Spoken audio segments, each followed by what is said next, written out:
Well, good morning, good afternoon, or good evening, depending on where you are in the country, in the world, and whether you're watching us live or on the replay. It's much better live, much more fun. You get to say hi to me on the chat, and I answer back and everything. And we do have someone who's trying desperately for us to join them on Discord. I'm not going to put your name up on the chat just because it's a policy of ours not to do that, because I don't know who you are. For the people I know who they are, if they say, "Oh, publicize my Twitch channel," then I will do. But unfortunately, Patrick_game 809. I don't know who you are. If you want to email me at some point, then I'll be happy to, do those things. Greetings from Portugal, and we've had all sorts of places: Mexico, Spain, Canada, Barcelona. Everybody Delphi addicts from Barcelona. Yes, I am not at all surprised that Barcelona is very, very good. And Bruce and I were talking about things, and Bruce, who's been a frequent flyer, often joins all our CodeRage events and things like that. Life is good, because I said, "How is it?" And he said, "Yeah, life is good. That's good as well." We have a lot going on this week. Well, I've got to say hi to a couple of other people as well. Hi from Lewisburg, West Virginia. Hi, JP. You saw him last week where we were both wearing cowboy hats, because why not? And that's the fun of a live stream. And Musas says, preparing for another bingo call. Well, yeah, I'm not going to call it a bingo call, because it's not. It's a giveaway.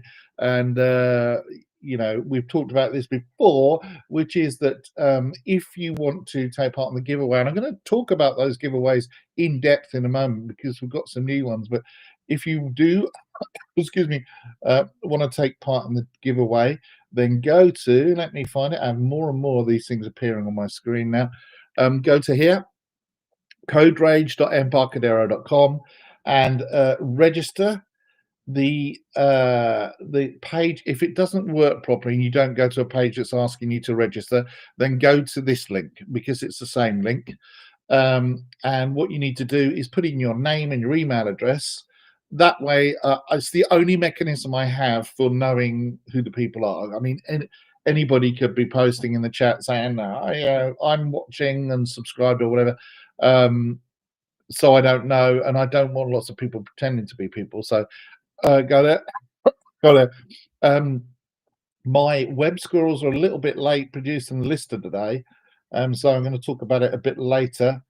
But as long as you are on that list, don't worry. If the list can't be done today, it will definitely be tomorrow. But I'm going to pick some people later on today, and we're going to have some more giveaways, which I'm going to talk about in depth in a moment. But go to there and enter your name and details, and I'll try and pick you out at random. We use Google's random number generator to do it. This is how busy I have been. Someone has sent me a Delphi program that does it. I did say before, the reason I don't do that is because I want it to be something that I have no influence over, no effect. It's Google random number generator. They presumably have tested it. Anybody can go and play with that and see what it does. Whereas with the Delphi app, I could use it and it would make an awful lot of sense, because it's an endorsement of how our product works, how RAD Studio works. But also there could be accusations of, it doesn't randomize this, and some smart Alec will come along and go, "Well, that line there, you've used a variant when you should have." I get it. So I use the Google one, and that way nobody can have any other ones. Well, I can, but they're invalid. Hola a todos from Portugal. Hello, Carlos. And in a similar vein, ironically, same language, only this one is in English, from Caio Oliveira. Hi from Brazil. Olá, tudo bem? I hope you're doing well. And as someone said, a lot going on. Delphi, Magnus playing freestyle chess on TV. Magnus, he's amazing. And shootout snooker on Eurosport later this week. Oh, Knut, who has just said hi from Norway, because that's where he's based, Yeah, well, what a fun-packed life you live. Oh, that's funny. Amazing. Delphi, freestyle chess and shootout snooker on Eurosport. My father is been long passed away, unfortunately, but he used to love snooker. He used to watch it endlessly, usually after on a Sunday afternoon when he came back from the pub, I have to say. And this is the opening session of week 2 of CodeRage, and a lot of people have been with us for the whole of the first week. We've had some amazing sessions, which I'm going to recap over in a moment.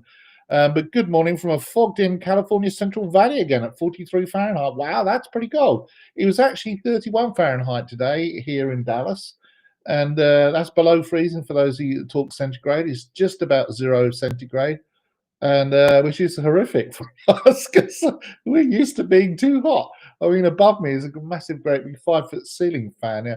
I had to turn the Mortal Kombat machine off, that one, because it flashes and then it makes the camera blurry. But also, when the fan is on, I've noticed that Mortal Kombat reflects the fan as well, which is a little bit weird as well. There you go. But yeah, Central California. Looking for another great day from Illinois. My ex-wife, who's a good friend of mine still, we're just not married. She was born in Peoria, Illinois, for those that are in Illinois, from Illinois. And my father-in-law is from Springfield, Illinois, as well. So I've got kind of deep affinity with Illinois and Nebraska because I used to live in Nebraska in Omaha. Andreas Raybrand says, "Hey, is there a problem at my end, or was the stream not started?" Oh, Andreas says there was a technical issue on my side. Andreas Raybrand, he did an amazing session on Algosim the other day, and it's in reserve in case I need to fill a slot because it was so good. I mean, he is an incredibly good and very helpful Delphi guy. On Stack Overflow, I think, as he said, he's like number 4 commenter on Stack Overflow, and he's not joking. That's a fact. But you know, when I used to be just a Delphi developer and not an MVP or anything like that, I can tell you plenty of times Andreas answered a question that I saw there. I'd be Googling for an answer for something. Oh, how can I make this work? And 9 times out of 10, Andreas was the one that had answered the question. Smart guy, really good guy, and is unusual character as well. You know, he's very steady and laid back. I think a lot of Nordic countries have that kind of personality. I know that I think it's Sweden that's really against. Is it Sweden or Iceland or Norway? One of the Nordic countries have this real, oh no, we don't do small talk kind of thing, which is the opposite of British culture, which is they only do small talk. But I love the Nordic countries. The food is fantastic. For those that have ever eaten any Nordic food with a Nordic person, aquavit, which is with the herrings and things like that as well. It's absolutely amazing. Not so keen on surströmming, which is a really stinky fermented whale, shark, I think, or something like that.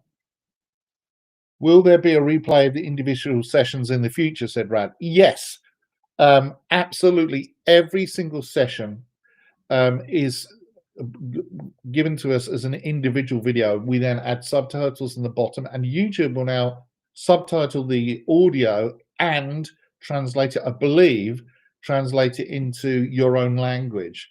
I found this out with Landerson's session, which is on later today, that it's a new thing that Google have been doing, but they dub the audio automatically into any language of your choice, which is really quite extraordinary.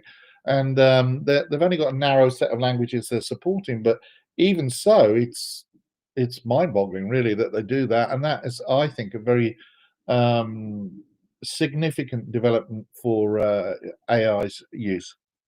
Oh, sorry, I ate an apple earlier. I do apologize. It's annoying me. You know how you get like tiny little thing and it's just bugging you. So each individual session will be put on our YouTube channel in a playlist as well. So we haven't quite worked out how we're going to do it. Normally, I think in the past we've done day 1, day 2, you know, day up to day 8 or 9 or however many got 10 days, I think. but each video will be available, and you'll be able to replay it, and it will have subtitles, and it will, if YouTube supports it, it'll be dubbed as well. So every single session you see, you'll get it. And we are also going to send an email with links to all the individual sessions as well. So if you've registered, you'll automatically get an email. So if there's a particular session you missed, and I get it, not everybody can turn up for every single session. Good grief! I mean, not everybody's Paul McGee or Canute or Paul or a few others, but not everybody can do it, and that's fine. I totally get that. I never worry about the live viewer count. It goes sometimes we get hundreds and hundreds, sometimes we get less than 100, and sometimes it starts out less than 100, goes up massively, and then other times starts up massive, and it just is what it is. But we do know that the view count of the replays is in the thousands, and that's great. So people are watching what we're putting out there, and they're interested in it. So it's great. So yes, all individual sessions will be replayable. Hello, Parth. Good evening from India. Hello there, my friend. We have some very good MVPs out in India, and a few of them I've interviewed in the past. And Sunil, for example, I've met in person in Amsterdam, in Denmark, of all places, actually. Very good guy. Traveled a long distance to be in Denmark for the Danish user group, which is a fantastic user group. But hello, Parth. I hope you're doing well. And also let's say hello to Trinidad as well, because in the opening session we've got plenty of time to do all this. Glad to be here. I hope all is well. Yes, and Norway, don't do small talk. I knew there was one of the countries, but get to know us and we're very good friends. Yeah, I've said this before. I sit in a weird position between being an American and being British. Obviously British, but I'm also an American citizen as well. But I always said I never understood the association of the UK with Europe. We're close geographically. The distance between France and England at the nearest point is like 50 miles or something like that. Not even that, I think. So it's a very small distance, certainly in Texan terms, that's nothing. And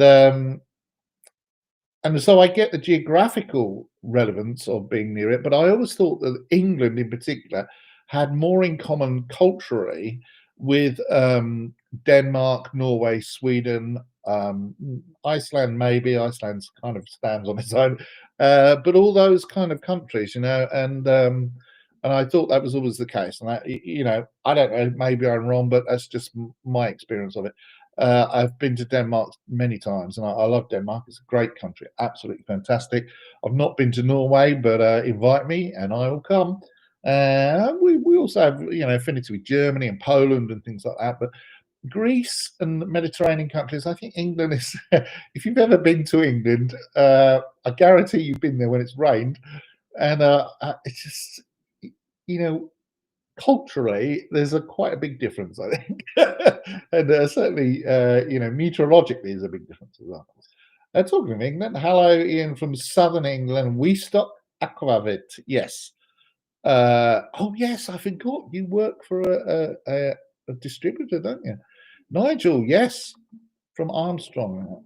Yeah, of course. Aquavit. I get it here from time to time. I do like herring, and I actually like to have it with aquavit, with a little glass of aquavit, because you got to. Maybe we should all use Simula. I don't know about that. And see, I've started a conversation now about Nordic food. I can second that as an instructor doing trainings throughout Europe. Yes, very cool. Nordic food, very interesting. And Mob says hello. Oh, you're all saying hi to each other. And as Nigel said, there's a definite affinity there. Yes, hello. And also another country which I think has got very good affinity for Europeans as well, which is the Netherlands. I've been to most parts of the Netherlands, and particularly Amsterdam and places like that, multiple times. The Delphi summit that was held there this year and last year, they're not having it next year. They're having a pause for a year because they have something big planned. Netherlands, beautiful, and Amsterdam is an absolutely mind-blowing city to go to. If you ever get the chance, you should go to Amsterdam and go in the summer and enjoy the canals and all the rest of it. It's a really fantastic destination and history, um, going back there. And David says, hello, Ian. Back in July, I started getting C code from ChatGPT. I found there were so many code errors from chat. Good. Great. I'm glad, because that means there's hope for us humans yet. Do you recall how the Nomad probe exploded after a logic session from Kirk? Yeah, oh, that's a very obscure Star Trek reference, isn't it? Yeah, it's fantastic. I love Star Trek. So many parts of it are becoming real, and not all the good bits. I mean, they did some quite incredible things, really, very groundbreaking. The original series was incredibly hammy. I mean, the acting was embarrassing, but things like the concept of good against evil being more important than culture against culture. Um, they did tend to shoot people willy-nilly, but at the same time, first interracial, or one of the first, not the first, but one of the first interracial kisses at a time where it was breaking down barriers. And you've got to respect anybody that says, no, we're going to do what we think is right, and stuff like that. It's amazing. And the concept of doing away with money and trying to work because you like to work rather than, I don't know whether that'd ever work in reality, but having a medical tricorder like Spock has got on would be interesting, for example. But yeah, Nomad Probe, interesting what different foods we all have on Christmas Day. Yes, well, it's coming up fast, isn't it? So I usually do the cooking, and in America, we tend to have turkey and or ham, and usually it's what's known as a spiral cut ham. It's very un-British. I know British would all have turkey almost to a fault. But we've just had Thanksgiving, and there it was prime rib. So it's a massive, big joint of beef, and I cooked all that. It's fun. Ask chat if it was aware of that episode, and it replied, I hope it does not come to that. What? Wow. So the AI is starting to get lippy. Yeah, it's weird, isn't it? Oh, and greetings from Thessalonica. I've been there. It's a beautiful, beautiful place. Yeah. So there you go. So like I say, opening session, chance to actually kick back a bit, talk about life, the universe, and everything, and say hi to people, but also discuss what's coming up. Sorry, I really should not have eaten my apple before I talk today. I've had it very, very busy couple of weeks. So, right, let's talk again about, for those of you that are watching, I just want to make absolutely certain that if you're watching on YouTube live and you're not already subscribed, click on the like. Actually, I don't care about the likes. Click on the subscribe button. Like and subscribe helps, because then you'll get recommended more Delphi content, more C++ content. And I am doing a C++ event in January as well. So if you are a C++ person going, I think we should have more C++ content, then don't worry, we are going to have more C++ content, because I'm going to do a big section of it in January. The current C++ compiler, and I'm going to just pull that up now.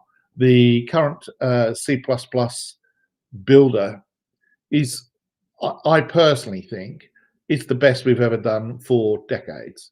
It's CLang 20 compatible, or it uses CLang 20, which means it supports C++ 23 standard. Most of it, there are a couple of emissions, but mostly it's everything there. It's extremely good. We have some very strong C++ PMs in charge of that product now.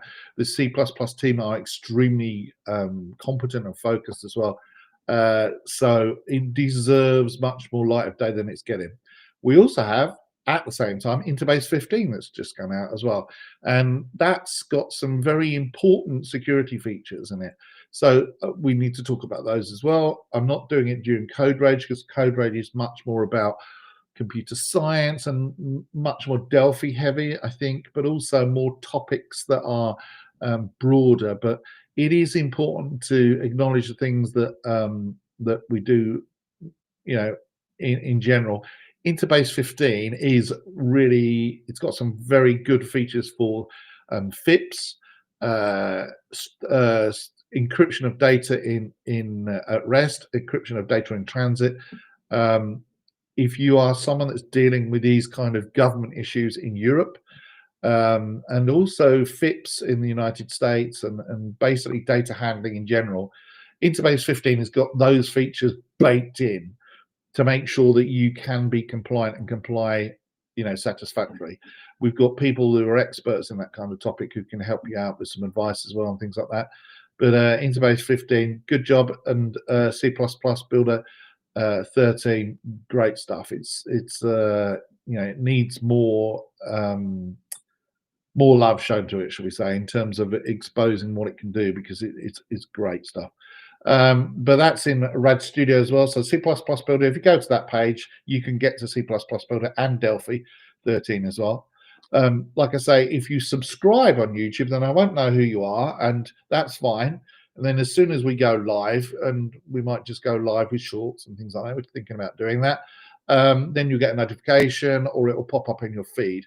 We won't know who you are. We'll just know roughly what country you're in. But if you want to take part in the giveaway, if you want a chance of the giveaway, and I'm going to talk about the giveaways in a second, then you need to go to here, blogs.embarcadero.com/CodeRage-2025. Go there and put in your name and valid email, and that way then I can pick from the list when the time comes, and make sure that you are included. And my web squirrels are saying something about that. And yes, I agree with what she's saying. Good. Yeah. So yeah, one of our web squirrels sends me a list. It's 6:30 in the morning my time, and it has everybody's names and emails on who is registered, and then we use a random number generator to pick the people that are recipients. If you've won once already, then I take your name off the list. The only reason is there's only so many gifts to give away, and I can't. I don't think it's right that people can win, say, 7 giveaways. I think I think everybody deserves the crack of the whip, so to speak. So what else have we got? Is there any future in the idea of Embarcadero providing a test site for uploading apps mobile phones, so that we can allow, okay, I'm going to put this question up, so that we can allow private downloads and testing by third parties? Was that a daft idea? Well, actually, it's a good question. I suppose there's a bit of an AMA section here, isn't it? The answer is no, we don't do that, and the reason that we don't do that is multiple. First of all, we'd probably be very bad at it. It's not what we're good at. It's not our area of expertise, and it's also riddled with problems. For example, if you uploaded an app to our site and it then caused havoc on some mobile phones, even if someone had signed off disclaimers saying they knew it was a test version or whatever, it opens us up to some problems, I think. So that would be the initial thing that I think immediately people would, management would pick up and say, sounds like a big liability issue. And so would our legal people, who are very, very good, and they would just say, no. The second reason is a bit more pragmatic than that, and that is that actually there are sites already that do that, and they do a much better job than we could ever hope. For iOS, there is Test Flight, and you can also use enterprise development and test your apps that way. You can distribute things like MDM, but if you've got an iOS enterprise certificate, then you can literally craft a web page with a download URL, and they can download it onto the app and test it that way. You could then give that URL out to people and say, test it.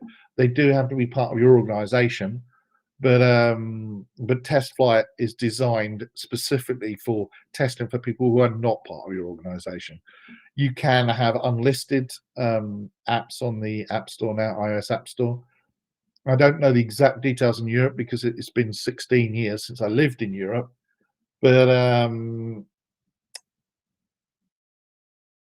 Gonna put that up in a moment. But what was I saying? Yes, if you live in Europe, I believe that now that there is another alternative app store. I don't know how it works of iOS because I've not seen it, and I've not really read about it. But I believe there is alternative app stores. For all I know, they might offer the opportunity to do that as well. That's for iOS. Now for Android, you could host a beta version anywhere you liked. But again, the problem there is that you open yourselves up to liability if something goes wrong. The easiest thing to do is again use a beta program, and there are lots for Android, more than one, and then people will subscribe to that and they download beta versions. Android is far less closed environment than iOS, so yeah.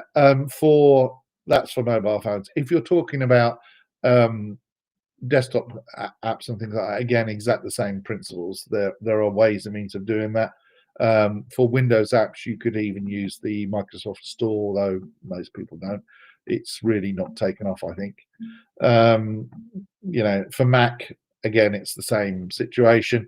You can point people to your own site and stuff. So, would we do a test like? No, just think that's almost a non-starter out of the box, unfortunately. I just think it would be something that is not really what we do, and we'd need to find someone to manage that pretty much full time. When you're talking about the amount of people that we have, um, including CE and stuff like that, you're talking about millions of people around the world, millions, and they all have different versions. Not everybody's using the latest version for obvious reasons. CE versions are always one behind, and there are hundreds of thousands of people using those.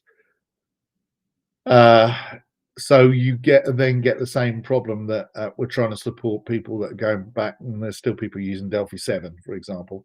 In fact, I saw something the other day using Delphi 5, which really made me worried.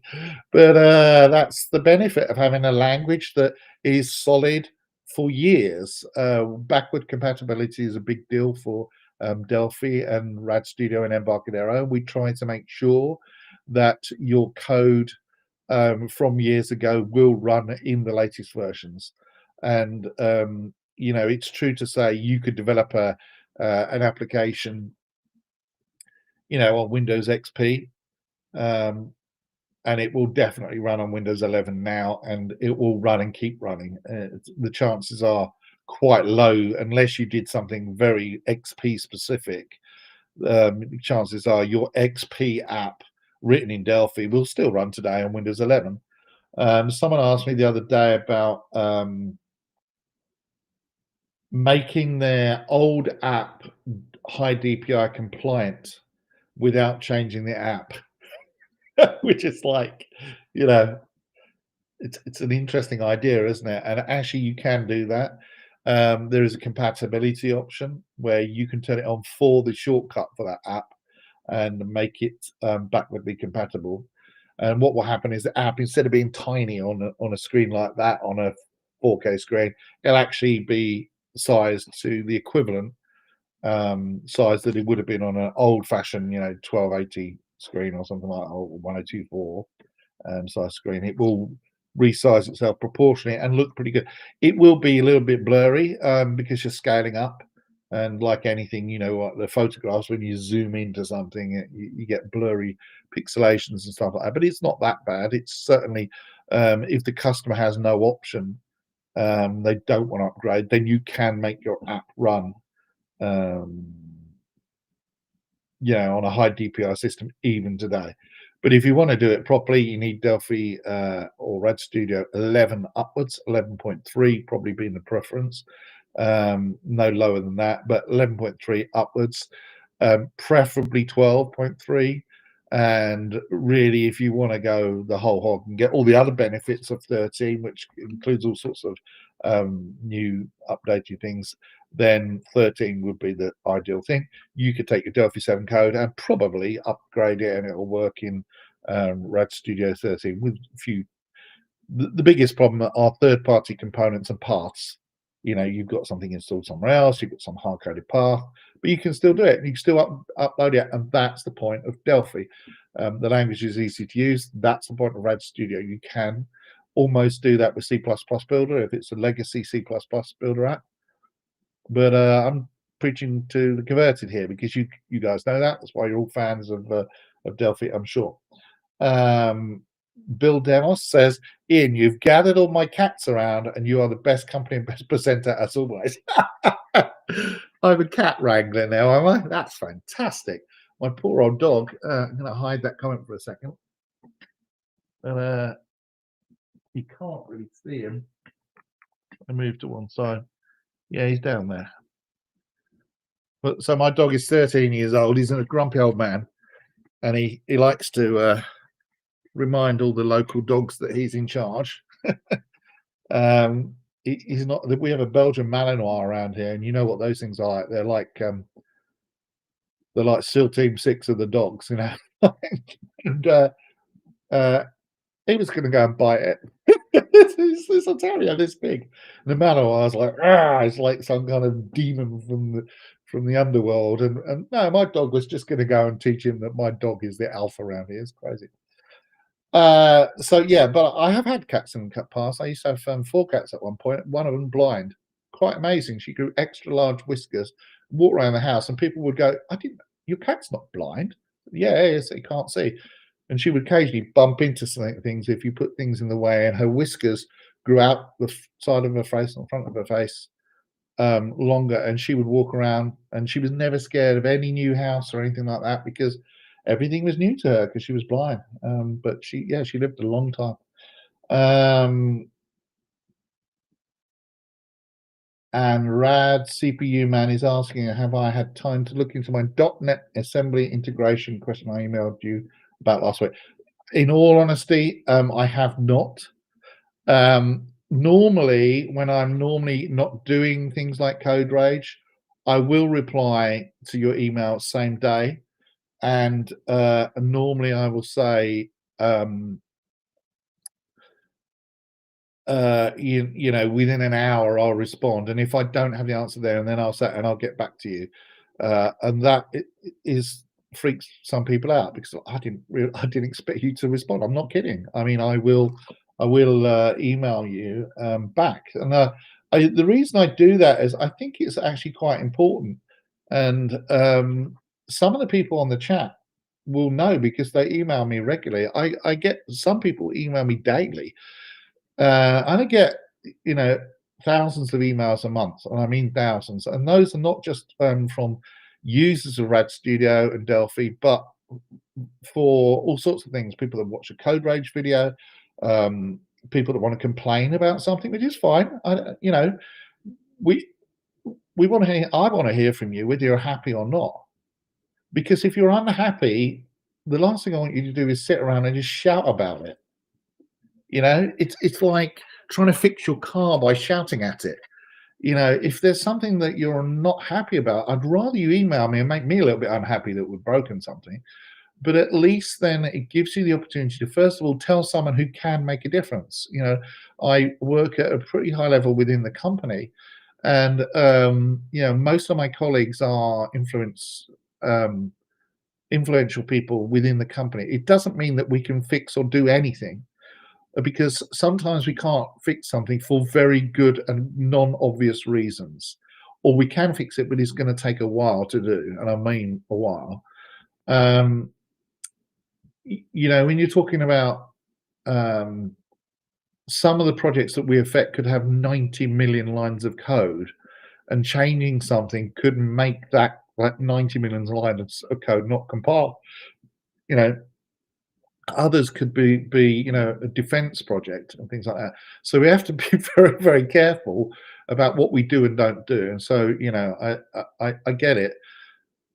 But if you're unhappy, don't just like sound off I mean, by all means do, you know, I'm not stopping you, but going to Facebook or something like that and moaning about it, it might not be something I see. We have one Facebook group where we have 15,000 people who are members. And the messages that come in through that, I try to keep up with most social media, But when you've got 15,000 members on a social media channel, it's impossible for any human to keep up with. We do have teams of people that work on our social team that look for these things. We also have filters set up and AI nowadays as well to check these things. We don't use AI responses. I certainly don't. If you get an email back from me, the most AI that you get is it's helped me with the spelling or the grammar check. So it's said, when you go to send an email, it says, hey, you've said I have attached, but there's no attachment. That's about as much automation as I want to have in my interactions with you. So when you get an email from me, it's not a template. It is not AI responding. It's not a macro. It is me replying to you personally. And it's not one that I just copy and paste out of a stack. I could do. I could be much more efficient using AI, but I think you'd also very quickly get to the point where you felt, well, it's using AI to respond. I think if you are coming to talk to us about something, then you deserve my personal attention to do that. And as RAD CPU man says, you acknowledge the question with an email. I'm waiting on what options are available. Yeah, see, and there's the point. Yeah. Oh God. Yes, I remember this now. I'm currently trying to reverse engineer a COM layer in C#. Yes. Probably the reason why is because I've literally been too busy with CodeRage. I'm quite literally working 16-hour days at the moment. Because just one second.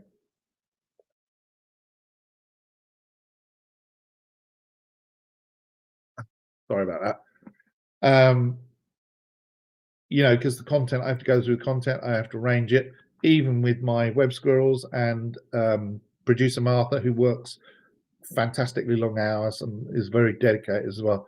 It takes a lot of effort. So, as you say, I'm not upset at all, just curious. Yes, don't worry. I will get back to you. And I always say to people, if you don't hear from me for a couple of days, email me, because it could be that I just missed it, but it's unusual. I normally don't. Most people who will have on this chat will tell you, oh, I've emailed him and he replied back. And when I go to user groups, they always go, I can't believe it. Like, you answered me at 3 a.m. in the morning, your time. Well, if I wake up and I see your email, I will reply. I'm weird like that. So, yeah. I wonder if that's why I'm divorced. No, I'm not. That's not why. But anyway, like I say, email me. And also, Forza One Dev. Hello from London. Hello, mate. Born in Woolwich myself, just a mile away from the Greenwich Meridian, no less. So I am a proper Londoner, born and bred, and as my mother would say. Well, she can't now. So there you go. So let's, as I said, this is the opening session. I really hope I make it through this week. I have I have had my anti-COVID shot, and I have had my flu jab. I have a brother-in-law is a ER doctor, and the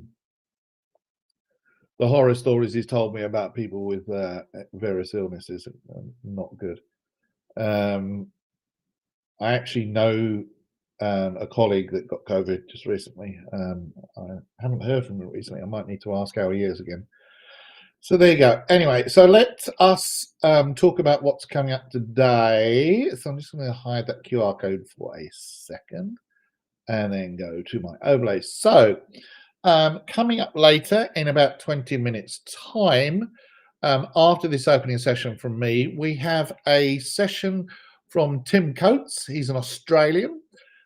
He posts about Object Pascal in general, okay? And so you will see him using probably Free Pascal or something like that. He also uses RAD Studio and Delphi. I think at the moment he did tell me before he had some kind of issue with his computer and he's using just Object Pascal, which is fine, I get it. But it is about thinking smart, green coding and Object Pascal is what Tim's talking about. Now, this is a bit of a weird topic as well because it's not one that I think people would necessarily think of. I'm just going to pull up his little thing here because he emailed me and said, "Hey, mate, when you do the session, can you talk about this?" Here we go. So he told me that it's going to be 3:30 a.m. his time. So he's going to say probably won't be there for his presentation. But green software is all about energy efficiency in programming languages and general stuff like that. I've watched part of the video and I am not 100% sure I know what it's all about. So very interesting. Tim Coates, who calls himself the Silver Coder, if I remember correctly. Nigel says COVID jab. Yeah, it's not good. Usually, I have it. I always get it on a Friday or a Saturday because I know the following day I'm going to be ill. But at least so far, touch wood, I haven't had COVID. So after that, a change to the advertised session. Yao Ferreira, who was going to be on about a reflection of code versioning, he cannot make it for his own personal reasons. So the 12 p.m. one, which is 6 p.m. UTC, 12 noon US Central, is now going to be a replay of Stefan Nyland's excellent presentation working with job objects. Stefan Nyland is a very, very smart guy from Denmark, very good developer, and he produced a session which was very informative, but it was sufficiently technical that I think it was probably a good one to play instead of Yao's session that he can't do. So we're going to have a replay of that. And then at 1 p.m., we are going to have a session from Landerson Gomez. Now, this is in Brazilian Portuguese, just a heads up there, but it is subtitled in English. So that is RAD Server from zero to endpoint. I think, I could be wrong, but I think his slides are in English. If you watch it on YouTube, YouTube automatically translates it into English as well. And I think we'll even do the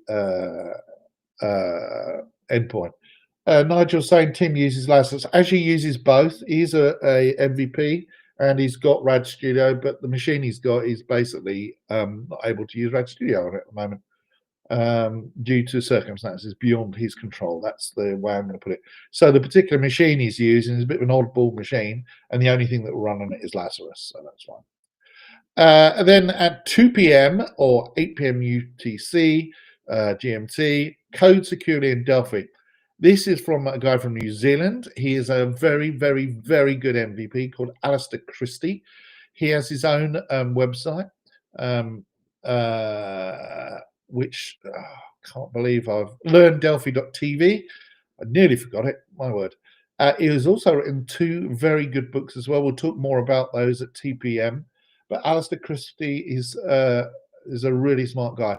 The funniest thing is that he's speaking English and the subtitles.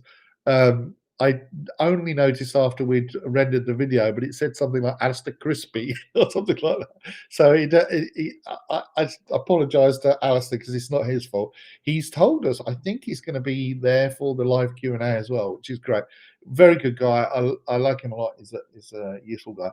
And then 3 p.m. US Central and 9 p.m. UTC.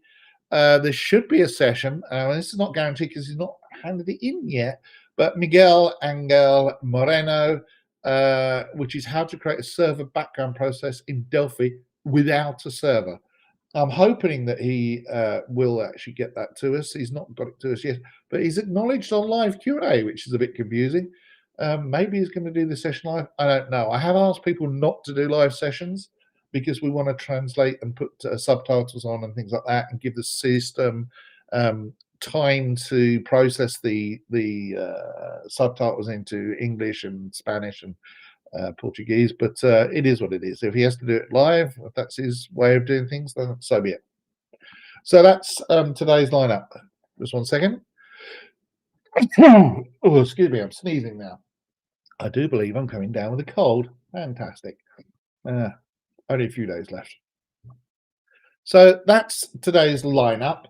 And On top of that, let's talk about our giveaways. So let us share my screen for a second because I want to talk about what we are going to give away.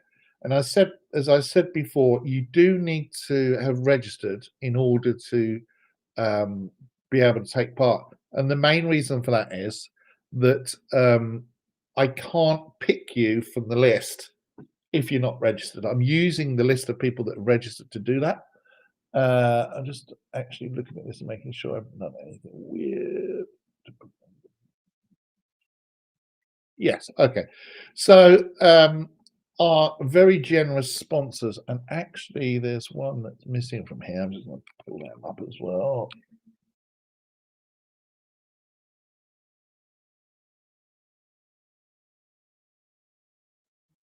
Good.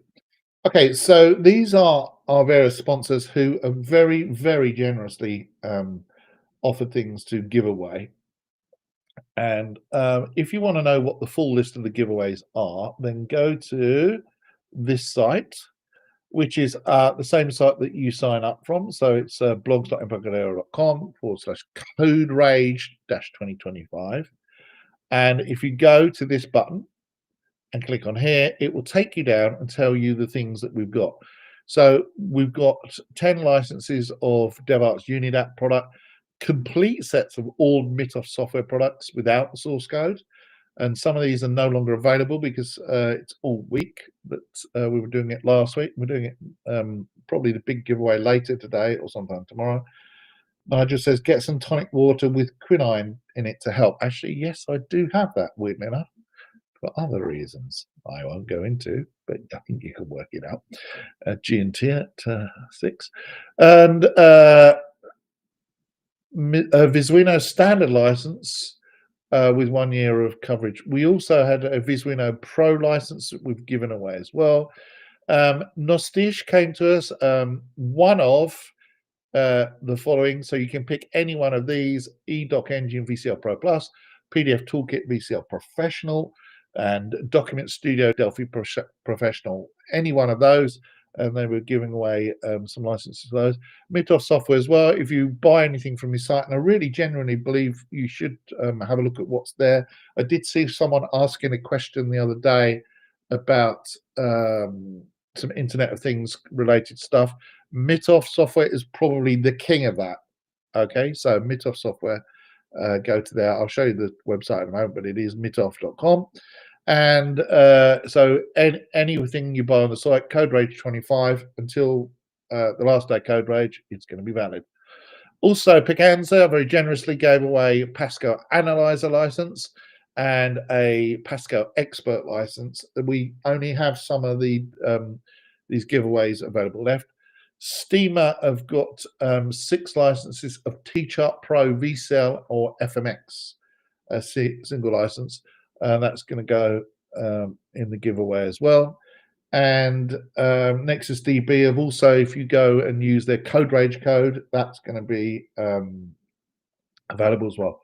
Paul Jackson says, I made it for at least a bit. Excellent. Hi, Paul. Glad you made it, because he emailed me and said he probably wouldn't be able to. And I'm glad he struggled in. He's ticked off on the attendance box, so you will not have to do extra homework. How's that? And terms and conditions for the giveaway are here. It is important to read them. In some states, it might be illegal for you to do this. And where it is illegal, we're not running it. And some countries, it may not be legal for the person who's doing the giveaway, not us, the tech partner. They might not be able to provide you with a license depending on their own export regulations and things like that. We have no control over that. We have to abide by the law for obvious reasons. I'd love to be a lawbreaker, live life with a little bandito kind of thing across my face. But we have to stick by what's possible and what's legal. So if it's illegal or it's not possible, then there's nothing I can do about that. How are we going to pick them? Well, basically, if you're registered in the list, we are going to use Google's random range generator. And as long as you're registered, I get a spreadsheet every day, and I'm still waiting on today's. And I put in the number. If you didn't see this last week, where were you? And it will pick names from the list um, randomly and truly randomly. If you want to see some of the things that are available, DevArt, so it's devart.com, and then go to dac.html or just click on their products and then click on DAC. This is what they're giving away. I don't like their bot. Go away, bot. Thank you. Delphi data access components. If you've never seen what this can do before, I strongly suggest you go to their site. The link is on the registration page, but basically whatever database you need, they've got a solution for it. And I think they do. One of the advantages they have is you can do a direct connection to MySQL, for example, or direct connection to PostgreSQL, Postgres SQL, and you can say you tick the box that says direct, and you do not need to distribute the DLLs, the driver DLLs. That's actually quite significant for some types of application that you are writing. So, Unidac, it also has some advantages. It's cross-platform for the solution for Delphi, C++ Builder, and Lazarus. Nobody's ever heard of Lazarus. Just kidding. And, there are a big selection of things there. It will work with some other versions of Delphi as well. So I think the Pro version and CE version. But it's pretty high performance, which is the most important thing. The way that it works is fantastic. A lot of good things to say about it. The same with Paganza. They are very interesting products as well. Pascal Analyzer analyzes Delphi source code and looks for all sorts of things. Tells the things like the cyclical complexity check and stuff like that, and tells you whether or not you're potentially made a mistake. It's a bit like Error Insight only on steroids. Very, very useful, and it's also got reports of identifiers, warnings, and things like that. That's from Paganza. So you go again, if you either go to our registration page or paganza.com and learn more about it. Mitov Software, my great friend Boyan Mitov, who is a certified genius. If you ever want to talk to a developer who will make you feel like you know nothing, then I suggest sitting down for 5 minutes with Boyan Mitov, because Boyan is he's a good friend of mine. We get on very well. But he's also one of those people who's very understated. He kind of talks like this, and he's kind of slow, when he talks, and his delivery is not, bouncy and stuff like that. But my word, he is the smartest guy ever. Really, really smart guy. And he's got all sorts of wonderful things like audio processing, video processing, DSP, and computer vision. Supports iOS and Android, and he was doing AI before AI was a thing. Honestly, he's way ahead of you. He's got neural network implementations. He's got digital signal processing. He's got computer vision, all on there. If you want to understand how it works, go to his page and have a look at it. This is a guy who just churns out some amazing stuff. But on top of that, as if that wasn't enough, he also has a product called Viswino. And Viswino is a very cool thing for talking to Internet of Things devices.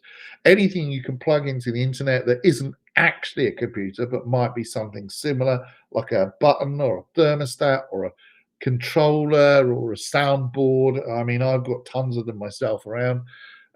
Anything to do with smart homes and stuff like that. Viswino is really the way to program it. I can tell you that now. Drag and drop interface. It's a bit like Sketch. If you've ever seen Sketch, it's a bit like Lego for programming. You drop the ready-made pieces together, and out comes a program that gets down to a little Internet of Things board and works. So lots of Delphi components, and on top of that, Viswino as well. And he's giving away some licenses for that. He's also giving away a whole bunch of runtimes, and virtually every product he's got, he's giving away for free as well as part of our giveaway as well. OpenWire Studio, look at this, wire things up to do graphics processing in your app, drop them in drop the components onto your Delphi app or your C++ builder app, and off you go. Very, very, very smart guy, and I got a lot of time for him. Nostiche, they gave away a couple of licenses as well for their documentation system. You want to create a PDF, if you want to create a HTML doc or something like that, then Nostiche are the people that really, really push the envelope in terms of what you can do. It's a weird name, okay? So it's GNOSTICE.com. At least there's only one of them, as far as I'm aware. But go to nostiche.com. If you want to take part in the giveaway, make sure you register and go from there. And actually, Jim McKeith has jumped on to say, and Jim, as you know, a good friend of mine, and did this job before me. I'm a huge fan of everything Boyan does. Me too, Jim. You know that. I absolutely 100% agree. Boyan is an absolute star, very smart guy, and it does anything you can imagine. There's probably a component on Boyan's site for it, and it's all hand coded by Boyan. AI, digital signal processing, image processing, whatever. But just to go back to Nostiche, they are one of the de facto kind of lords of document handling, eDoc engine and stuff like that. They've got some licenses to give away. Very, very cool stuff. Did I miss anybody? Oh, yes, I did. How can I forget? Sorry, Steamer. Steamer, if you have got RAD Studio or Delphi or C++ Builder, and I think with the professional version upwards, I'm not sure, maybe even in the CE version, then you have probably got a copy of T-Chart. And in fact, let's ignore that. So T-Chart here, let's go to this one. Basically, it is the product for producing charts in C++ Builder and Delphi. It works in VCL and FireMonkey. You can produce, as it says here, responsive charts and gauges like this, and donut charts. This board here, I actually did a whole blog post, a webinar about this very specific dashboard. I've got a webinar. If you go back on the blogs and go to my author page and go to the very first one, I think, you'll see this on my blog post. I explain how this works, but you can create dashboards like this. And I close this down. Oh. All right, well, there. Oh, I see, it's this. Gotcha. Okay, but whilst we're talking about what you can and can't do with their site, let me just go to here and just remind everybody that if you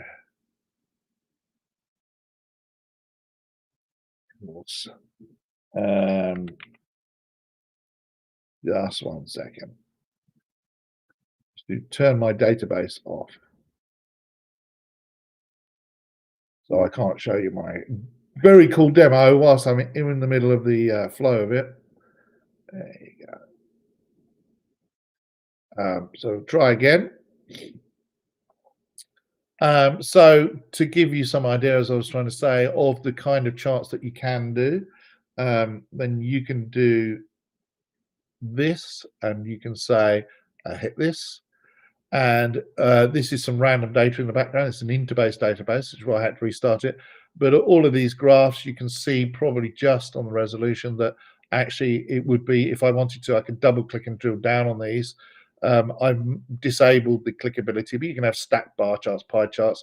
These are actually simple versions. This is because I'm using the free version. The pro version does a lot more. And just when you think that you can do, no more cool stuff, then you've got this kind of thing. This is a FireMonkey app. As you can see, it's transparent. So the chart itself is transparent, and I don't know whether it shows up very well on the video feed, but those bars there are transparent, and I can do this, and I've got a nice little FireMonkey thing that is a toolbar. So you could have, I don't know, graphs of the weather or some other value that you want to track, and you can do it on there. But that's only just one very, very small, tiny part of the things that you can do with Steamer's chart. So cool stuff. I like this stuff. They also just recently, and I noticed that as I was going to this page, They also open source the TBI data mining visualization library. This is an interesting little project as well. They have fully open sourced it. I'm not sure if you got your link on there. Oh yeah, they do. So if you go to github.com/steamer/TBI, it allows you to do all sorts of business intelligence stuff for dashboards and things like that. Do visualization. It's very, very, very fast. A couple of our guys were playing around with this and were like, wow, it is super fast. So very cool stuff from Steamer. And also very generously, as I said, they've allowed us to give away some licenses. So that's going to be coming up a little bit later for the giveaway. So where are we? We are just in time. So that's a brief introduction and hi to everybody. Like I say, don't forget, if you haven't done it already, if you want to take part in the giveaway, and I will be doing some stuff later and some stuff tomorrow, go to coderage.embarcadero.com. If that doesn't go to that register page, you can instead go to blogs.embarcadero.com/CodeRage 2025, CodeRage-2025, and register there. If your name goes into the hat with the email, I will then use the random number generator. If you register today, it probably won't show up until tomorrow unless the web elves can include the people today, but certainly tomorrow. So that's what's going on. Right, now, let us look at what we're going to do next. So, producer Martha has been excellent. Martha, I noticed you did this. She has created a caption for the next session, and also the one that I have changed around. So she is paying attention. Good job. It's been chaotic today. So this session is from Australian MVP Tim Coates. It probably is using Lazarus, but all the things that he shows you, you can use in Delphi as well. This is Object Pascal based. But it is from Tim Coates in Australia. As he said earlier on, it's 3:30 a.m. for him, so he's probably not going to take part in the live Q&A. But I'll see you in about 55 minutes. Well, hello everybody. Let's begin, shall we? Thank you for being. I hope there's some people out here who are interested in green coding, and hopefully we'll learn something along the way. This particular talk will be split into 3 parts. Part 1 will be basically me just talking about green coding and some other stuff which you'll find out about in a moment. Part 2 is a bit more practical, where we're going to look at 3 versions of the same program and look at memory and how long things take to run and so on. And then part 3, we're going to look a little bit look at AI a little tiny bit, and then close or sum up with my thoughts, etc. So first of all, thank you also to Embarcadero for allowing me to present a session.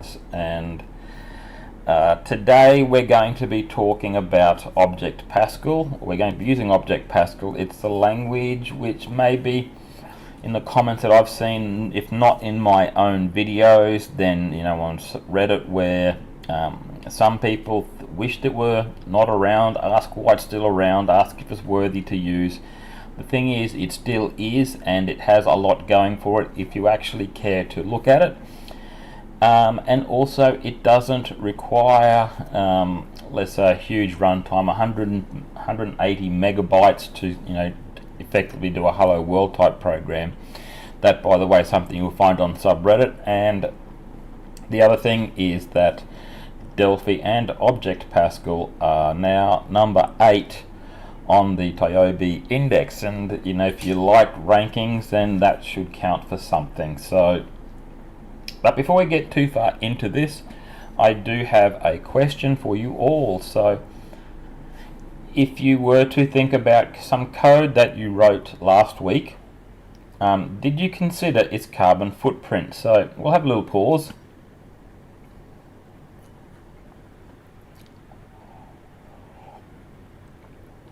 Yep, me neither. as programmers, we're probably too focused on features and deadlines and functionality that we may forget that the code in that we write or ship, there are real consequences to that. The code will run on hardware, and that hardware needs power, and that power, becomes heat, and that heat, when things get too high at the CPU level or on the disk, then our fans need to kick into action. It's an indicator that our software, maybe wants to escape from that computer, but there is little that we can do in order to get it to cool down. So we're going to talk about practical things, or things that can be done to attend to this idea of how we can tend to this through green coding. Now, there was also, I'll mention at the outset, a paper that was published in 2017, and there was also a longer version of the same document written in 2021, where they're looking at the energy efficiencies of 27 different programming languages, and Pascal was found to be one of the better performing ones. This, however, is perhaps were the only papers which will mention Pascal in any form. Most, if not all, other papers that I could find basically talk about C, C++, Go, etc. And so on. But I'll also point out that regardless of whatever language you do use, that bad code is bad code, and you can write that in any language. So the first question we need to then ask ourselves is, what is green coding? Now, various sites will throw around big words like sustainable software engineering or energy proportionality. But put simply, green coding is basically just doing the same thing but using less energy. There is no magic to it. It's not mystical. It's not a philosophical debate. It is an idea that simply wants to stop making hardware suffer. Now, from a historical perspective and from a software angle, in 2019 there was a document that spoke of the formal principles for green coding. And if you go over to the Green Software Foundation's website and you read the introduction, you can find out a little bit of information about that. Now, also in 2021, the Green Software Foundation then came into existence, and it was formed by groups such as Microsoft, GitHub, Accenture, and a bunch of other companies. Now, yes, and these are the companies who have huge data centers with things like Copilot and so on, which are telling you and me how we should be saving energy. It's a bit of a contradiction if you ask me. It's a bit like telling a dragon to stop villagers from using candles. But, still the idea is good, that we, to write code that is leaner, to find ways to deploy it smarter, to make our software last longer, and to avoid taking down a server. And here is the fun fact. Object Pascal is kind of perfect for this, don't you think? It might not have been intentional, but Pascal, fits the mold of green coding quite well. So I'm going to give you now a little story about my programming life.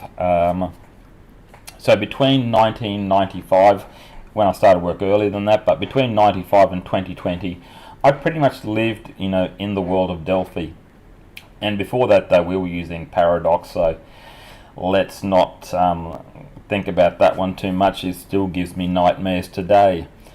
But the company that I was working for, it developed called accounting software. Now, so back in the DOS days, you would have had things like a TSR, which was a terminate and stay resident program, and again we were using Paradox tables. and it would do things like capture data, convert that data into some sort of record, calculate a call charge, and put it into a database. When we transfer that all to Windows, it becomes a service. And the service does, very similar things. It would capture the data, it would calculate the call charge, it would then put that record into a database, and in addition there were other things that would be done as well, such as sending a copy of a call record to the clients who were connected so that they could see, visually what was happening on another machine, and they could get various stats as well. So it basically was running, we were using Indy at the time. Actually we used Indy all the way through. I'm going to say even the final version in the late 2020s, because the business actually stopped in 22, but it was actually still using Delphi 6, because Delphi 6 could create programs that were very small, very fast, and did exactly what they had to do. And we'll come up to that in a little bit later.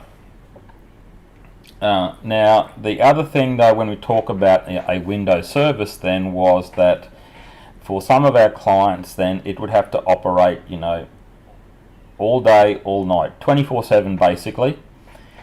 And also it was other things then were that we could not use too much memory. So if you saw memory creeping up, then that would be a problem. If there was a CPU spike, that would be seen as a problem. If there was no data and the CPU was going a bit too high for their liking, that would also be a problem. So for instance then, if a CPU went above 1%, during idle hours, then some sort of alarm would go off. Not a physical alarm, but it would be a support call or an email asking about, why is our program misbehaving. So compared to today, the hardware which the software was operating on was much less. The processors were quite slow, that you might consider them to be antiques today. We were also having to deal with environments which were 16-bit and 32-bit, and then we also had this added requirement of the CPU usage being very low, and if idle, then let's call it basically 0 for lack of a better number. So it may not seem like it, and we wouldn't have thought of it back then, but we were actually practicing green coding, but it was by necessity, or perhaps even survival, if you want to take support calls into account. Now, I mentioned earlier, but in green coding there is this thing called energy proportionality, and the modern academic definition of this is that hardware should draw power in proportion to the work being done. For us in the core logging service, then basically what we're saying is if no call was happening, then the CPU should be bored out of its mind. The CPU should be very low and doing almost nothing. It's the same idea but less jargon. And Delphi being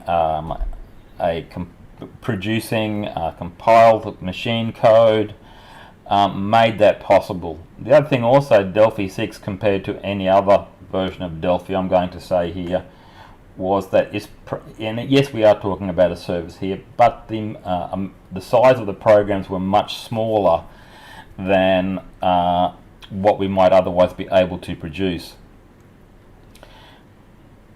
Now, we didn't talk about sustainability or environmental impact either. What we didn't want is for the server to, sound like it was about to take off. We also didn't want customers to be complaining or the dealer to be complaining. So the next thing that we also need to consider then when it comes to to green coding is about sustainable development. And that also comes about in maintainability of code and rewriting code if we need to rewrite code or not. So And here's the thing, a huge amount of the code that we had used in, let's say, 2015, 2018 was the same code that would have been used in about 2000. And I'm talking about now, we would have changed, let's say, from the BDE to ADO, but the database connection code was the same. The classes, which represented objects like extensions and trunks, it's all the same. So the CRUD operations and the related classes and the logging code, they were all the same. And that further on, then that same code in the later years would also be used in a web version which was developed with UniGUI. So we didn't have to go through rewrites to produce a, let's say in this case here, a web version. This is not nostalgia, but this is carbon saving. And every rewrite that you don't have to do is energy that you don't have to use. Longevity is another idea, and longevity is not related to, is not just about software, but is also about hardware.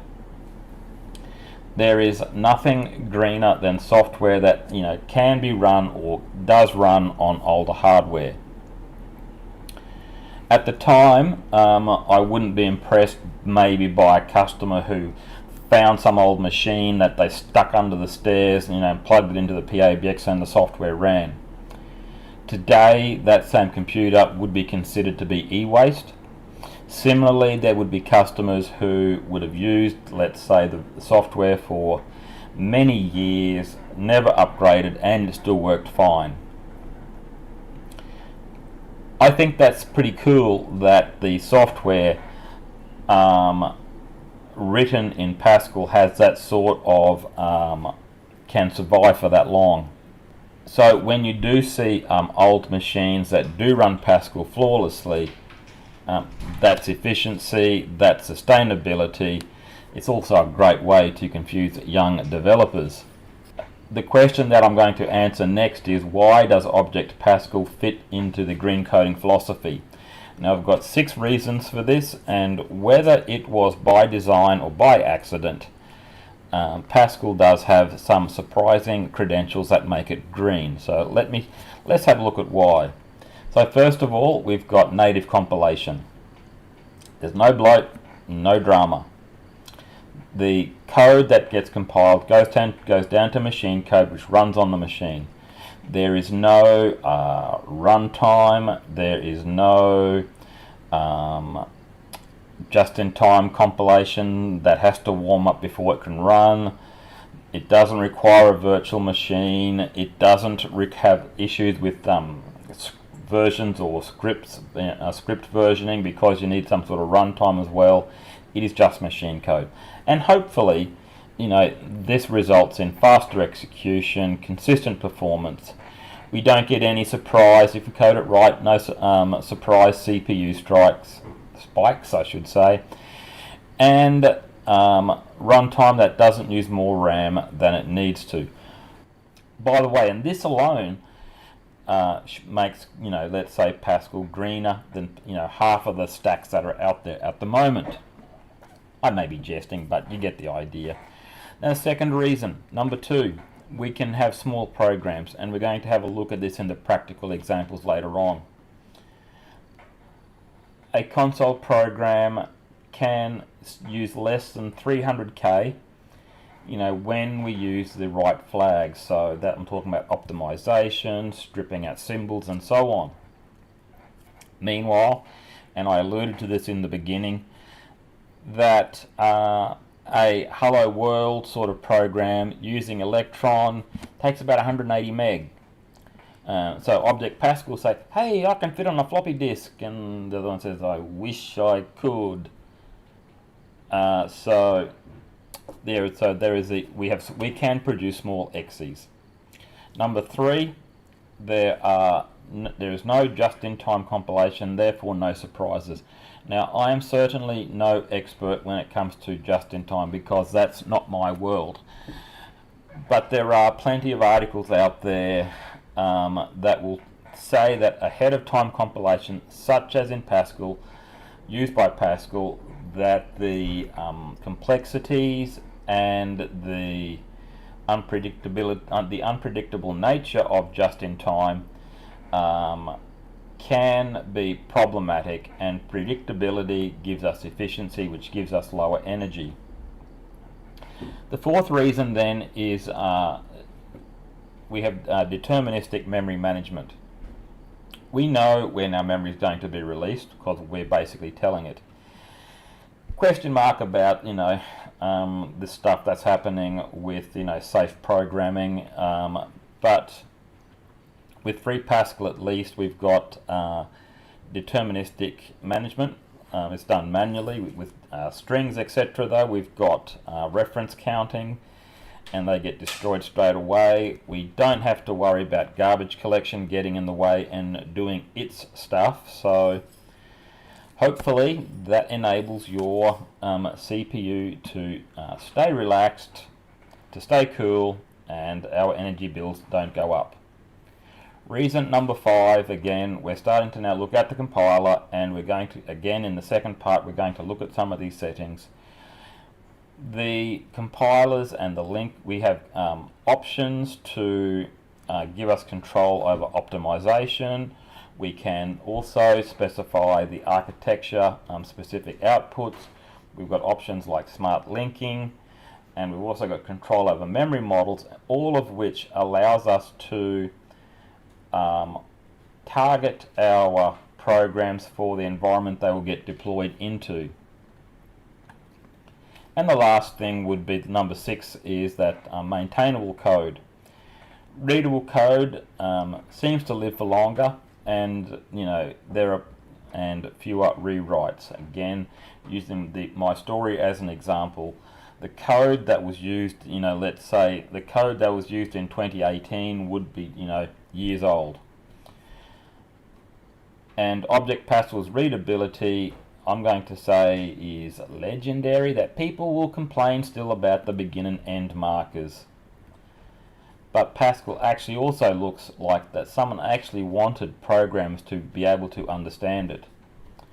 So this is the end of part 1, and in part 2 we're going to look at some practical examples of green coding in action. So we'll see you then.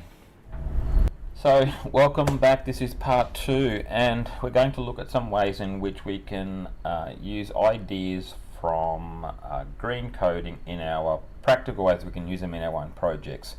So perhaps the first way would be to avoid frameworks that have overridden with bloat. So you don't want to have let's say a framework that does 10,000 things more than what you really need. So let's suppose you were developing a program for people with Parkinson's, then something made with touch control would probably be not very helpful in that circumstance. So Pascal gives us, let's say, lightweight packages that we can insert into our programs, whether statically or dynamically by using a package in the Delphi sense, and it allows us to basically use what we want to use. Even something like TMS with its feature-rich set of components, it's broken up in such a way that you can use what you want to do, and smart linking can throw away the rest. So that's probably the first thing to mention. The second idea is about consider the UI and component usage. So in this particular program here that I have been showing off in my own channel, basically it is we have a couple of panels here, but then we are using frames which we will load on the fly. So basically, and if there were multiple forms, then if we look at our project options here, and Delphi will have something very similar to this, You have things which are auto create forms, and then you'll have all, let's say, every other form. If you've never touched any of these sort of settings, when you first go into your a project or create a project for the very first time, it's likely that you'll have an option auto create new forms or turned on. So what that means then is that in your project source, so we're going to go into that right now, you will find lines like this one here to auto create that particular form. And you may have things like a settings form, about form, configuration form, the main window, and so on. So for those other forms that you may have, and you may be doing database operations like add a customer sort of things as well, then have those forms only loaded as they're needed. So you can either A, remove them from here manually, or B, perhaps a better way would be to go into your project options, into forms, and then add or remove the forms from the, or let's say to have forms that are in the auto create forms list, move them back into the available forms, and only have the one or ones that need to be loaded at startup. So that's the first idea. So let's go into the up here. You can see here that we've got different frames, and my code down here will basically load a particular frame, and it's like, this is only a demo still, but it loads a particular frame into the panel, and then when the user selects a different panel, the first panel is removed or freed, and then the new panel is put into the space that was once occupied. So I wouldn't go so far as to call that dynamic content creation, but the idea is to, rather than having everything you need in the main form, or that you might want to use in the main form, have things loaded as they're needed. And you can do the same sort of things with data sets. If you have a billing type application where you may have, let's say, customers in one section, accounts in another, you may have lines in a different tab, then rather than loading up each data set when the program starts up, just have them load when the user goes into that particular tab. That way it enables your program to run or to start up faster than it might otherwise, and the users like applications that will start up fast and not have to wait for the program to query, let's say, records out of a database, and wait, load, and then do something. So, and that also then means that you're only using memory as you need it. And what you could do then also is, when the user does switch from the first tab to maybe a different tab, whether you close that data set off is something for you to consider. So we've talked about loading forms only as we want them. We've talked about lazy loading of data, so going into the tab and then retrieving records from the database. We've talked here about, in this particular instance here, using frames, and to give you an idea what a frame might look like here, we've got one which will display positive quotes here to a person, and it looks like a normal form in terms of its operation. And when they click on that one, it will give them something to the user something to read, and you go to the next and the previous ones down here. A breathing exercise here, which basically appears on the bottom part there. And we've also got we also have, let's say here, we have an, for lack of a better word, an about type form or a panel. So just quickly to show you how it runs.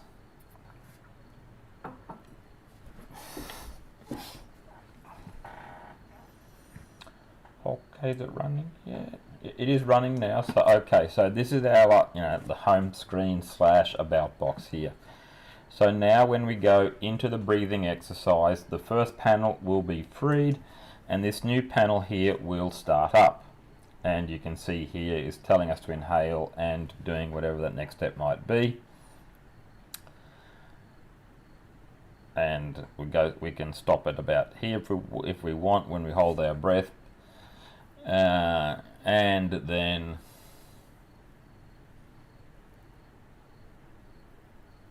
I'm not quite sure how long I've told it to hold my breath for, because that's a long time.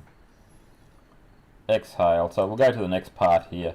Here we've got like a 5-minute countdown timer, you know, basically you can use for a mindful breathing exercise, and you can see the color changing a little bit. This one's a work in progress, but you get the idea here. Finally, we switch from that one particular panel to our quotes, and it's a bit hard to read here, isn't it now? Anyway, you will see, you cannot see anything there, but there is some text there. Let's quickly change that so we can actually see something here.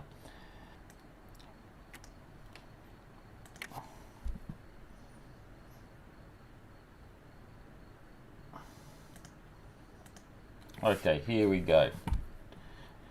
And we can go to the next one and the next one. And basically you get the idea here. But in each case, what happens is that the old frame gets freed before the new frame gets put into place there. So that's about it for that part there. So basically, the key idea here is to basically load things as you need to, whether it's a user interface element, whether it's a form, or a data set. Now, the next thing that we also have then is in both Delphi and Free Pascal is the ability to measure resource usage. So if we go down into our debugging options here, we can use in Free Pascal and Lazarus, we've got this heap trace unit that we can utilize, which will tell us about whether we have any memory leaks when the program closes. In Delphi, you have I think it's application.report memory leaks, and you'll get a similar report when the program closes. Now, I'll show you more about this particular feature when we look at the next program, which is where we're looking at utilities which would extract records meeting certain criteria from a text file. But the idea is that it helps us, or these tools help us, to identify leaks within our software. Thirdly, there are also means by which we can profile our code to work out where things or code may be spending too much time, and things like generate code for Valgrind or gprof even. So, and even if you don't have those sorts of tools, you can do something as simple, and I'm going to go to one of the other programs right now to just show you. Even if you don't have the mechanisms or the tools in place to do that,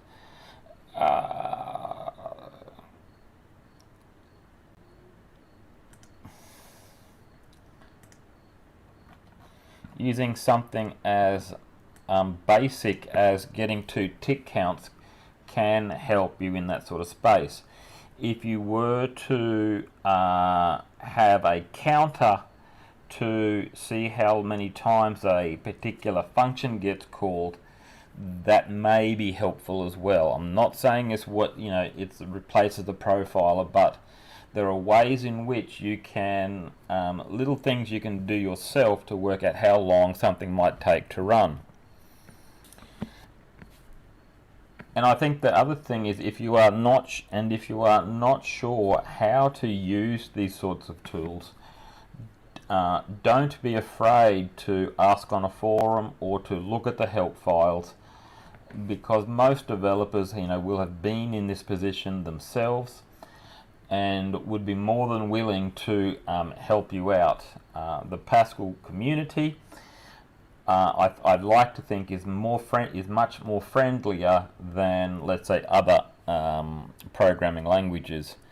So I think now it's time to look at some programs and show you the different optimization flags, etc., that can also be used. In this particular instance here, we are going to be processing a file which is 271 meg in size. It's basically a file containing a whole bunch of CSV records, and about 2 million of them, I believe. And what we're going to be doing is, for each file, searching for rows that have Australia in one of the fields and writing out those particular rows. Essentially, it's just a filtering process, but we're going to show how we can do things like working out how many bytes were allocated, working out the elapsed time, and also a poor man's implementation of working out energy in the absence of any other functions. Now, of course, if you are using something like Linux, you can also use RAPL, or to get the energy joules before and after a operation has completed. But this, like I said, is another way we can have a look at that. So basically, the wrapper for each of these functions will be, we get the start time before we do our operation, call the program, and get the counter again, and that is the elapsed time in milliseconds, which we can then convert to seconds, and finally work out the number of how much energy has been used. The TDP watts is a value that you can get from the manufacturer site if you cannot get it from the system utilities. And yeah, so that's about it for... so basically the calculation then would be to work out the number of joules. It's your TDP watts times the elapsed time seconds, and you can work out the rest from there. So in this first instance here, we are creating a string list. We're not going to be doing anything fancy in terms of memory allocation. We're just going to load all the strings in that file. Each one gets processed one by one, and then we will get information about the heap status, output a couple of values, and basically go from there. So first of all, what we're going to do is let's just check out our project options to see what's been set up here. Now here we are basically looking at a debugger friendly version. We don't have the smaller rather than nothing is really set to make this, let's say, fast or special or otherwise. Here we do have the run using a debugger, generate information for the debugger, which makes it slower. We're not stripping any symbols at all, so when we build this program here, and we can then run it, let's see how long it takes to go. Okay, so here then it's taken about 4.5 seconds to run, and you can see how much memory here was used for this particular function, and information about the how many blocks were allocated and freed, etc. By the way, this part from here down is from the heap trace unit, because in our project options we've got that option set to include that information. And here you can see how, like I said, how many bytes were allocated and freed. So now If we were to remove this line here, for instance, so we're not going to be freeing anything, which isn't very smart, but that's what we're going to do. Whoops, close that down again. Go back to here, and if we were to run it another time, then immediately we're going to be given information about, and this is coming from the heap trace unit, about where a memory allocation or where memory has leaked, and essentially it's in the main unit here. I don't have things like on my other checking turned on, but you have enough information here to work out where the leak is coming from. So we'll put that back. Now, when we look at the size of this program here,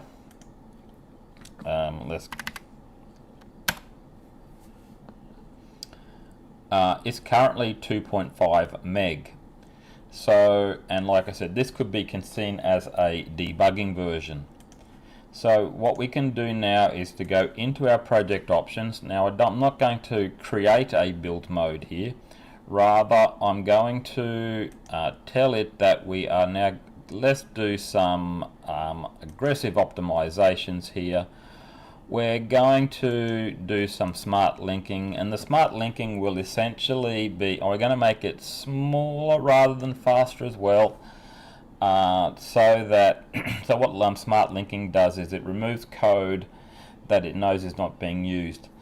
One of the units in Free Pascal or Delphi that does take up a fair chunk of your code size will be something like sysutils. And if you are only using a couple of functions from within that unit, there are ways around that, like if you're trimming strings, maybe something like strutils, or finding, or maybe even roll your own function if you are purely looking at trying to have a small exe. If we go into the debugging settings here, these options here, like I said, are still turned off. We're going to not run with the debugger. We're not going to generate any information for the debugger, and we are also going to turn off the heap trace unit. This is as close as we might get here to a release build. And when we run that, and if we were to now get the file size again, you can see here now we've gone from 2.5 meg down to 264K. So here again, we're talking about a floppy disk is less than that. And if we were to run this version now, rather than taking 4.5 seconds, now it takes 2 seconds. And keeping in mind, we are looking at, well, now 2 seconds, we are looking at a program which hasn't changed except for how we've the options we're using to build it with. So that's program number one. So first of all, you can see that it is using a fair amount of memory, and at the moment, like I said, we have it's taking about 2 seconds to run. And also, by the way, rather than splitting the field up, I am really just looking for the word Australia, just to be kind, I guess, in terms of memory here. So there are a couple of things that we're looking at here to provide us with information about memory use. The first one is the heap trace unit, which is being included automatically by setting that flag in the compiler options. And secondly, there is this function to get the heap status, and we can look at what values it spits back as well.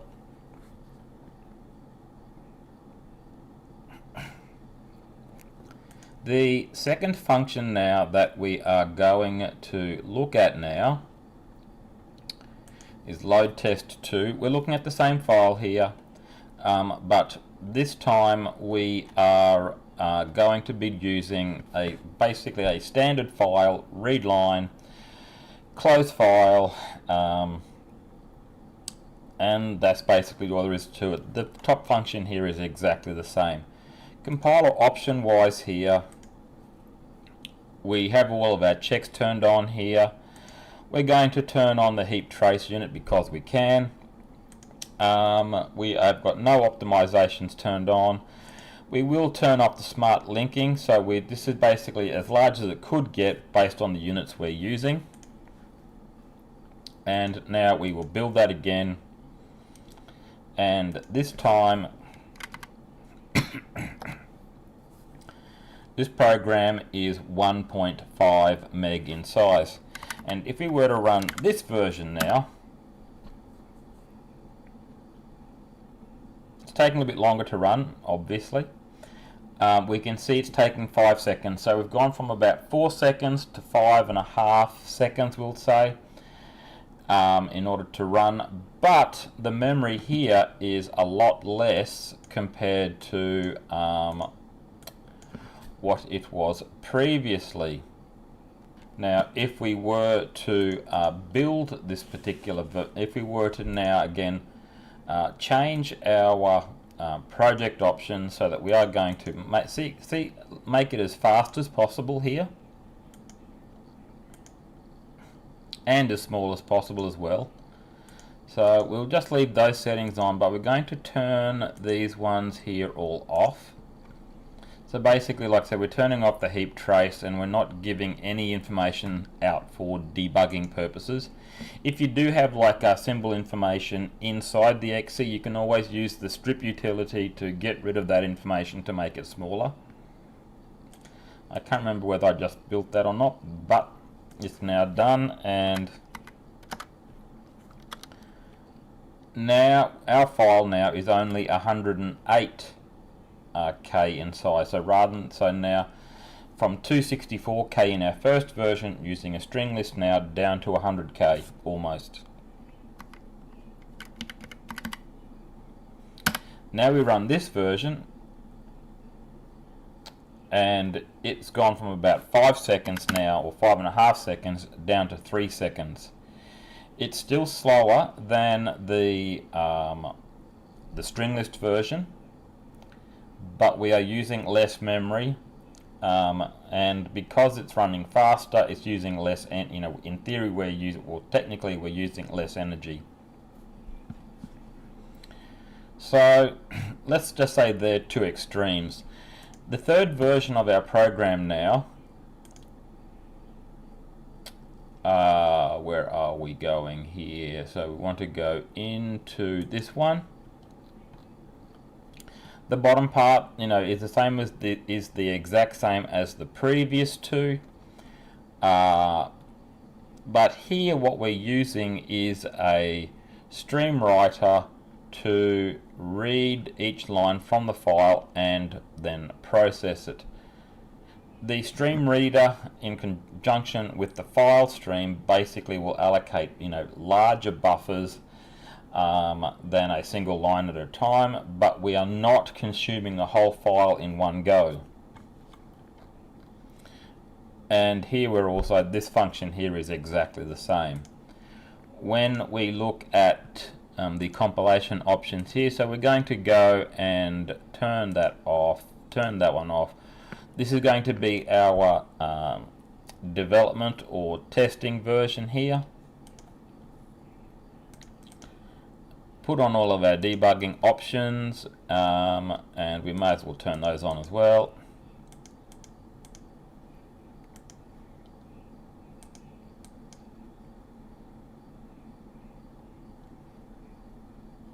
Okay, that's built again.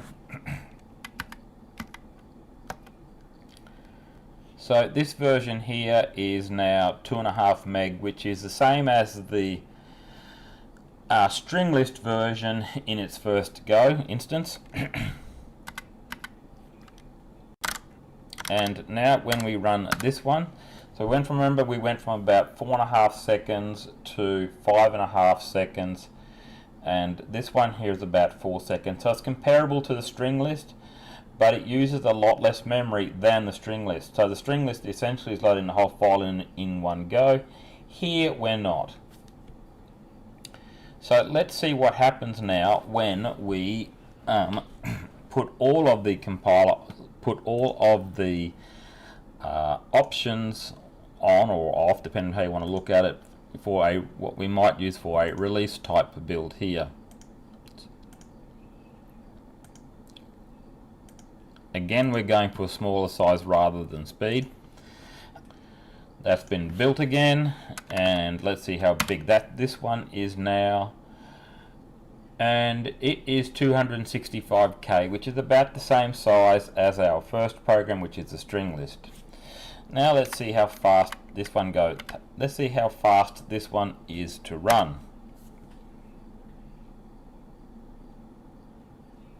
What's happened here? It seems like we're stuck. Okay. So this one here now took 1.5 seconds. So let's just run that again, because it seems to have stalled halfway, but that's a bit weird. There we go. So now this one here is actually faster than the string list version. The string list version, when it went from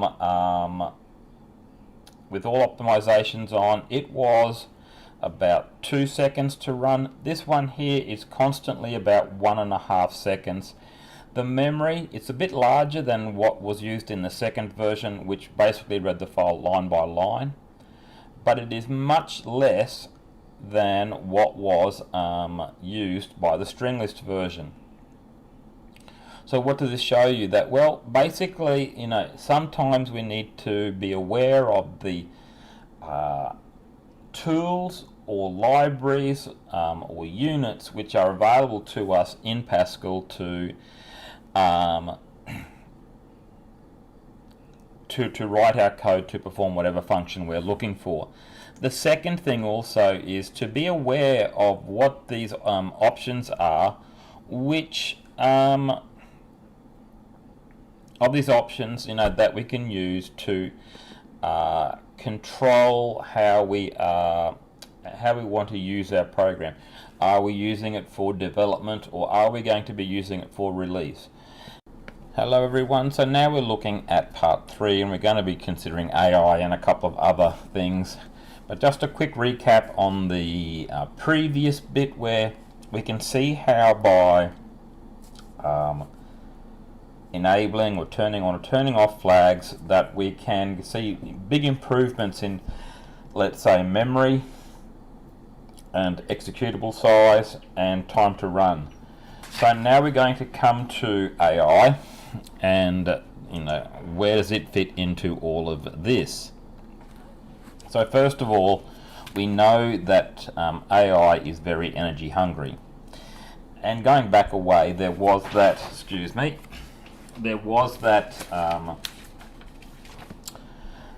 anecdote, or I wouldn't call it an urban myth, but that thing about every query would take a cup of water to, every query would take a cup of water to process. And also that idea of, you know, don't say please and thank you to the AI engine. So also training models takes a larger amount of energy as well. So while we may not be able to reduce the amount of energy that AI uses, we can make a difference in the software that might support it, or in the results that it gives a programmer or a user in relation to when it asks for object Pascal code. We need to set a good example to that world, to that tool. If AI is going to train itself, on our code or our software, we might as well make it learn about sustainability and efficiency as well. Because every CPU cycle that's saved and every unnecessary bit of electricity that's avoided contributes to greener computing and a more responsible approach to software development on the whole. And we can also consider Pascal to be used in edge cases, or edge computing, where we have tiny devices. Lazarus, or Free Pascal I should say, can run on Raspberry Pi type devices, and other devices where they're embedded systems, where there are tight power and resource constraints. And Object Pascal can be good in that sort of space in creating lean, efficient code that handles the application logic and minimizing the calls to heavier systems like AI in terms of processing or going to the cloud. It allows these devices. It can done correctly. Pascal can allow these low power type devices to perform meaningful computations at a local level, and if it can do those sorts of things, then it can also do smart serialization or smart I/O, and how it sends data from point A to point B. By combining all these strengths, then Pascal can act as a bridge between low power clients and high demand backends. Green coding isn't just about what software does today, but it's also about how long it can keep doing it. So the question is, what comes next? Object Pascal allows us to optimize for speed, for size and efficiency. I'm going to say almost since the year dot when it was started. Now if we want to get serious for half a moment, efficiency is not a relic of the past. In fact, it is more important now than before even. I would say that as developers it's an obligation or a professional responsibility that we can exhibit. And we should take these advantages and use them to lead by example, by things like writing lighter. Be mindful of what we are using or what our program depends upon. Don't chuck everything into the basket being your application just because it looks good or it contains a feature or a function that you need to use. Embrace the stability and the readability of the code.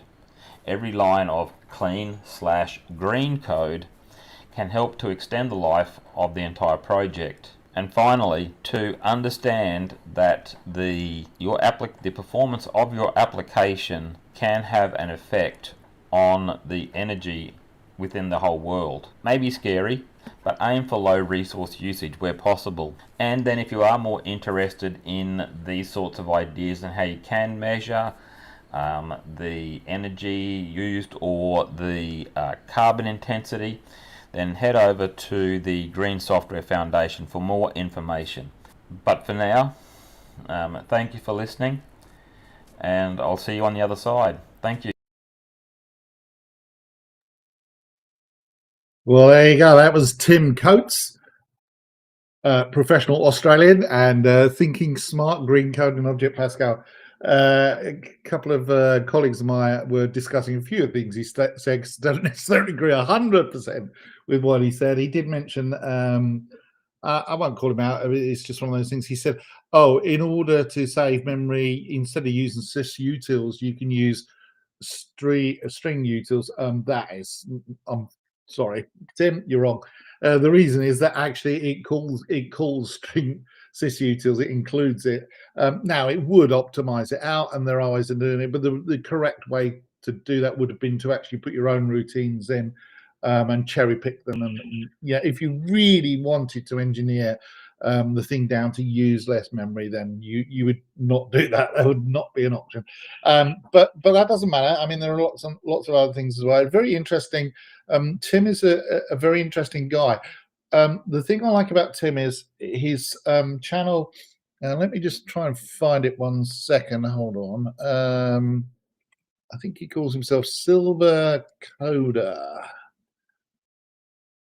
Silver Pascal Coder. Yeah, there you go. Silver Coder 70. Let me just put that up as a caption here.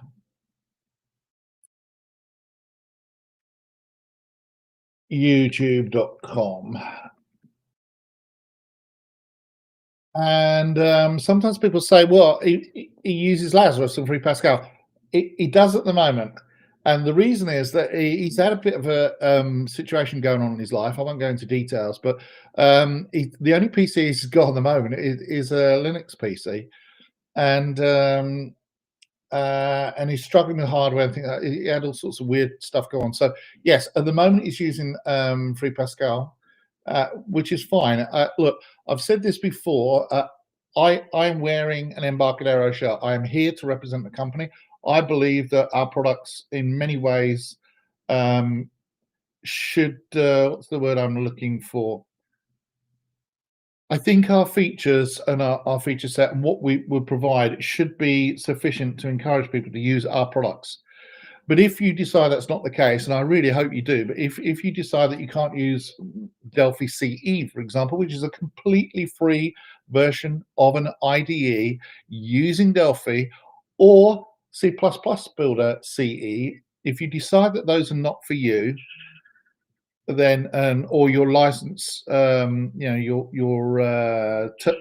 own conditions are such that they won't work for the CE license, then I'd rather. Sorry, my phone is making lots of really annoying noises, and I just need to turn it down so it stops doing that.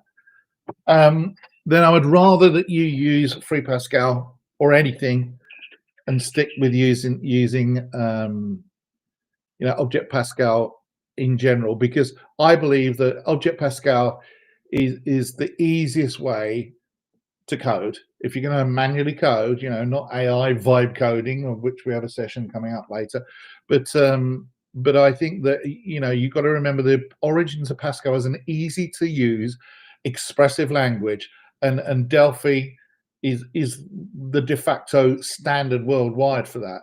Really, we, as he mentioned, as Tim mentioned, in the TIOB index, which means nothing and means everything, we're at number 8 in the top 10 languages in the world, and that's actually collective Free Pascal and Delphi usage, and way more people use Delphi than Free Pascal, but it's a creditable system. But majority of people using Pascal for professional development are using RAD Studio or Delphi, and all sorts of versions. Many are using 13, but lots of code out there is still running on older versions of Delphi, because that's the strength of what we do with the language. And I don't mean this in any way to knock Free Pascal, but we tend to come up with the feature, and then generally speaking, the rest of the ecosystem will follow along with us. Not always, but mostly that's how it works, and that's fine. But it's if you're going to use anything, use Object Pascal. Now, he is an MVP, a Delphi MVP, and he's very good as well. He's a good streamer, and he does pretty well considering the circumstances of what's going on in his life, his own personal life as well. Lots of things happen. Hey, we all have things happen. I mean, hello. My own circumstances are weird as well. That is like 3:30 in the morning for him, as he mentioned earlier on. So he's not going to be joining us live. But super. Thank you, Tim. From now on, we must think about our repercussions from programming and apps on carbon footprint. New ways come with new ways to do things. Yes, I mean, I would say a commenter made a very good comment about power and energy, which is many businesses do not care. They're like, so what? So your application doesn't burn memory, but it doesn't burn energy. But I look at it this way. Here's a different way of looking at it. If your app is going to run on a laptop, okay, be it a Mac, my Mac is sitting next to me here. I like Macs, they're great machines, or a Windows laptop, or anything like an iPad or something like that, or a phone, a mobile phone, then actually you do need to care about energy efficiency in your applications, because when you're running on battery power, it's got to be efficient, and you can't just go ahead and say, I'll use as much RAM as I want. I don't care if it uses 12 gig of RAM, because I need it. No, actually, as Tim was pointing out, that's not really something that you can do. You can't get away with just being a bad citizen on the computer. And so energy efficiency isn't just about saving the planet. If you believe that your company won't care about saving the planet, then look at it this way. your applications could run in less memory and run faster potentially, with the right optimizations and CPU instruction sets and things like that, which are the things that you get in later versions of Delphi, where it supports newer instruction set instructions and newer, more nuanced ways of doing things. Then actually, that is an advantage that goes way beyond saving the planet. If you think that saving the planet is for hippies, and I hope you don't. Although I'm getting old enough now, it doesn't really matter because I'm not going to be here to watch the planet burn and destroy. But maybe. Even if you don't care about saving the planet, then the thing that you should remember as well is, like I say, it's down to battery power and stuff like that. He said that older hardware is, you can't get more green than recycling older hardware. Again, that's probably not something I personally agree with, because generally modern hardware has to adhere to all sorts of rules about green power consumption and stuff like that. You find that modern CPUs are much more energy efficient, and certainly ARM chips, for example, are designed to be power efficient, and yet still deliver the speed as well. Again, as I said, if you were on a laptop or something like that, a laptop from 5 years ago being more energy efficient than a laptop from now, no. But in terms of not having that old laptop going to the dump, the waste dump or something like that, on some landfill somewhere, then yes, of course, that's the thing. There are entire industries out there. Google it on, and then go on YouTube. You'll see people who are stripping these old laptops for the precious metals in them, like aluminium or aluminum, but also gold and platinum and various other weird things that go into the old computer hardware. So, yeah, Bruce says, proud hippie here. Yeah, well, I don't have the haircut for a hippie, but I think you don't have to be a hippie to actually think, you know what, maybe we should try and save the planet a bit. And if we can do that in coding, well, why not? And also, like I say, ignore all of that. From a business perspective, your programs being more memory efficient and more CPU efficient have a knock-on effect, because it makes them quicker, hopefully, but also, more pleasant to use in terms of one of the things that are going on. Colin Maharaj says, Tim and myself thinks the same way. I'm super conscious about RAM and CPU utilization. Well, it always used to be the case. Certainly when I first started out in the 1980s as a developer. In fact, I wrote my first commercial program in the 70s, but as a full-time developer, it was the 1980s. You had no option but to care about RAM and CPU utilization, because they weren't around. I mean, any of us that have ever used dial-up as well, that if you had a bloated program and you were trying to download it on a internet dial-up connection, everybody hated you if your application was huge, even if it was the greatest application ever written. So as things have got better and the internet connections get faster, I have a 2.5 gig fiber connection here for my internet. Nothing I download or upload takes any time whatsoever, seconds to download massive files that back in the day wouldn't have even been possible. In the early to late 90s, it would not have been possible to download the files I regularly download in seconds here. Patrick says one of the issues is whether buying a modern device is more environmentally friendly than keeping a less optimized device for longer. Yes, this is the problem. It's only a question you could probably answer yourself. But even so, it's interesting. And as Colin says, it's very useful to test new code on older hardware. Yes, and in fact, in business, you have to, I for nearly 30 years, I was writing software that was going directly to end users. I mean, your commercial, everyday Joe Public user.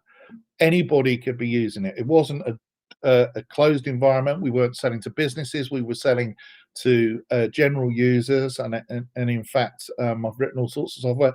At one point, Canon printers, every time you bought a Canon printer, they came with a CD with 5 programs on it, I think, and 4 of them I'd written.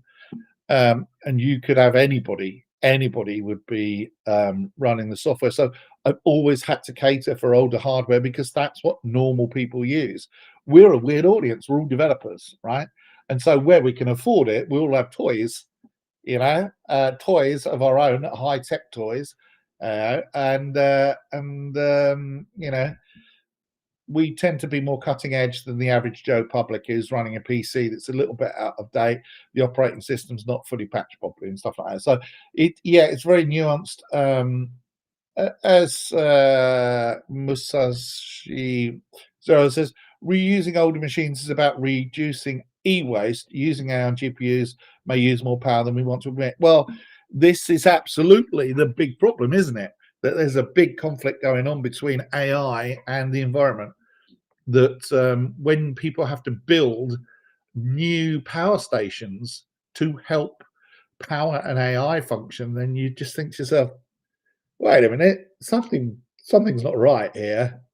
We couldn't build power when we needed it for more power for the people, and yet now we do it because we want the AI to be financially successful. It's insane. It's absolutely crazy, but it is what it is. That's the environment we live in. That's why I wanted this session on. Tim volunteered it, and I said yeah, and he did mention about he couldn't run his regular PC. Would it be okay using the free Pascal? And I said yes, it is. There may be something to be said about using older hardware, maybe for donation to other countries. Well, actually, that's generally what happens. A lot of them get upcycled and then moved on to other countries that maybe don't have as strong an economy. And it's creating new and electronics uses nasty chemicals that have to go somewhere. Well, yes, that's true. Although there is a trend towards not doing that.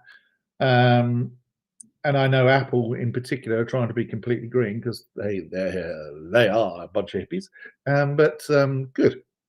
Yeah, good for them. If being a hippie means that they care about not using all our natural resources whilst making a shed load of money at the same time, because they're not that hippie, they like cash, then I think that's a good thing. And finally, always had question marks about who cares about CPU usage. They're so much faster today. Well, no, they're not. I mean, that's the problem. That, like I say, your average Joe public is probably much more likely to be doing something else. So I've just realized that our next session that I had planned is not available, I believe. Yes, it's not. So I was going to do another one. I'm going to have to disappear out for a second. Hang on, let me just add a scene in here. Bear with us. What I'm going to do is add in, I hope I've still got it. Yes, I do. So then what I'm going to do is add a video that is a replay. Our next session was going to be with Joe Ferreira. Unfortunately, he said he can't make it. Bruce McGee says hippies can be capitalists too. Yes, exactly. Well, I didn't realize this would provoke quite so much discussion. I'm surprised, but please. Yeah, hippies can be capitalists too. Yes, well, apparently. I thought it was all about free love and free sandwiches, but apparently not. It's maybe, but it's not about free software. So, which I always thought it was, but there you go. I mean, Linux is from Linus Torvalds. I don't think anybody would ever describe Linus Torvalds as a hippie. So, I mean, that's an unusual way of thinking about what he would do with the software. But yeah. Okay, so look, let's go on to the next session. So unfortunately, Joel cannot make it. His session was why versioning code matters. Because he's not available, what I'm actually going to do is do a replay of a session from Friday from Stefan Nyland. The reason is, first of all, it's absolutely brilliant session. And secondly, it's the most requested and commented one that we had. And that is from Stefan Nyland about working with job objects.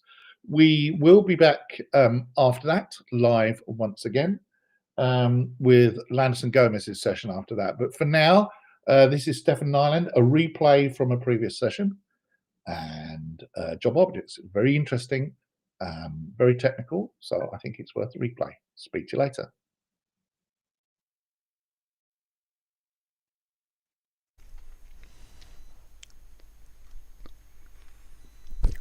Welcome to CodeRage 2025. I will be talking about working with job objects. My name is Stefan Nyland. I'm a long-time Embarcadero MVP, and the cover I'm working under is fixed by code, so you can find my blog on that.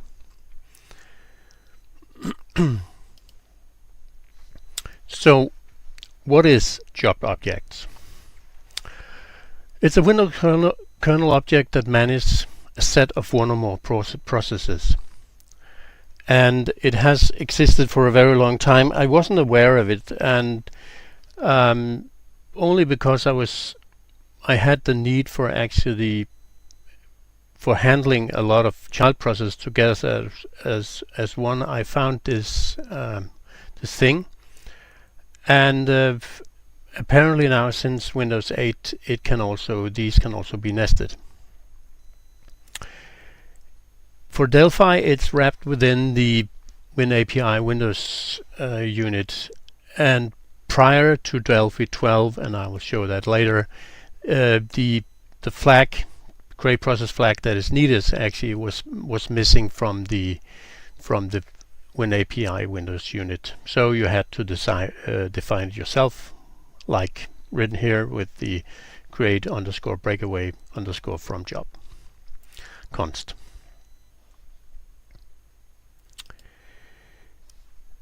The way to find job objects or to monitor them is actually because they're not out in the open as such, would be actually to download something like Process Explorer from the sysinternal site at Microsoft. And by default, these are the jobs are not shown, so you would need to actually, as said here, under options color selection job, actually set that up. So I'll just show that here. So I have Process Explorer running, and so under options, configure colors, and notice what's going to happen now. There's a lot of changes here. So this actually shows the various jobs running, and you can see it's used a lot of places. I'll come back to that.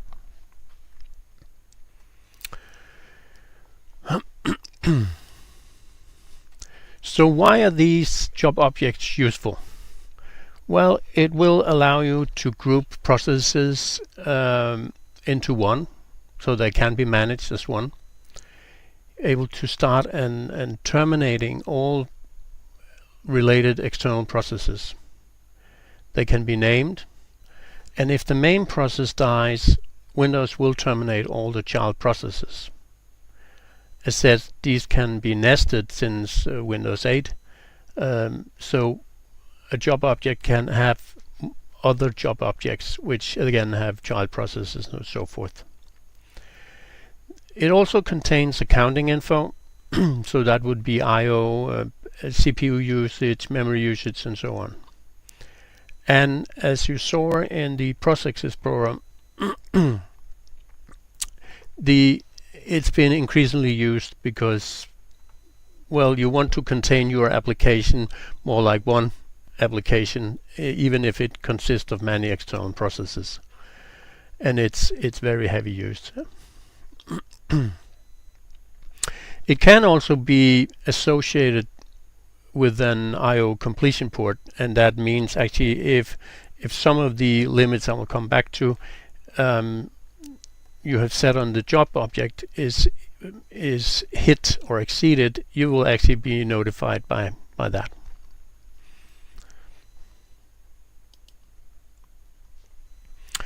So on limits and notification on job objects, these can be set as on the CPU level. So that would be maximum processes active, the time, the CPU affinity if you want to have the processes running on a specific core or multiple cores. The rate control might want to throttle things down to test something.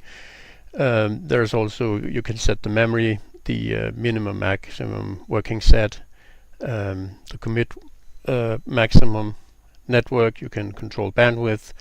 I/O would be the rate, read write a number of bytes.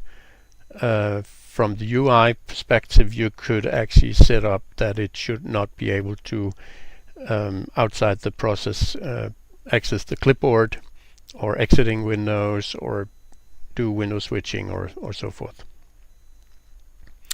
So if a process is assigned to the job and it tries to exceed or change any of these limits, then the function call would actually succeed but would be ignored. So for instance, if you would try to exceed a function call to allocate more memory, and then the process would, that call would actually succeed, but it would be ignored in that case. So it wouldn't fail, it'll just be ignored. If an optional IO completion port is associated, as mentioned before, you'll get notification when limits are exceeded.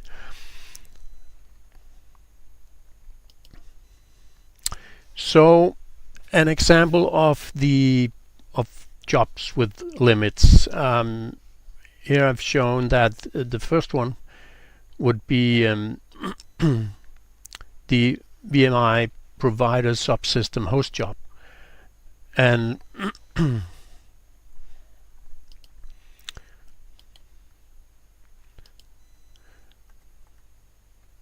so that would actually, here see that there's a job memory limit on a gigabyte of memory. There's a process memory limit, and that can be up to 32 active processes. So to set these limits, you would need to set one of the following record structures, and then call the set information job object function on that. And we will see in code later how it's done. And as you can see here, there's the WinAPI names in parentheses, but also the more friendly Delphi enumeration. The other example is a list of where there's more UI limits set. So the write on clipboard, read clipboard, user handles, the exit window, and so forth. And that would be on an Edge web browser instance on a web view.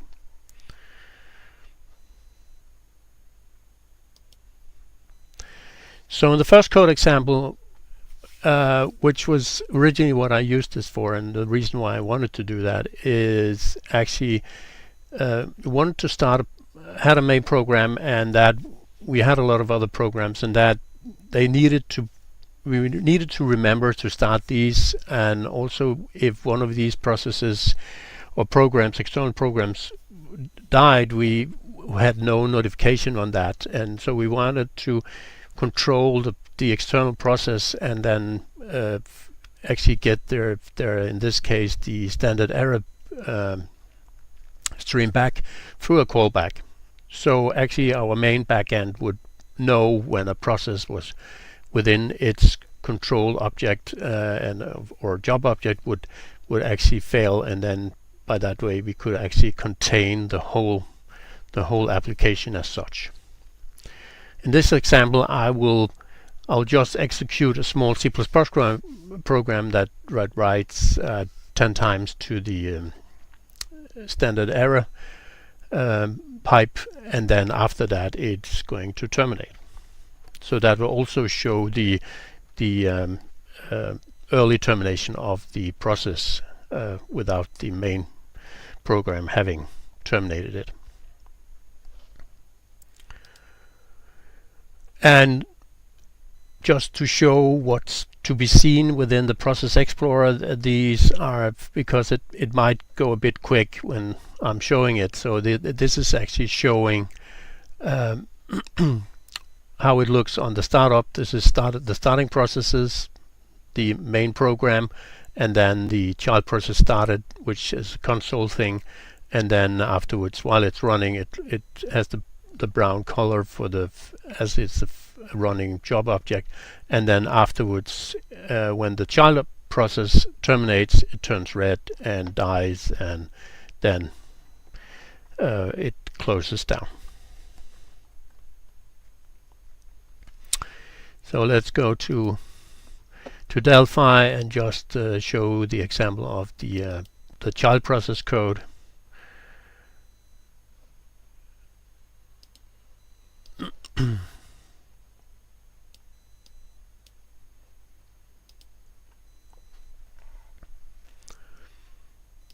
So this is the simple C++ program. So that will we can compile and run it, and then we'll just count these, print these out to the std and then afterwards terminate.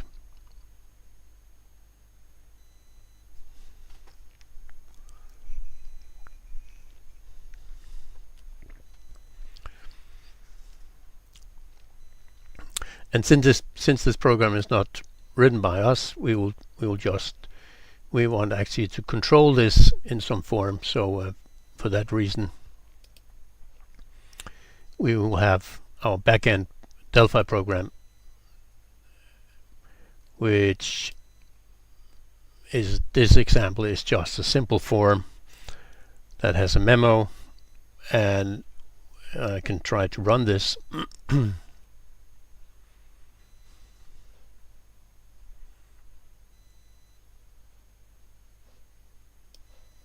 And you'll see it's running here, and there we have the process, and in a bit it will close down and we'll see these go red. So it closed unexpected, and it actually terminates the the child process. So let's look at some code.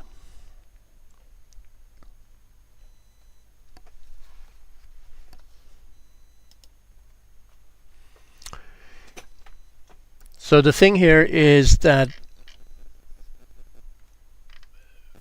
we are actually only doing, we're having a form create and a form destroy.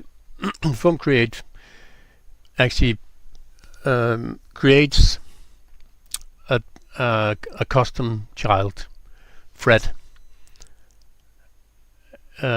which we'll come back to later, and then it sets the on terminate on that child thread. And the did child terminate unexpected is just writing to the memo field. And then we have the structure.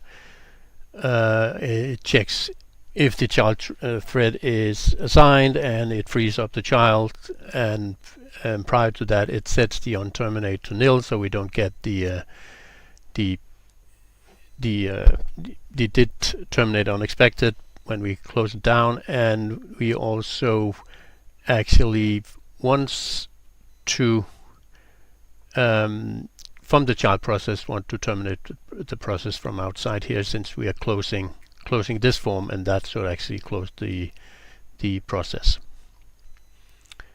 And then we have a small function down here is logged child error, which is actually the callback on the create child. So I'll come back to that.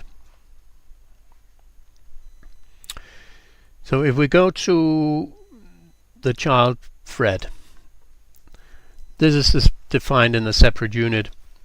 And again, here I was mentioning that is if you're using versions of Delphi prior to Delphi 12, you would need to put this const in, since it's not defined in the WinAPI Windows unit, which sometimes happen. Well, the Win SDK changes, but well, the wrappers are not updated.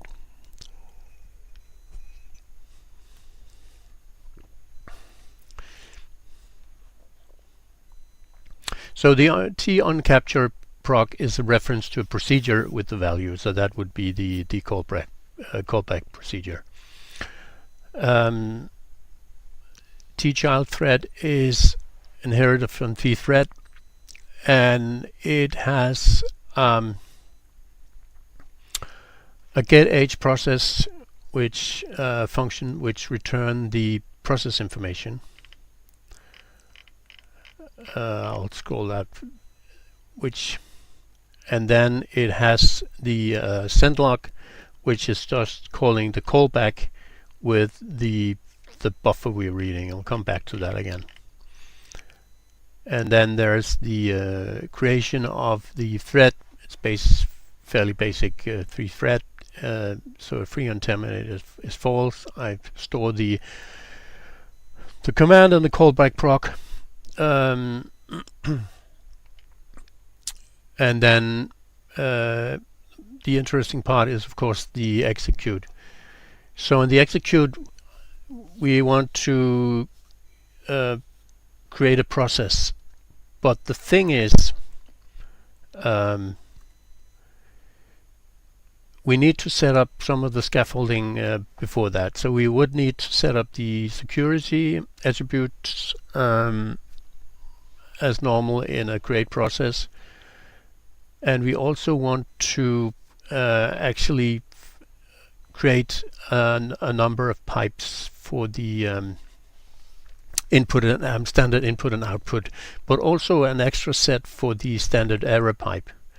So these are the handles defined up here, and so I start off creating the pipes, read and write pipe, security attributes, and the second type, the second set of pipes for the standard error.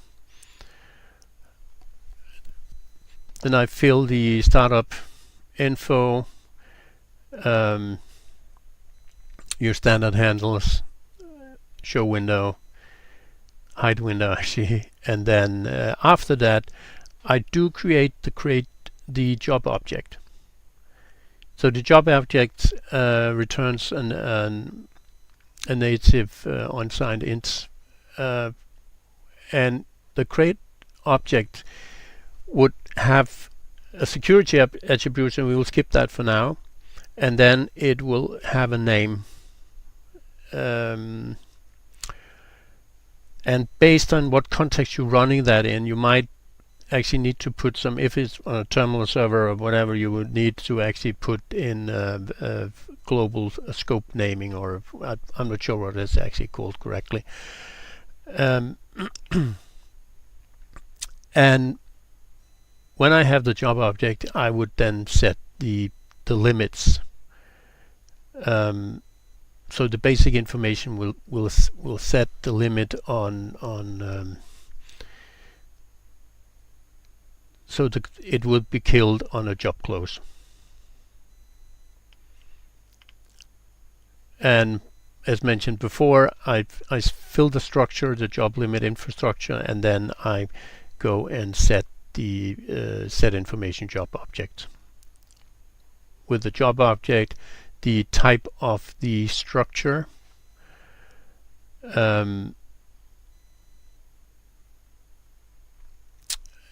which is the job info, which is an extended limit information. We can go to this and see there's multiple of these within the Win APIs, and that is as mentioned in the previous slide. And then we set the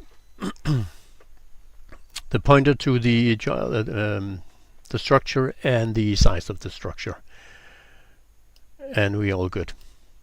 After that, now we have the job object. After that, we create the process. The thing here is that we would, and since we're doing the the pipe with the standard standard error pipe. We need that. We would want to set the this parameter to true, because that is the inherited handles flag. So that you want to set to true in this case. And then we set the new flag, or a new flag, which is actually tied to the job object, which will be the breakaway from the job. And that is actually how a process is allowed, or how it's connected to the job. Actually, there is a lot of documentation on this also. So if that succeeds, we're back to actually checking if we get the f process info handle, and by that way we take the process handle and assign the process to the job object like this, and then we're actually all good.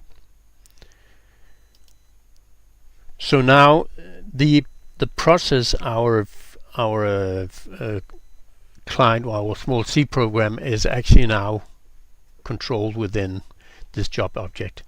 And right now we'll then just wait for this process to peek on the pipe, the error pipe, and see is anything coming through, and then we will synchronize to the sendLog function, which is down here, and that will call the callback with the message. As we saw, it was then putting all the standard error from the C program out to the through that, since it's read from the buffer. And then after, when the process is done and died, then the job object will terminate as such, and we'll see that. So I'll just try to run this one more time. Just move it over here. See, it turned green as the picture, and then it's running it 10 times. A note on this: I didn't wait for the. I've done it nicer. I just don't wait for the character return line feed or anything. So you should doing this. This demo, it doesn't really matter, but as you can see here, we are now done. It terminated again, and the job actually finished. So, and actually doing it a third time, where I actually killing the program before it's done, just to show that this will now terminate again, turn all red, and gone. So.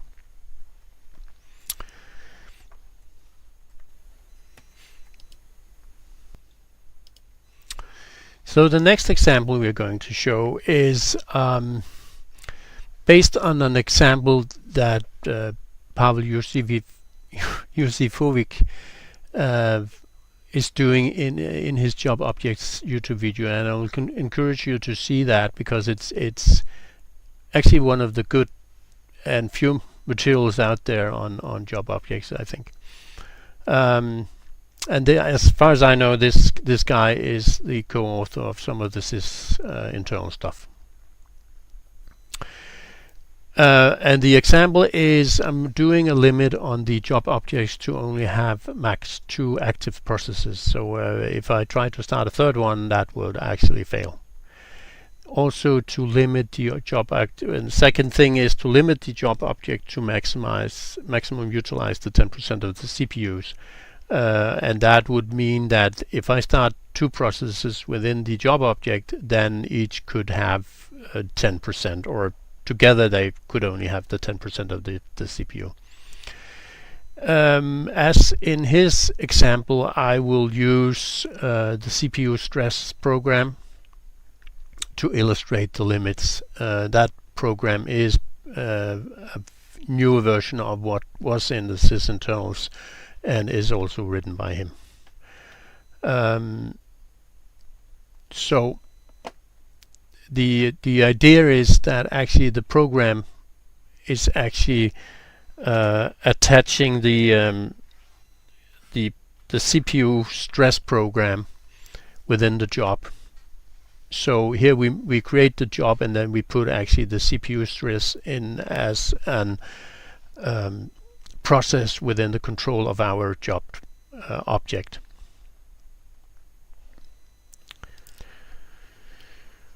So back to the code. You just close this one down.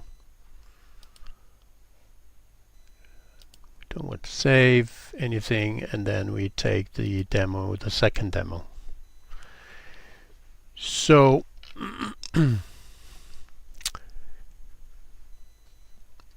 this is a console application, and it's fairly simple.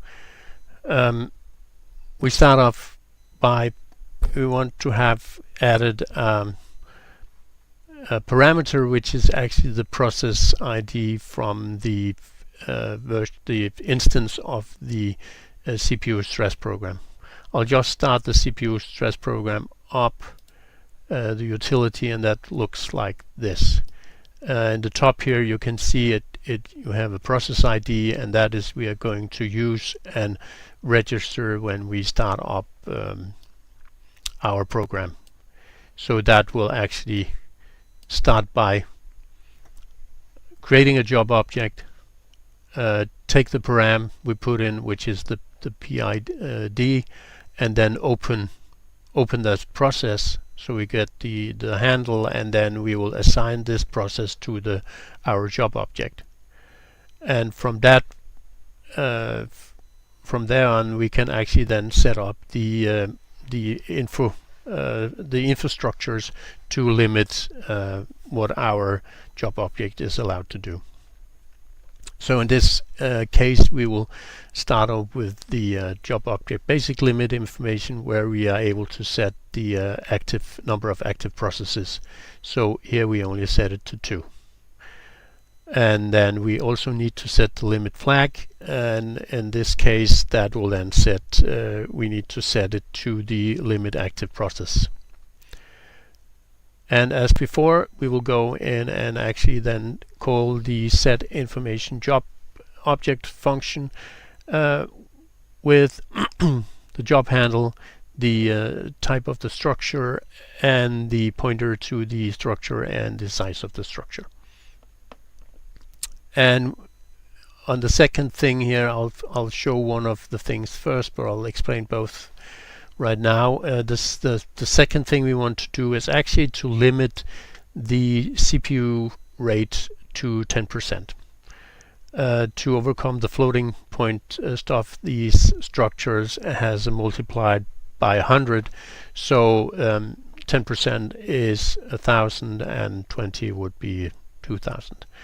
And then we again set the limit, and then we set the control flag. In this case, we want to set the control flag with the CPU rate control enabled, and also with the rate control hard cap, so it caps off when we reach the 10%. If we didn't put this in, it will actually use as much as possible, but it would be the first to suffer down to the 10% if we would have CPU usage exceeded. And again, we call the set information job object to set the size.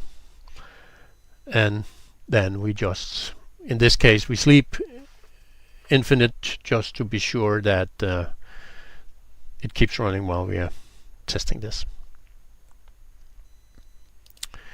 So I'll just put in the parameter and run it,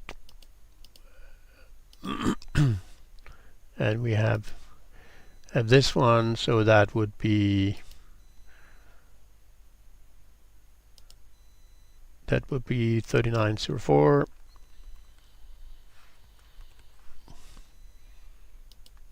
Save that, run it.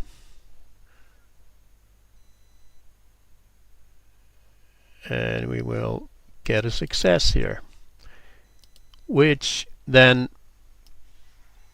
now we're actually having control of this. Let's look at the Process Explorer while we're doing this. So here we have, we need to find our test application. So that should be somewhere. Let's see if you can find it down here. There we go. No, we actually want the CPU stress, this one. That's what we want. Process tree again. Add the CPU stress here.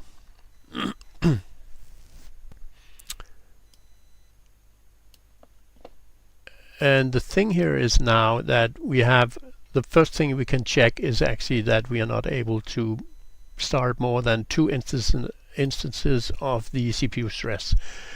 And when you test this, you should use this newer version, because Pavel has added some features, so it's easier to test job objects here. So what you can do is go in on the process and actually launch another CPU stress instance, which will be attached to the same job object. So we do that, and I have a second one here,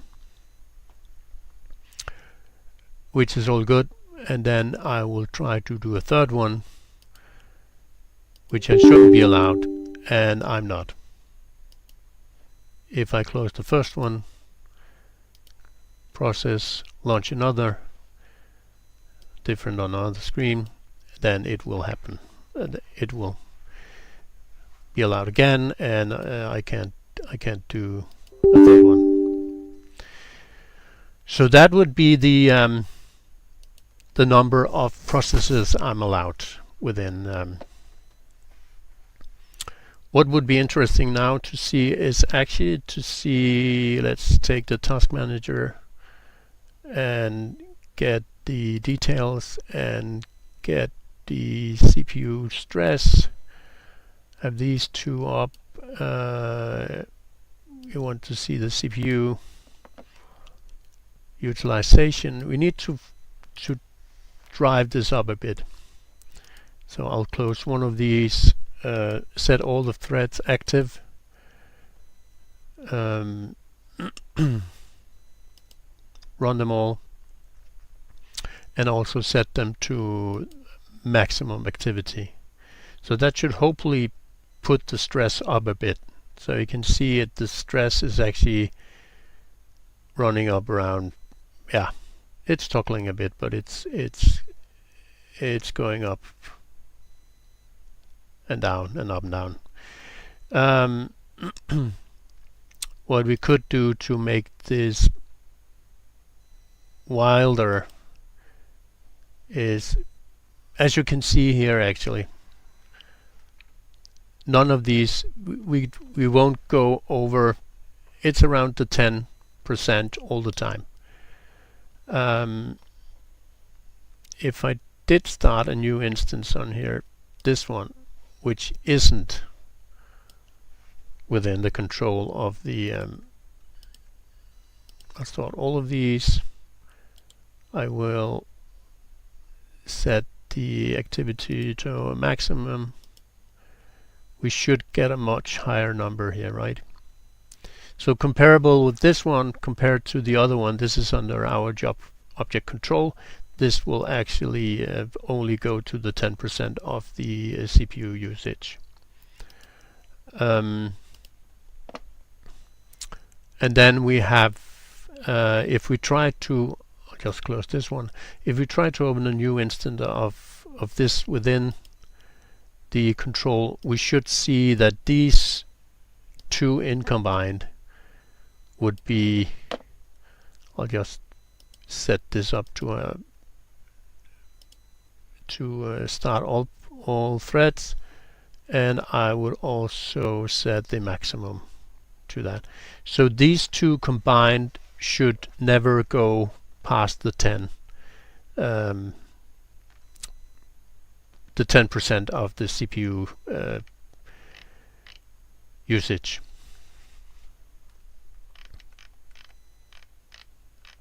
Where are they? There I.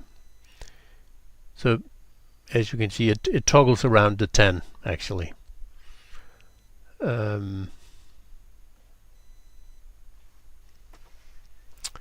So let's close this one down and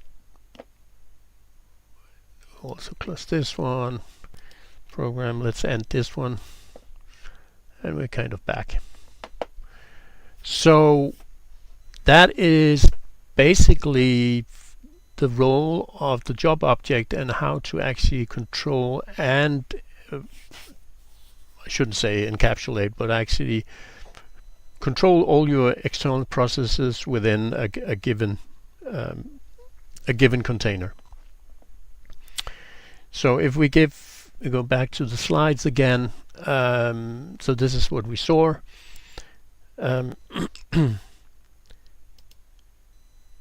So where does this all then lead to? Well, everything seems to be connected. So actually in Windows 10 a thing called silos was introduced, and Windows containers, also called Windows containers. And actually silos are just the upgraded job objects. So apart from CPU and memory and so forth, they also have own file system, registry, and namespaces. So they're actually Windows silo servers or Windows containers.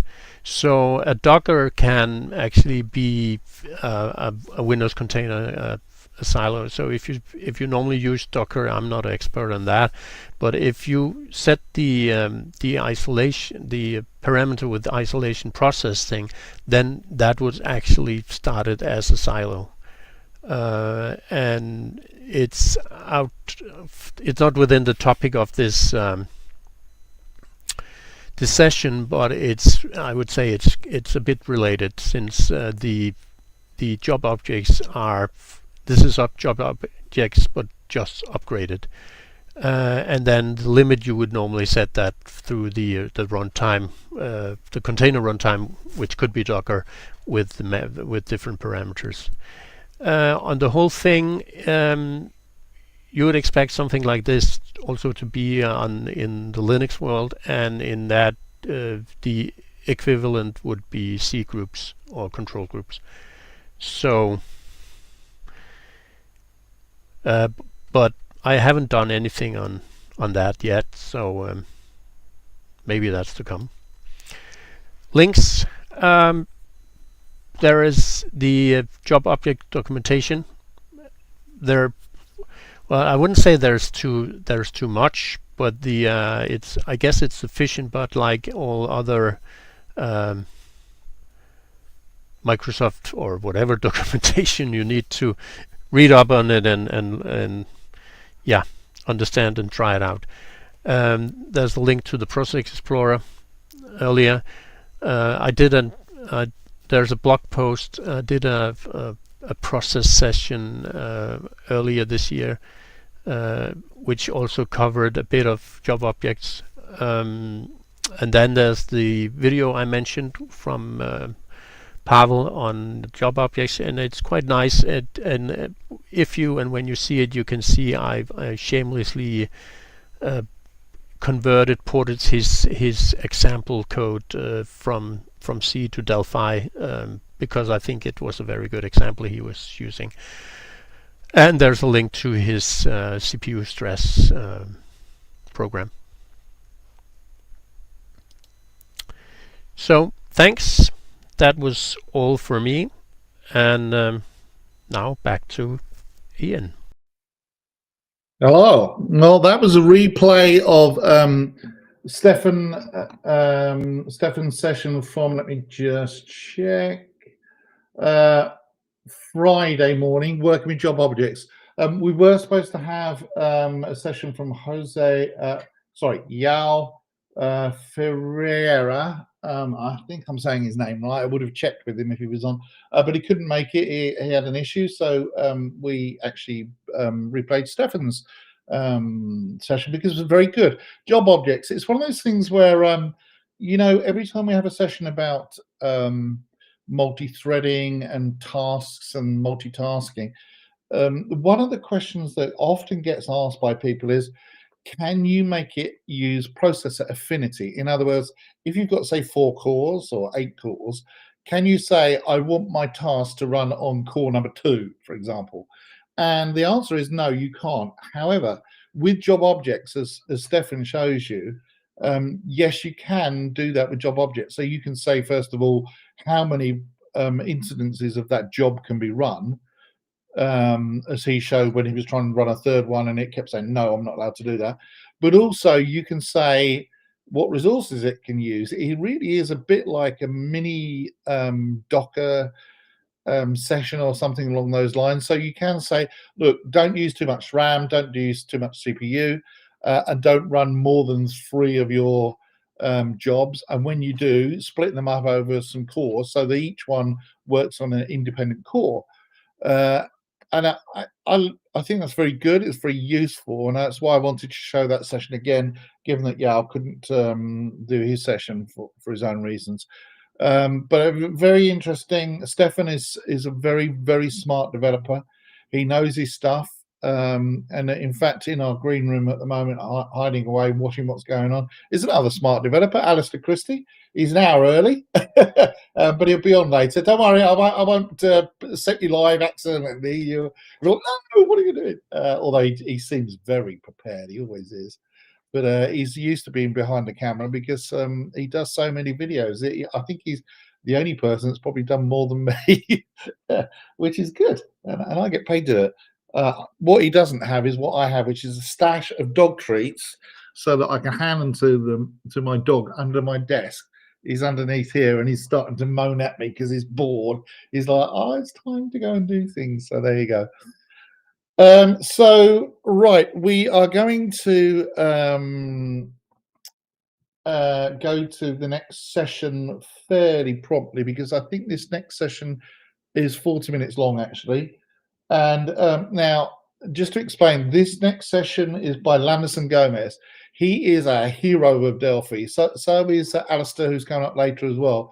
But Landerson is almost single-handedly responsible for some quite extraordinary things in Brazil. I mean, there are a lot of very good people over in Brazil, but Landerson is Brazilian. He works with a lot of the educational programs over there. And one of the reasons why there's so many very good Delphi developers in Brazil is because of the educational system, and they teach Delphi over there. And Landerson's the guy, you know, he's the guy that gets these things organized. So he's a great guy. His session is in Brazilian Portuguese. It is subtitled in English. I should point out that all sessions are subtitled, whether the person's speaking English or not.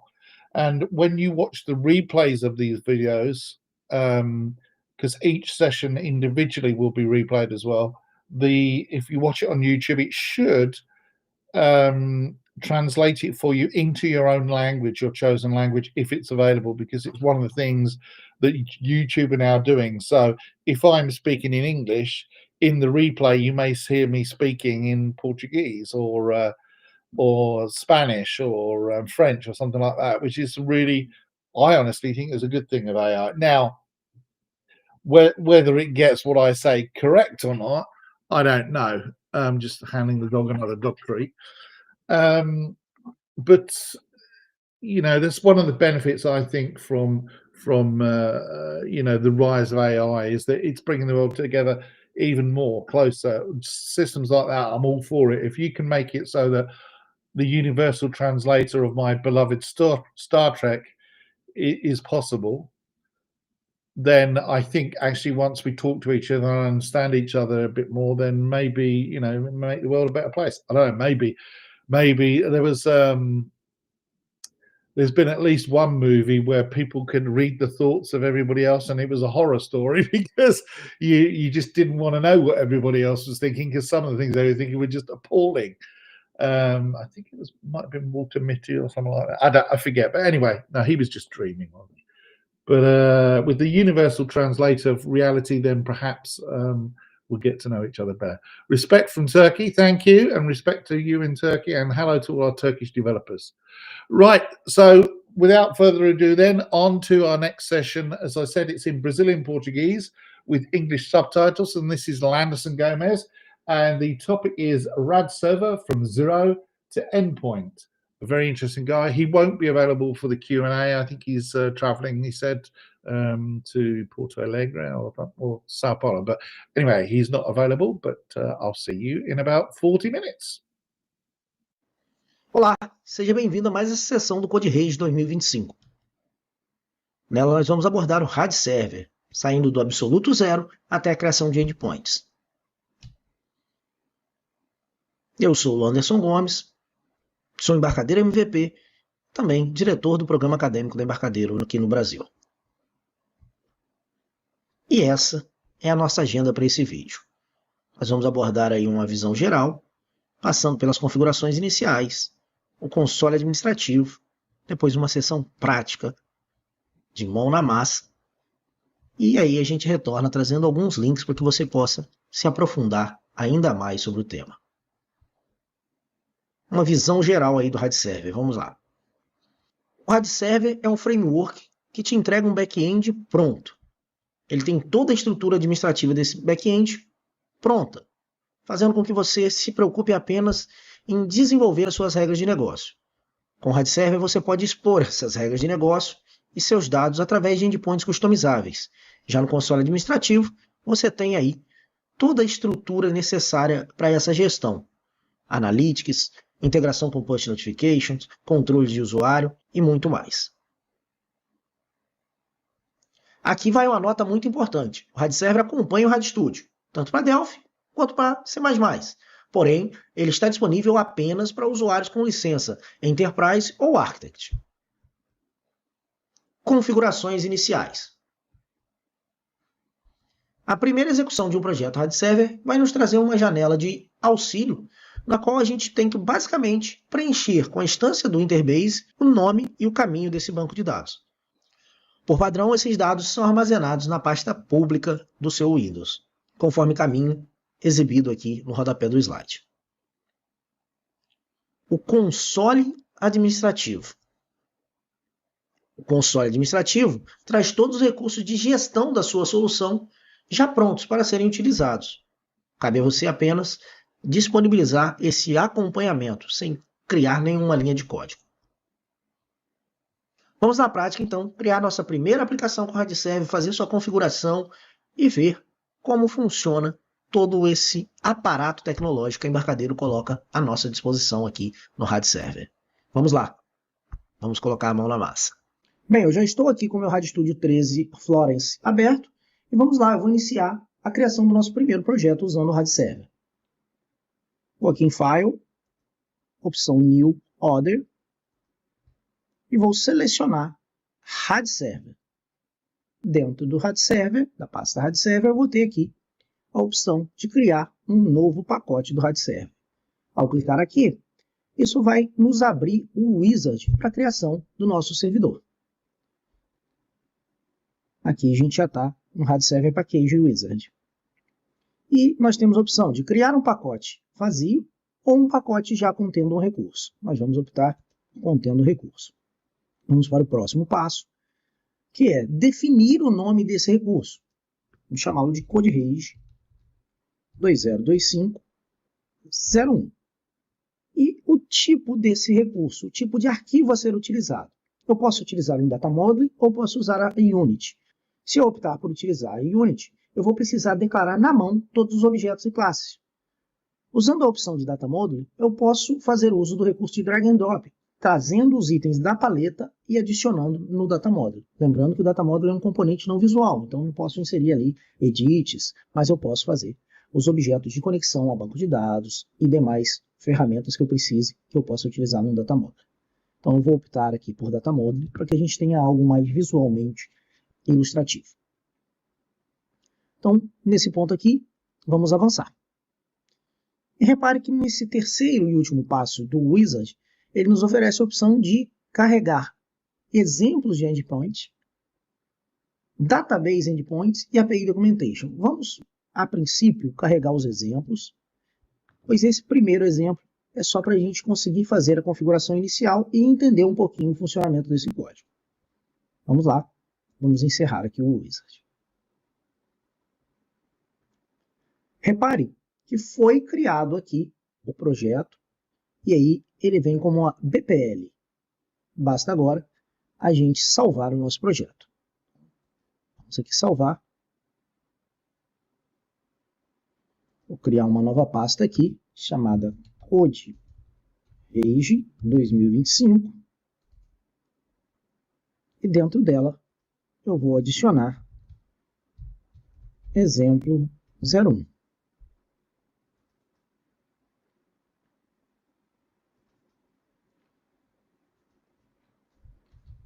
E aqui o nosso resource,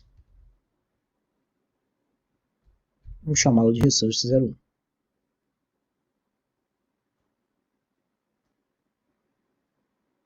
E o nosso projeto vamos chamar de server 01. Vamos salvar. Está salvo o nosso projeto. Antes de executar o nosso servidor, é necessário que a gente garanta que o interface está em execução. Você há de se lembrar que quando eu fiz a apresentação dizendo que nas configurações iniciais a gente precisava configurar a instância do interface devido à dependência do console administrativo. Ou seja, o console administrativo depende do banco de dados do interface estar funcionando. Então, vamos conferir aqui se a gente tem um interface rodando nessa máquina. No meu caso aqui, ele está rodando já. E eu preciso apenas garantir que eu vou me recordar o nome da instância, que é exatamente essa aqui, ó, GDSDB. Então, eu posso parar aqui o servidor, subir ele novamente, para garantir que ele está funcionando, e me lembrar, GDS_DB é o nome da minha instância. Vamos retomar aqui, e quando eu executar esse projeto, vai haver aqui a necessidade de que eu confirme a criação dos arquivos de configuração. Esses arquivos de configuração são aqueles que se encontram na pasta public. Então vamos só dar uma conferida aqui, ó. Say user public documents Embarcadero AMS. Repare que a pasta está vazia, por isso ele está me pedindo ali os arquivos de configuração. Vamos executar aqui a configuração. Então aqui vai abrir um wizard do setup do RAD Server. Então, qual o nome da instância? GDS_DB. O nome do banco, vou manter o nome padrão aqui. O endereço dessa pasta, né, onde vai estar esse arquivo de configuração, também vou manter padrão. O usuário do banco também está com padrão aqui. E vamos avançar. E aqui, se ele vai querer criar os usuários de exemplo e o grupo de usuários de exemplo. Vamos marcar que sim. E aqui nós temos o cenário de colocar a senha para acessar o console administrativo. Então aqui eu vou trocar de console user, eu vou inserir a minha senha aqui, RAD user, RAD pass. Vamos avançar. E quando eu clicar em Finish, ele vai confirmar e criar todos esses arquivos dentro da pasta pública ali. E, consequentemente, efetuar o registro lá no registro do Windows. Então, vamos confirmar aqui. E aqui ele está nos dando essa confirmação. Olha, eu estou criando esse servidor e continua a instalação com a licença Developer. Ou seja, para distribuição a gente precisa ter uma outra licença. Mas no nosso caso aqui é só um exemplo. Vamos usar a licença Developer mesmo. Está aí, está configurado. Se a gente vier aqui agora e olhar, ó, já existe aqui os arquivos de configuração que a gente acabou de criar. Vamos seguir. Então os arquivos estão criados. Esse é o arquivo contendo as informações que o RAD Server vai adicionando no banco à medida que a gente for utilizando, que vão gerar lá os analytics e todos os dados a serem analisados. E esse é um arquivo ini, que vai trazer aí para a gente a possibilidade de acrescentar algumas outras configurações. Então, ó, aporta que o console administrativo funciona. Diversos outros cenários de configuração estão disponíveis aqui no arquivo ini. Vamos fechar e prosseguir. Isso feito, o nosso servidor está no ar. Então, está aqui o RAD Server já funcionando. Carregou todos os módulos.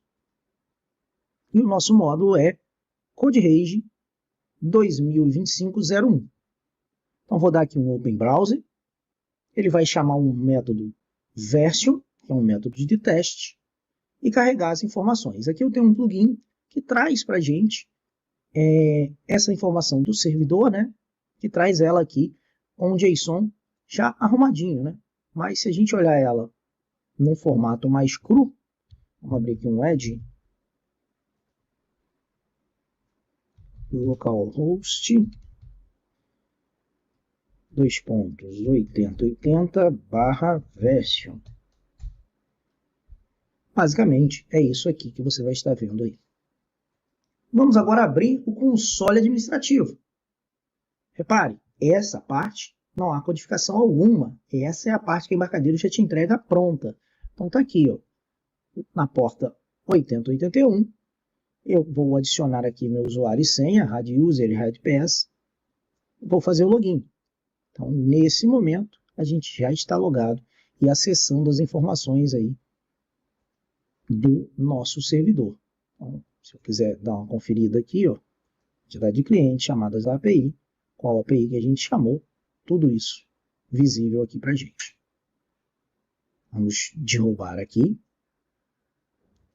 Eu vou derrubar o console administrativo. E vamos retornar aqui para o RAD Server. Vamos abrir aqui o Delphi.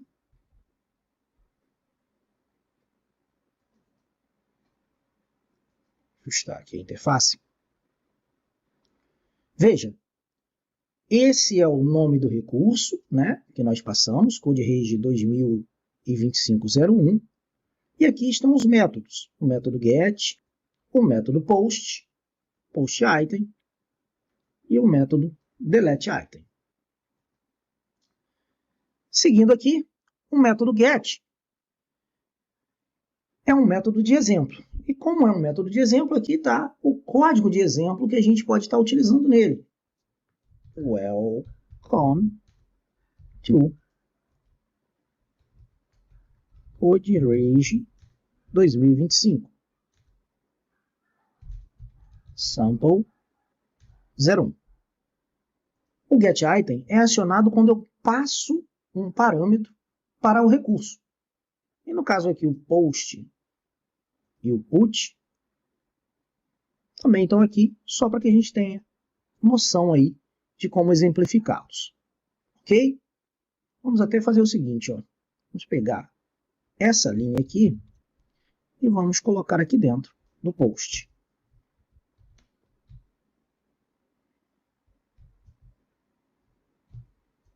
Vamos escrever aqui post.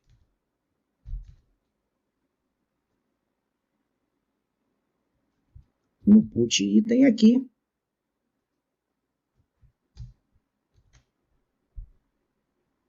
vamos escrever put.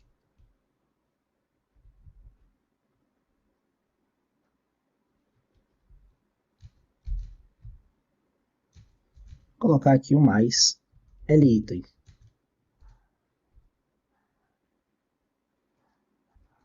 Fazer o mesmo aqui para o delete. Vou usar essa linha aqui, que é só trocar o verbo.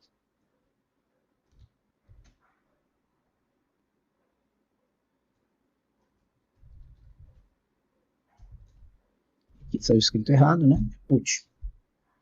Ok. Então aqui os nossos métodos de exemplo. Eu vou agora dar um stop aqui no servidor e a gente vai subir ele de novo, para que ele carregue essas alterações que a gente fez. Tudo bem? Vamos lá, salvei. Vamos executar. Então está aqui, carregou. Vamos chamar aqui o comando Open Browser novamente. E qual é o nome do nosso recurso? É isso que a gente tem que passar aqui agora. Se a gente passar CodeRage 2025-01, automaticamente ele vai trazer o get e trazer a mensagem Welcome to CodeRage 2025 Sample 1.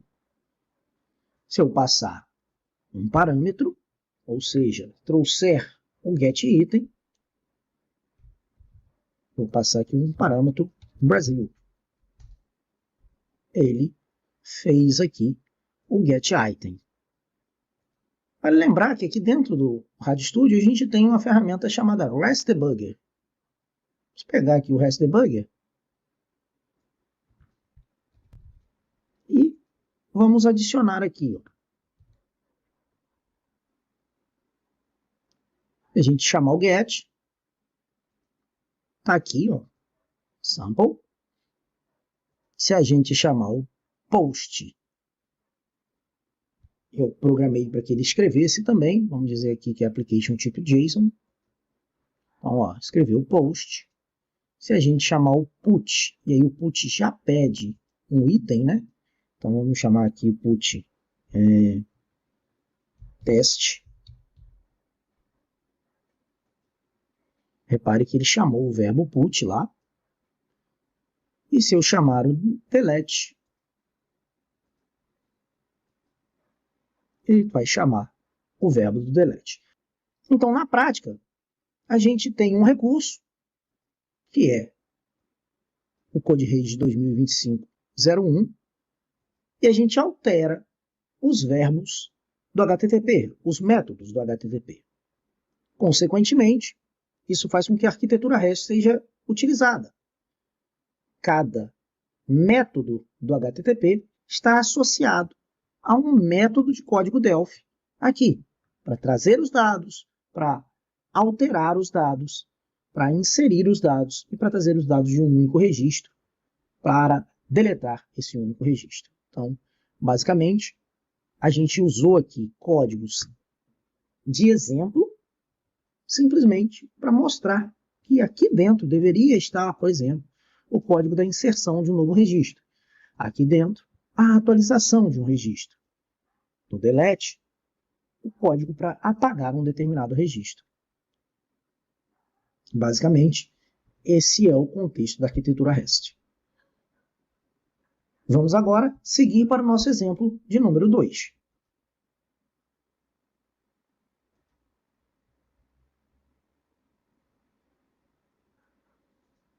Vou aqui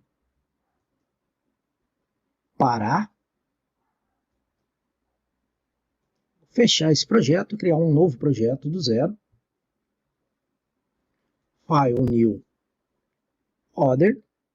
Lembrando, não preciso mais fazer a configuração inicial, ela já foi feita. RAD Server. E vamos prosseguir, mais uma vez usando um pacote com recursos. Nome do recurso, CodeRage 2025-02. Vamos usar mais uma vez aqui no Data Module. Dessa vez eu não vou trazer métodos de exemplo. O que a gente vai fazer vai ser utilizar o Database Endpoints. Venha comigo para você conferir como ele vai funcionar. Na prática, esse recurso do Database Endpoints nos permite expor diretamente os dados de uma tabela como um endpoint. Ou seja, o conteúdo do dataset é exposto diretamente via API. Vamos conferir como isso fica aqui nesse exemplo. Repare que quando eu marco o Database Endpoints, foi adicionada uma nova aba, uma nova fase para o nosso wizard. E aqui eu tenho a opção de informar qual banco de dados eu estou utilizando. Lembrando, aqui não obrigatoriamente o banco precisa ser Interbase. Poderia ser qualquer tipo de banco de dados, para que você possa estar expondo as suas regras de negócio e aí o seu banco de dados ali. Então, eu vou pegar aqui esse banco de dados Employee, que acompanha a instalação da ferramenta, que você tenha ele aí também. Vou dar OK. Então, vou pegar aqui a tabela Country e vou pegar a tabela Employee. Vamos na opção Finish. Antes de prosseguir, já vou salvar esse projeto. CodeRage 2025, exemplo 02, chamar de Resource 02,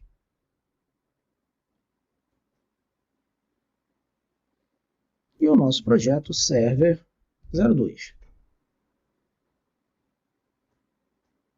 Então repare que aqui eu tenho o nosso Data Module, que é o nosso recurso, E o nome desse recurso, CodeRage 2025-02.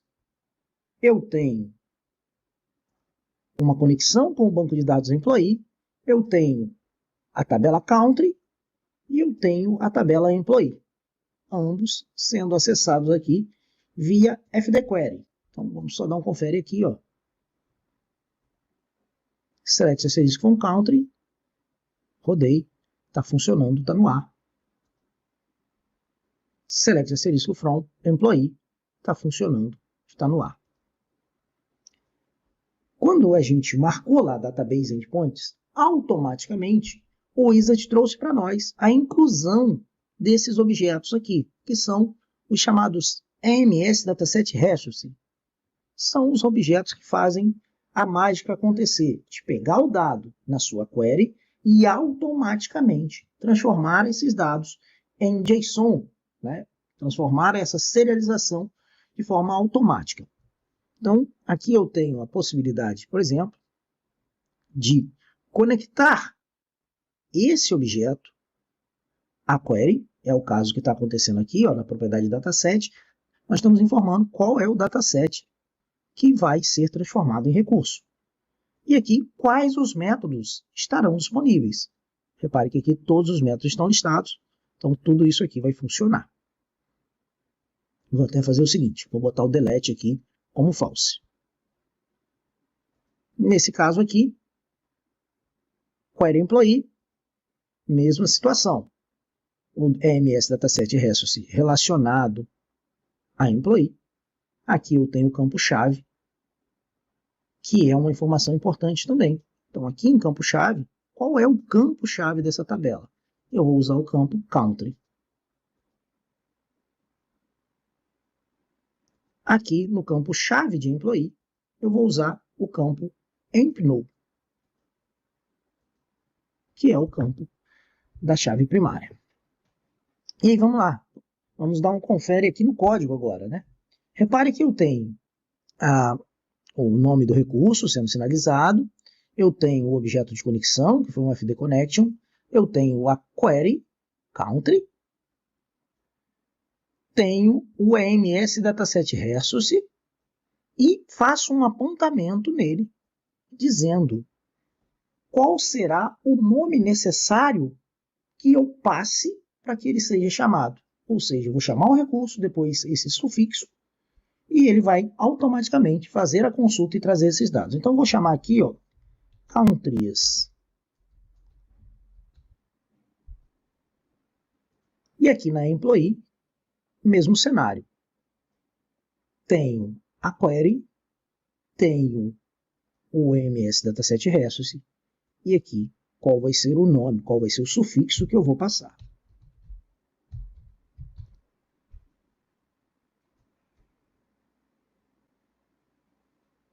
Vai ser o employees. Vamos salvar o projeto novamente. E repare que não tem nenhum código mais do que isso. Basicamente, esse é o código necessário para que o nosso projeto 02 vá ao ar. Vamos lá, vamos acionar aqui. Open Browser. Está no ar aqui. CodeRage 2025-02. Repare que eu não tenho um método get associado a ele. Perfeito. E agora eu vou adicionar nele o sufixo, que foi count-is. Quando eu acionar este endereço,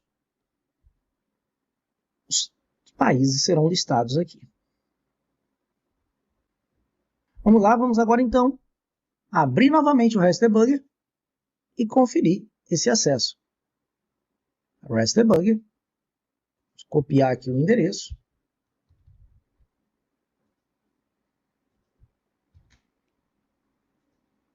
Tipo de dado.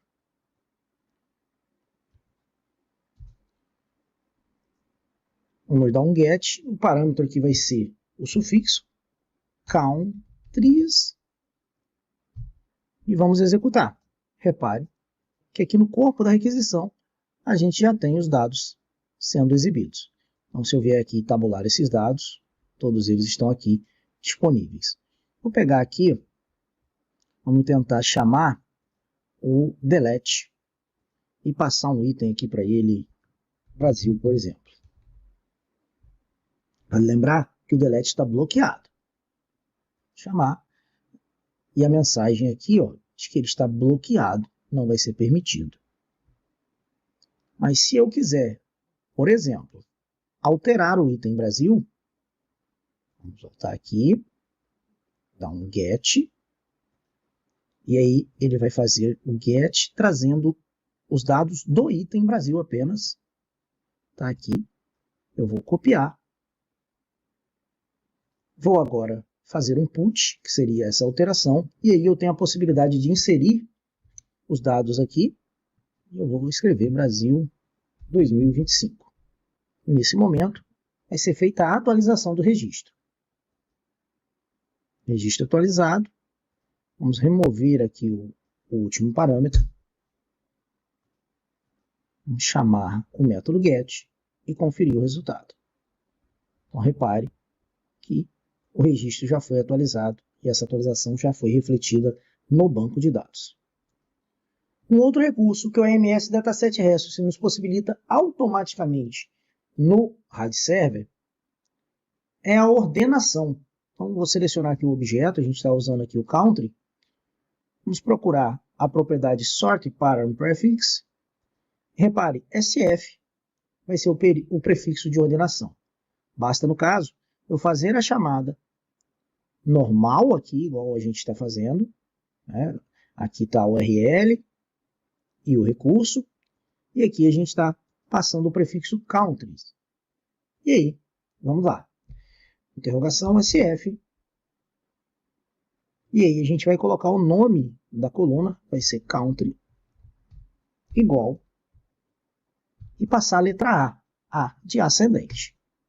Repare que ele ordenou para a gente tudo em ordem alfabética. E se eu quisesse essa ordenação de maneira descendente, basta passar a letra D. Então, SF, a coluna, e A para ascendente, D para descendente. Isso também acontece de forma automática. Agora eu vou dar uma pausa aqui no servidor, para que a gente possa trabalhar também a paginação. Também é entregue automaticamente aí pelo AMS Dataset Resource. Vamos lá, vamos conferir aqui. Então, page size aqui, eu vou botar um page size de tamanho 3. Isso vai reduzir bastante o número da página e trazer menos dados. Então, vamos agora compilar.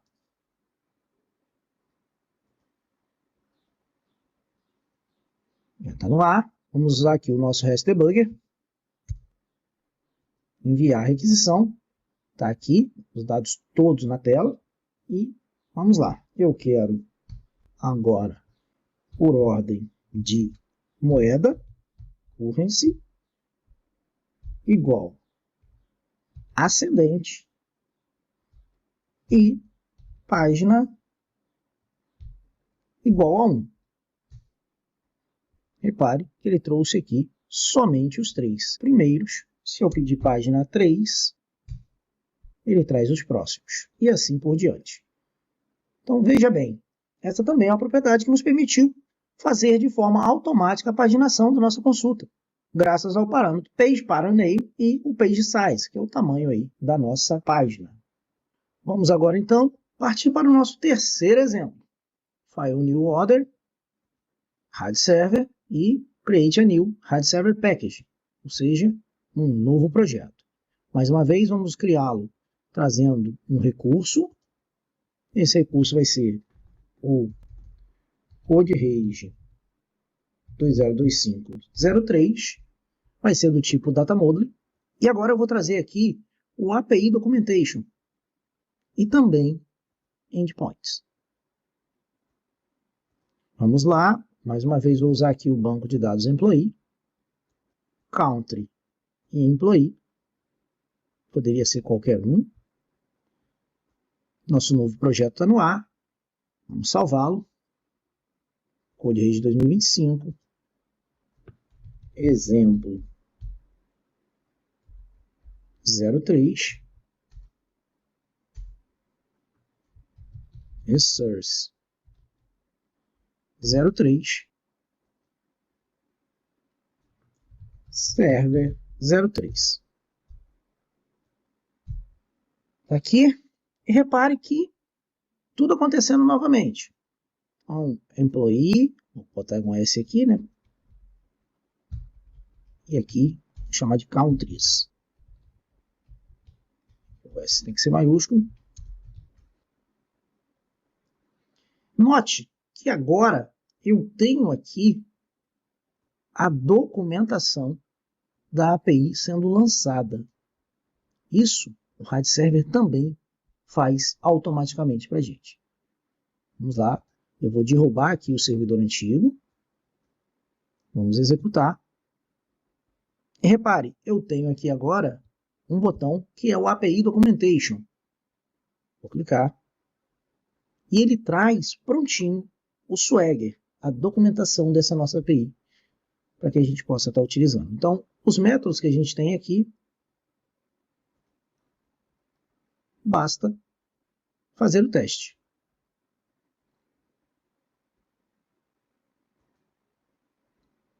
Quando eu executar, ele traz a mensagem lá no nosso código definida. Então, aqui a mensagem que foi definida no nosso código. Qualquer método que você for inserir, você tem a possibilidade de, inclusive, mexer nessa documentação.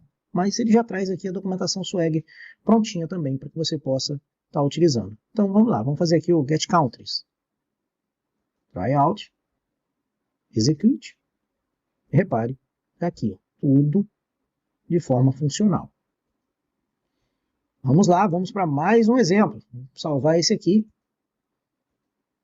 Bem, vamos lá então. File new, other, RAD Server Package, um novo pacote com recurso.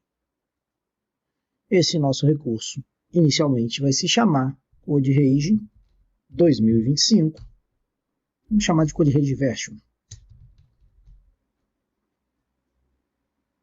Vamos deixar aqui o método get, para nos servir aí de exemplo.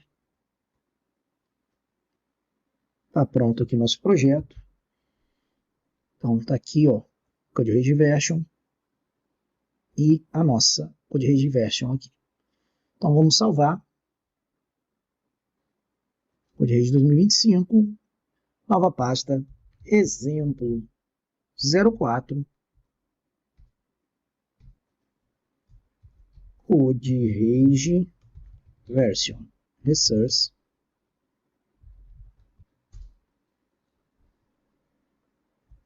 e o nosso projeto Server 04. Está pronto aqui. Vamos executar. Conferir aí o resultado. Dar um Open Browser aqui. CodeRage Version. E ele trouxe aqui escrito CodeRage Version, que é o método default ali, em que a gente não escreveu nada. Então, basicamente, está aqui. Vamos derrubar o servidor e vamos fazer aqui algumas alterações. Então, CodeRage Version.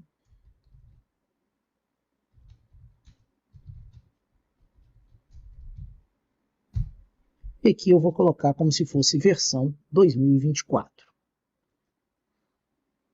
Eu vou agora adicionar um novo módulo ao meu servidor. Então, File New, Other, RAD Server Módulo. Qual vai ser o nome desse módulo? CodeRage 2025. Ele vai ser também do tipo DataModule.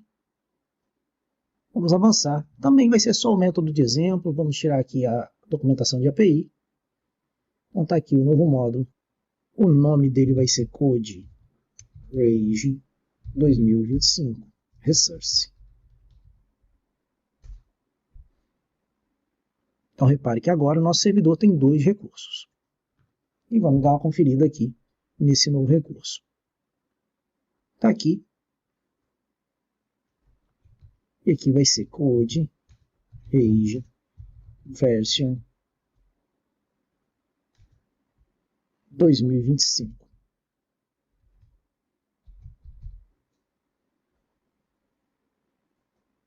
Ok. Então, basicamente, eu tenho um recurso chamado CodeRage 2025 e o nosso CodeRage version aqui, que foi o nosso primeiro recurso. Então, vamos executar aqui novamente.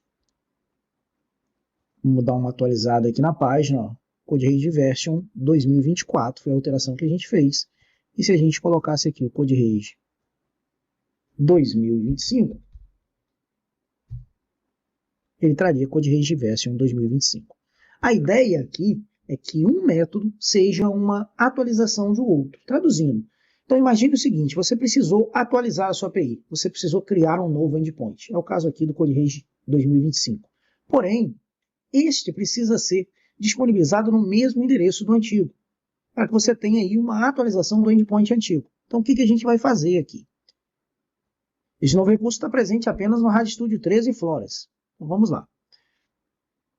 Basicamente, o método CodeRage version, nós vamos vir aqui e vamos definir que ele tem uma versão de recurso, resource version.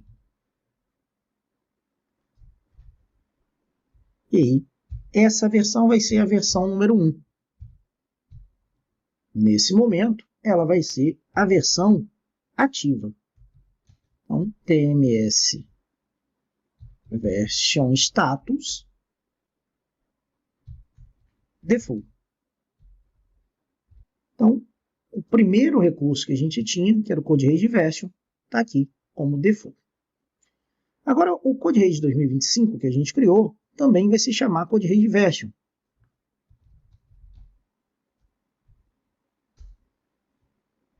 A diferença é que ele traz CodeRage version 2025 escrito. E aí, vamos fazer o mesmo procedimento. Resource version ponto. Abre e fecha parêntese. Esse vai ser o V2. TMS version status ponto experimental. Nesse primeiro momento, experimental. Vamos rodar e ver como fica. Open Browser, CodeRage, version, versão 2024. Se eu quiser dar uma olhada na versão número 2,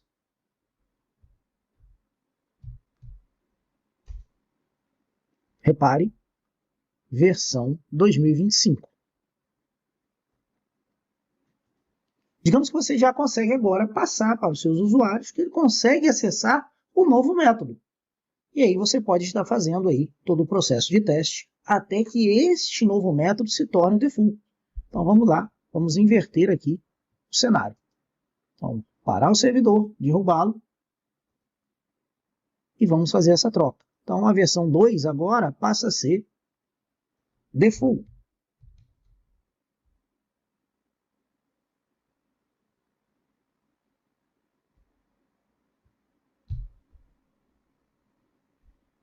E a versão 1 passa a ser deprecated.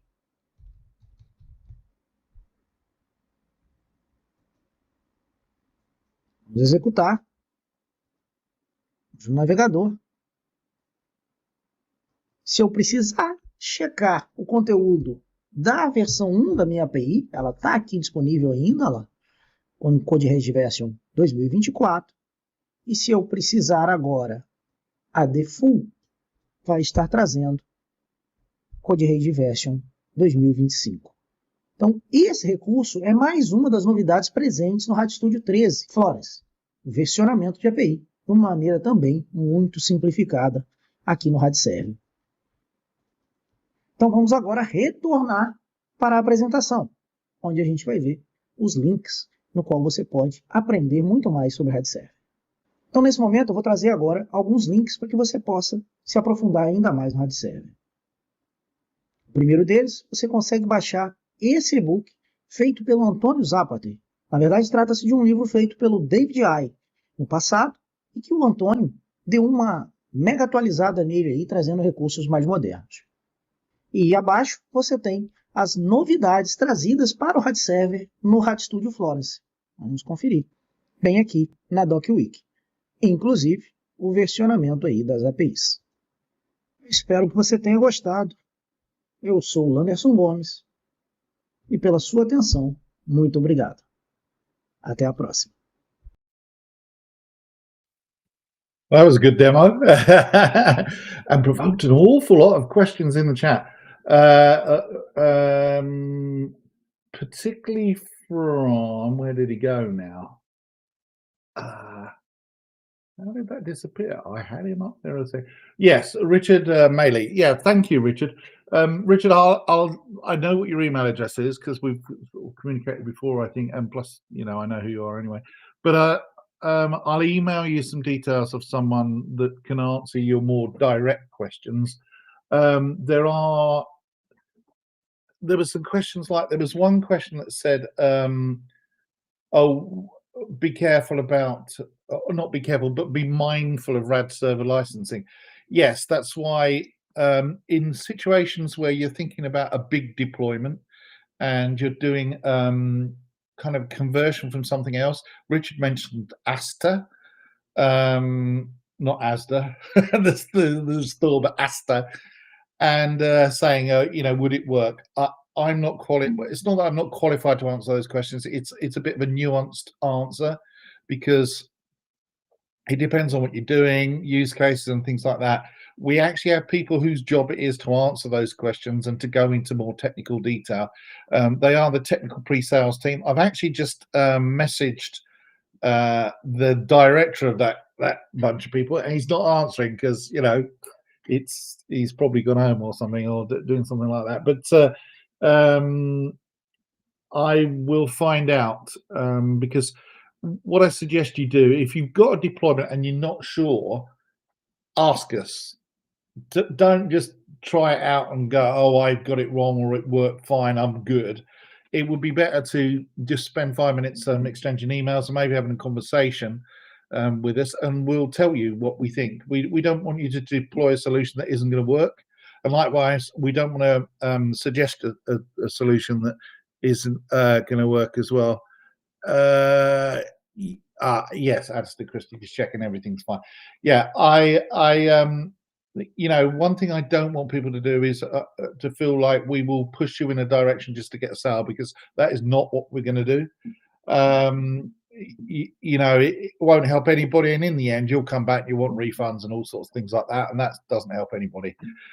So I'd rather make sure that whatever interest we get. Oh, Richard says rather more interested in more video resources. There is a whole section on RAD Server, Richard. There's a playlist and things like that. There is also a book out and a new guide as well. The book is, let me go to here. This is a link on the rather excellent Patrick Prematan's Delphi Books site. And if you're not sure what it is, go to Delphi-Books. And in fact, I'll put the link in here. Delphi, hang on just 1 second. Talk amongst yourselves.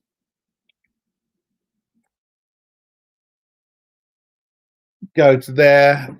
And this is Patrick Prematan, who's always in the chat at the moment, his website. But if you go to this particular link here, it will actually take you directly to the RAD Server book. But there are many videos and demo apps as well. Richard did say in the chat, is Landerson's demo available anywhere? Actually, he didn't send me a link to that demo. So I'll put it up on our repository when I get hold of him.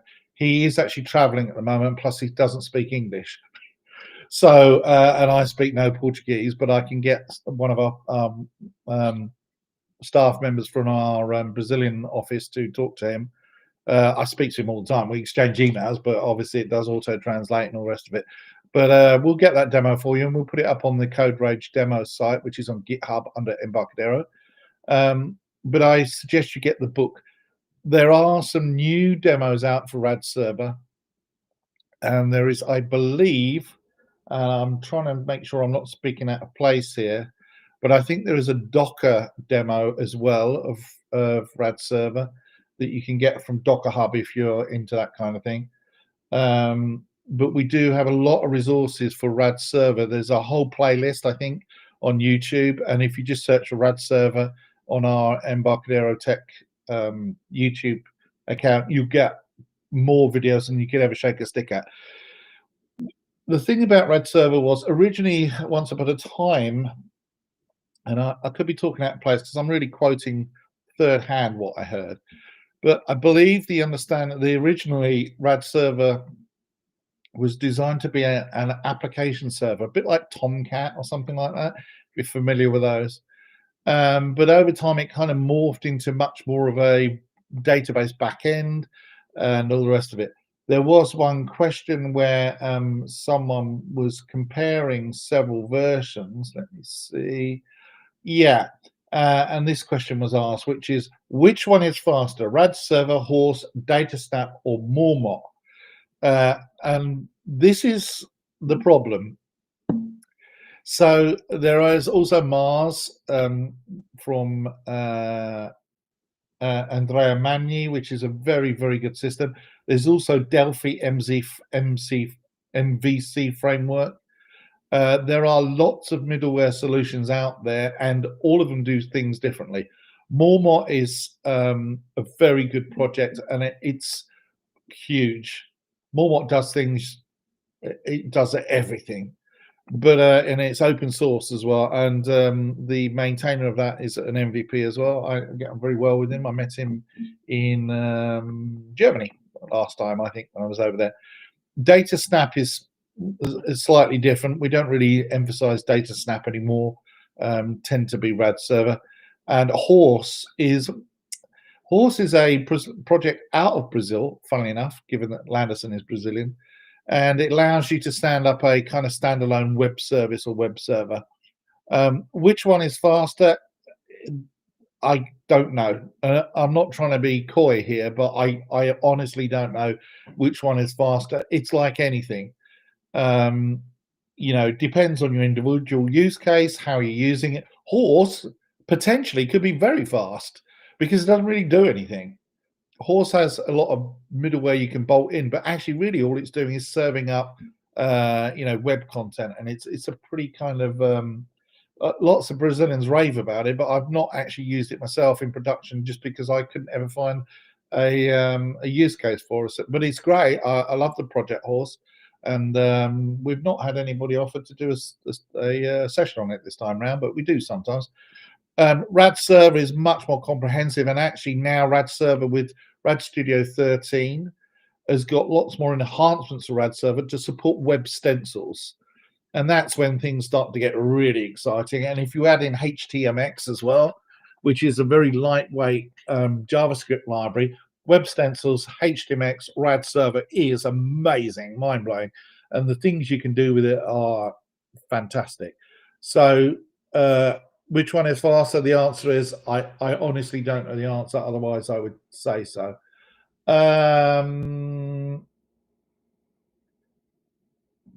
Someone saying that, yes, with Architect, your licensed customer receives unlimited installations of RAD Server instances, but it doesn't resolve interbase licensing. Actually, that's not quite correct. Again, it's down to use cases. With Architect, you get all sorts of distribution licenses. The thing about interbases and databases is that because it's something that you pay for under some circumstances, each individual use case is different.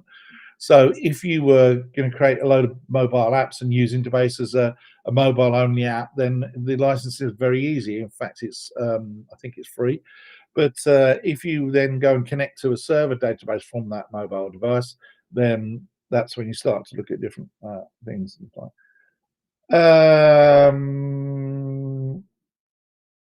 Someone saying they like RAD Server idea, but it's a great product, but have several areas for big improvements that comes from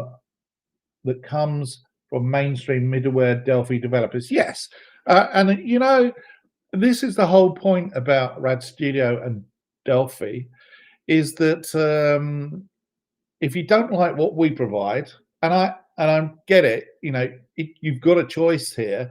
We're probably one of the most democratic systems out there in the sense that we're giving you the means to use anything you choose. So if you think, I don't like RAD Server, or I don't like Interface, or whatever, the whole nature of Delphi and C++ Builder is such that using third-party solutions is like that. You can't. I know you can't hear me click because of my noise cancellation, but boom, you know, it's that simple. And so if you want to use Xdata, for example, or TMS Aurelius, the guys for that are coming on Wednesday, I think. Why not? I've used Xdata in some projects instead of RAD Server, and it was great. It did a very good job.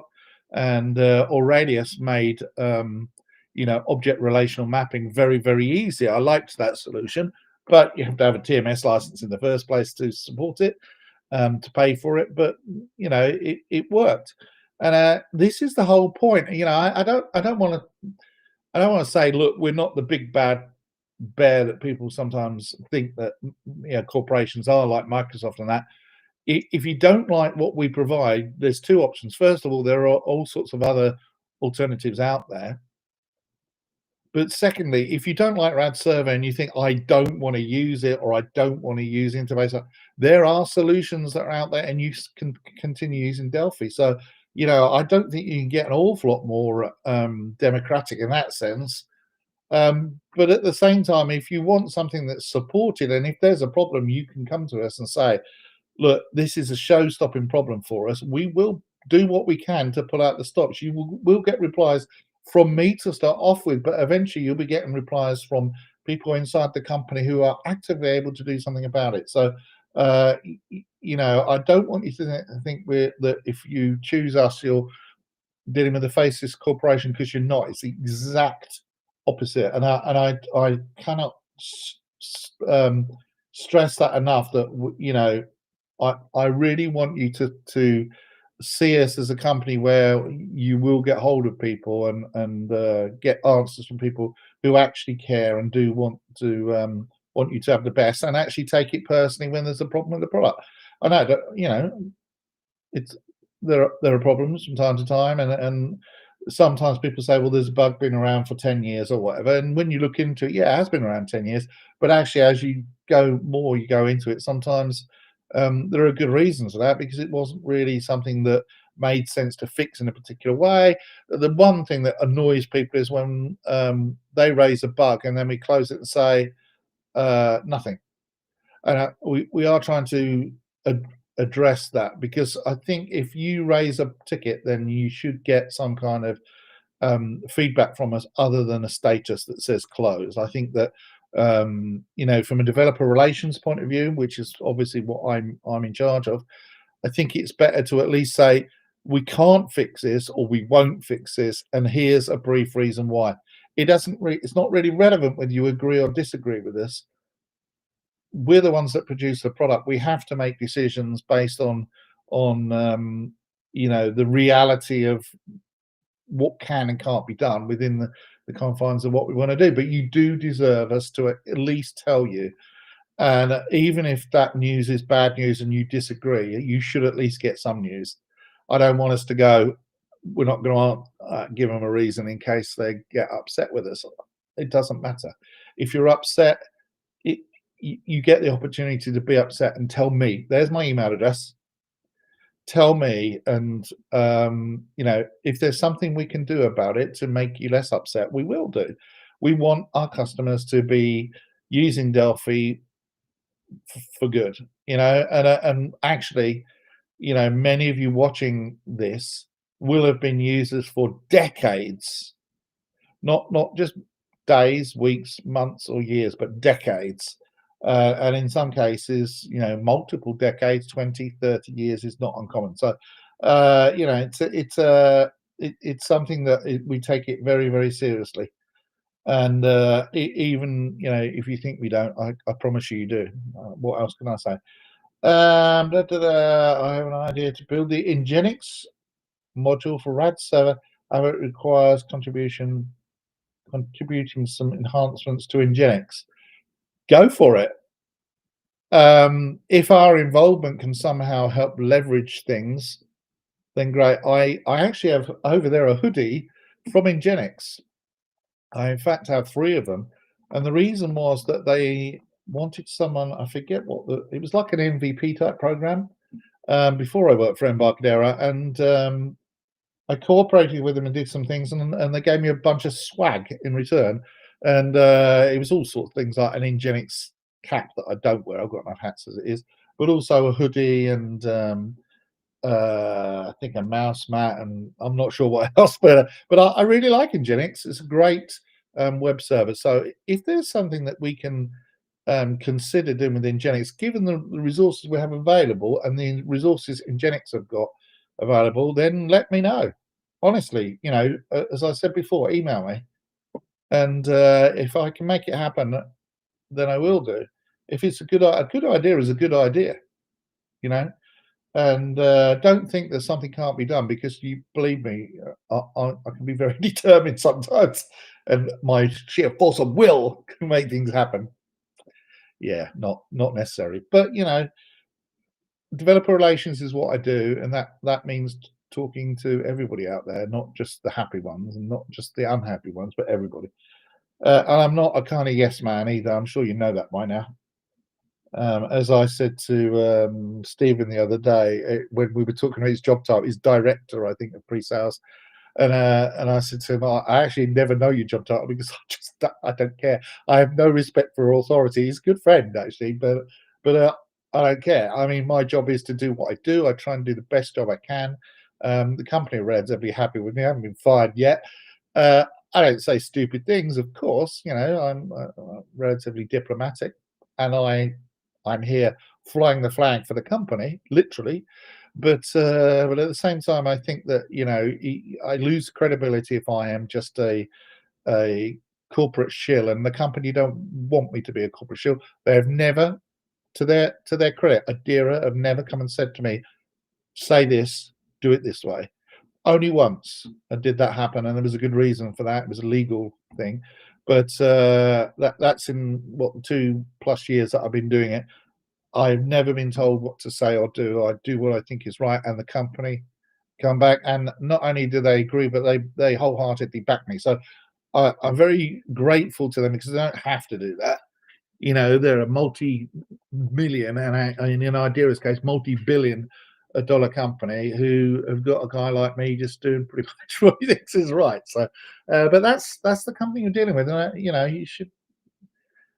Sometimes people think that we're like, you know, Facebook or Microsoft or something, where you can't. Who do you complain to at Microsoft about AI that doesn't work in Windows 11? Nobody knows. Nobody knows. And there's nothing wrong with Microsoft. I like Microsoft. I'm using a Windows PC. I like it. But there's the difference there. You know, I mean, there are people like Scott Hanselman who do an excellent job, by the way, of outreach, developer outreach, and things like that. But they are a much bigger company, arranged in a different way.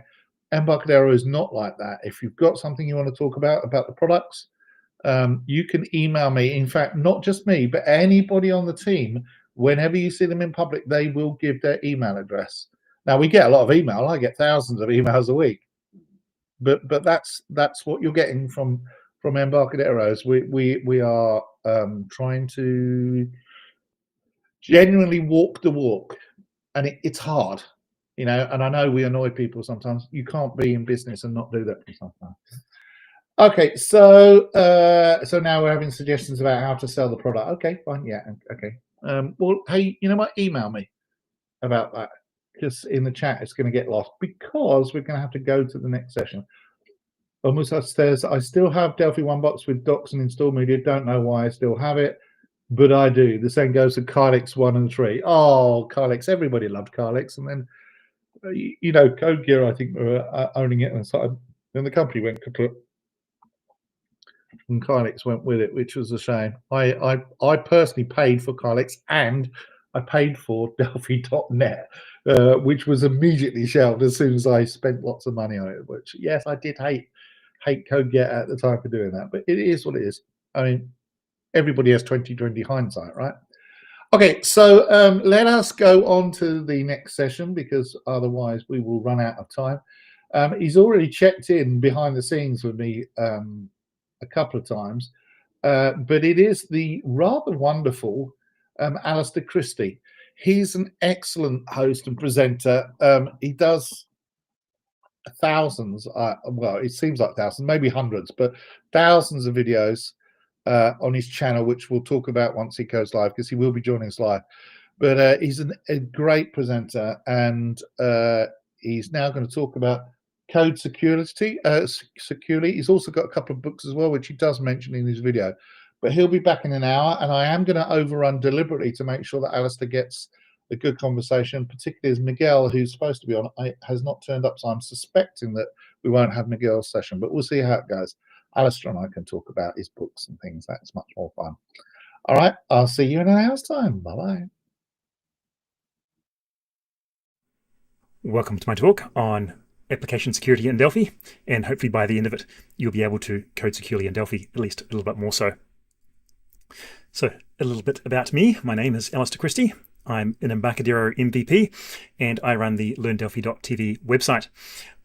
I've published a couple of books. So Code Faster in Delphi was my first book, and then later Code Better in Delphi. And lots of other stuff. I have a YouTube channel with 250 videos or something like that on Delphi topics. Plus I've got some commercial content. You can go to LearnDelphi.tv to find out about that. Our agenda, we've got a bunch of topics related to how to code securely in Delphi. And we're going to start off with some information about how broken Win32 is with related to GUI applications and how they're not particularly secure. So let's start with that. Now, I have this small application. Maybe this is something you've written, for instance, and you log into it, and depending on the user you log in with, various controls are hidden or disabled. So typical Delphi application. So this is basically a Win32 application. And I have this other application. And if I run it, and I want both on screen at once, so I'm going to take this one over here. And what I'm going to do is type in form 39, which is the caption on the form, and go get handle. So that's the Windows handle for the form. And then enumerate windows. It's going to go and enumerate everything on the form that has a Windows handle, which is all these controls. So we have a radio group and the various group buttons. We have our delete all customers, delete customer, add customer, and overload core and self-destruct. Now, you may have noticed these buttons down here. So if I go to delete all customers, which is currently disabled, I can go enable window, and now it's visible, and I'm logged in as a user, and yet I can now delete all customers. And better than that, I can go to the overload core button, show the window, and then enable it.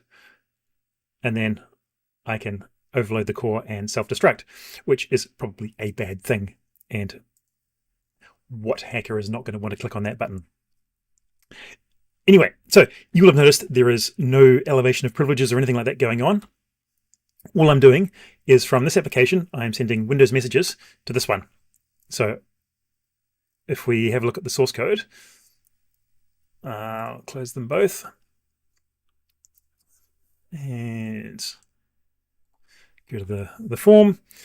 So get handle, it's just passing in the window name, and I have this function which just enumerates through all the windows and tries to find one with the caption that we've specified. And that then fills in the handle, and then I can enumerate windows, which just we enumerate. So there's the get the Windows handle, and then we enumerate over all the controls on the form, and we pass in this procedure, which then just creates tree view items with the handle, class name, and caption. If you look at the various things that are passing in. So it's pretty simple. And then we just say enable window, and we're calling the standard Windows enable window, and we're passing in the handle that we obtained, which is, I have a special tree view node which has the various properties. But basically, we're just sending a Win32 message from our window enabler application to this enabler test. And I did do one little cheat. So if I run this and this one, and I type in the enumerate windows, you will see that we don't get the overload core button.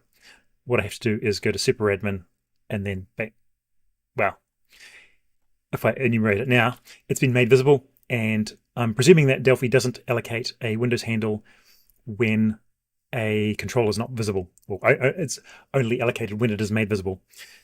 So if you have on your form a control visible set to true, and then in the constructor of the form set it to false, a handle is probably going to be allocated to that, and you're going to run into this issue here where we can enable controls. So nothing special about this. This is how the Win32 API works, and there's not much you can do about this. So recommendations. So as I mentioned, there's no admin user required or anything like that. A standard user application can do this, and you can download many applications that do this from the internet that can send API messages, Win32 messages to various controls. So long as you have the handle, you can control that control, do whatever you want to it. So basically, don't put code directly behind a control. So if you double click on a button in Delphi, don't put the code in there. It's much better to put that into an action. That gives you a little bit more security. And also, with every action or every time you click on a control, make sure that you are confirming that the user has permission to to do that action. Otherwise, well, we've seen what can potentially happen. So confirm at the beginning of the event. And also make sure your controls are not visible by default. So make them visible when required. That gives it a little bit extra security, but not much. In this demo, we're going to build a DataSnap client and server application. Now, it's using the old TCP/IP DataSnap technology, which is somewhat replaced now by REST, but there are still a lot of advantages using the TCP/IP connections. So this is an example of some of the security hurdles I've had to overcome in building applications for it. So don't think about the issues with this particular technology itself, but how the techniques can be applied to other platforms and technologies that you might be using. So enjoy. Next up, I'm going to start with creating a new other DataSnap server. And Windows is good, Forms is good, VCL is fine.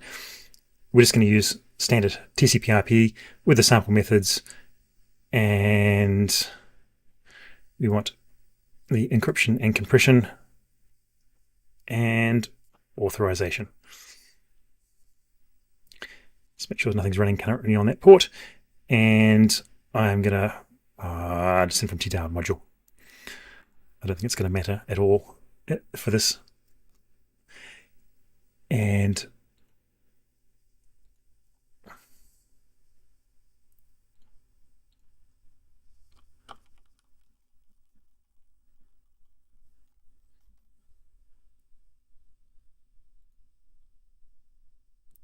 just going to save everything off.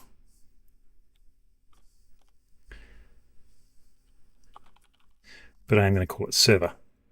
Okay, and then I can run that and create a new VCL application.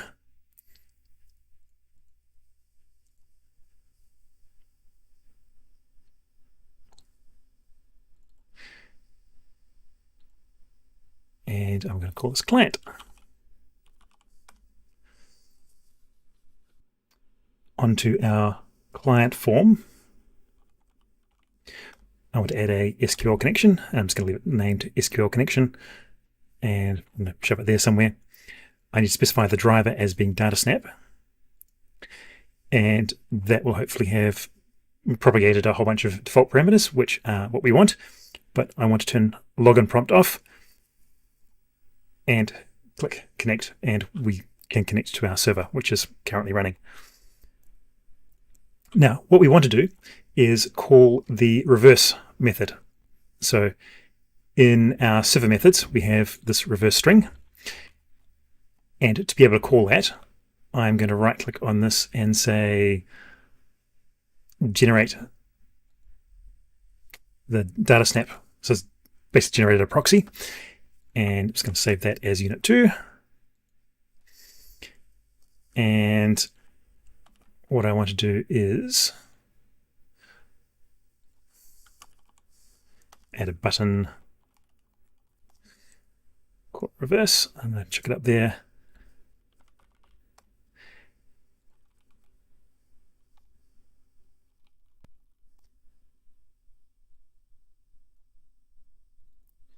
And in here,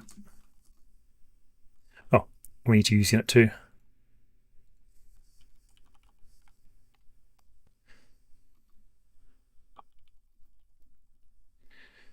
Dot create. We need a DPX connection, which is on our SQL connection. And we want to free it.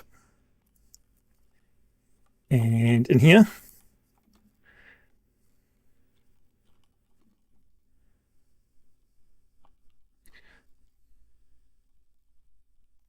reverse string of our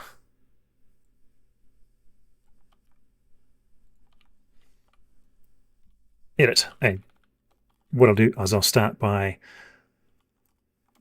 in our SQL connection dot open.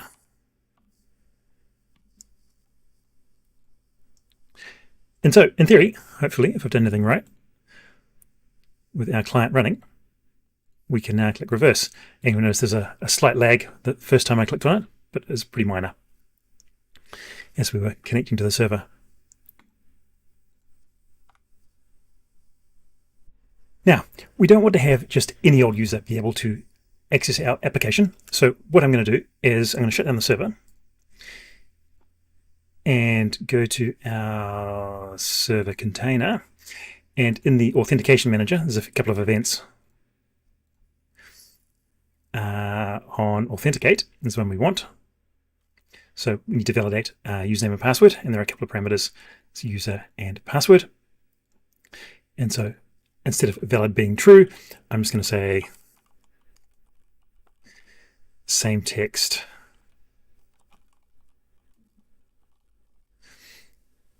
and same string.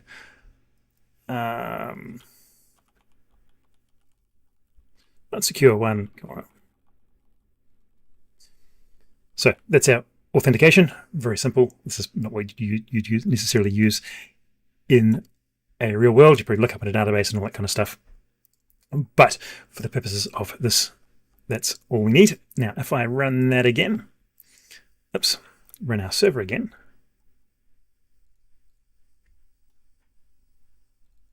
And our client, that form, and I might save these. So in our connection, if I try to connect now, it's not going to work. And so if we go into our parameters, we need to add a couple of new parameters. The first one is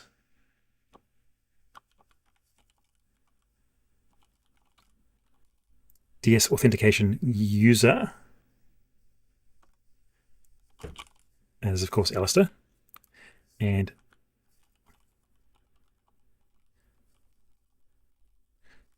DS authentication password, which is not secure 1. We'll leave the 1 off for now, just to verify that. Okay, that's cool. And 1, and it's working. So we should now be able to run the client, and our reverse is indeed working again. Except we've got username and password based authentication. So this is effectively our client and server built. Now the server is going to reside on some server somewhere, nice and secure, but the client application is going to run on a client PC, and a given user can then look at that executable and have a look at what's inside it, which is what we're going to do next. So what I'm going to do is, let's go show in Explorer and type cmd, and here we have our client.exe, and I could open that in Notepad and look at all the strings in it, and that's actually quite painful because there's a lot of information in there, and it's in Unicode, so it's in every second byte that I want to be able to see, and so on. So there is an application in the Microsoft sysinternals suite, which I have downloaded.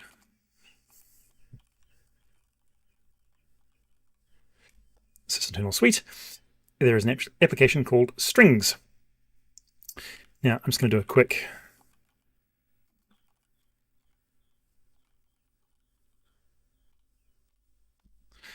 going to add that directory to my path, and I can type strings, and there's some parameters we can look at that. So what I'm going to do, I'm going to say dot n is 8, so I'm only going to get strings that are 8 or more characters in length, and into client from client.exe, and check it into client.txt. And so we should now have client.txt, which is too big to look at. And if I go show more options, I can edit it in Notepad++. And let's bring that over. And here it is. We can tell it's a Win32 application. And these are all the strings that are contained in that executable, whether they're ANSI strings or Unicode. So what I want to do is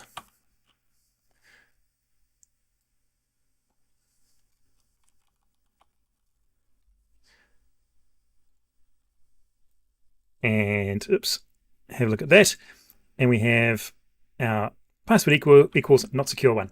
So just by searching for that, I have determined our username and password from within the executable. So that's not very helpful. So what we want to do is, rather than rely on this information being stored in the executable, I mean, we could encrypt it within the exe, but what I'm going to do is prompt the user. So let's do that.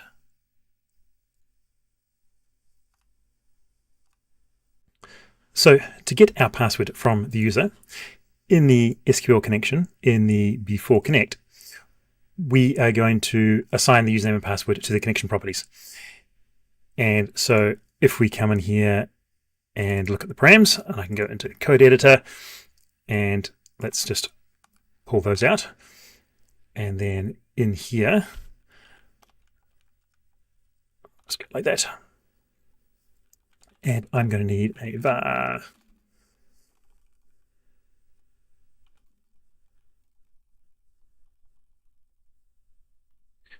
some values, which is going to be a length of 2, because we have 2 things we want to collect from the user, a username and password.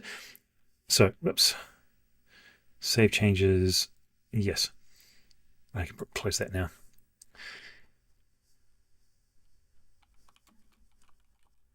So I'm going to use input query and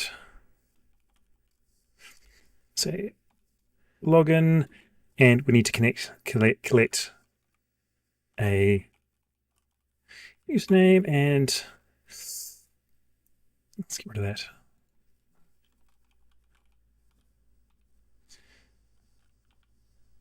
And we need to pass in our values. Now, what I do need to do is set the length of values to 2, because we're collecting 2.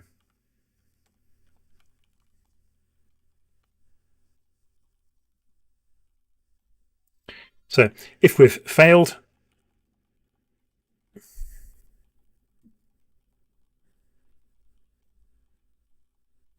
we'll just abort.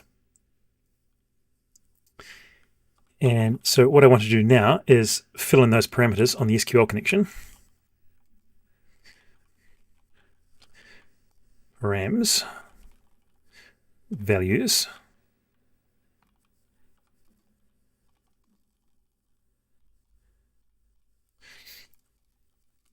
oops.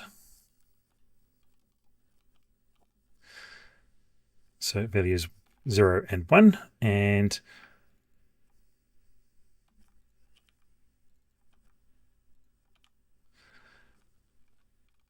I think that might do it.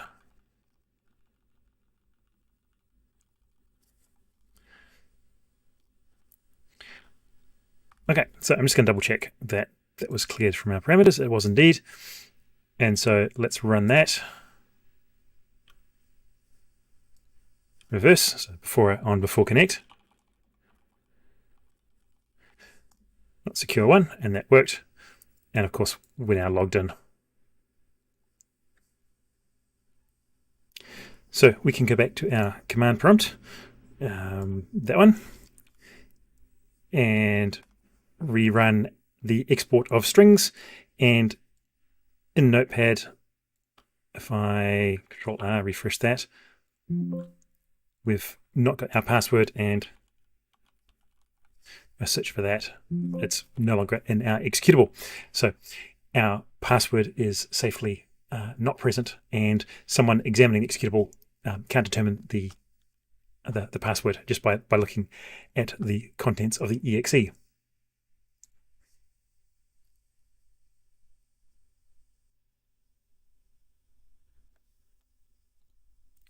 So recommendations.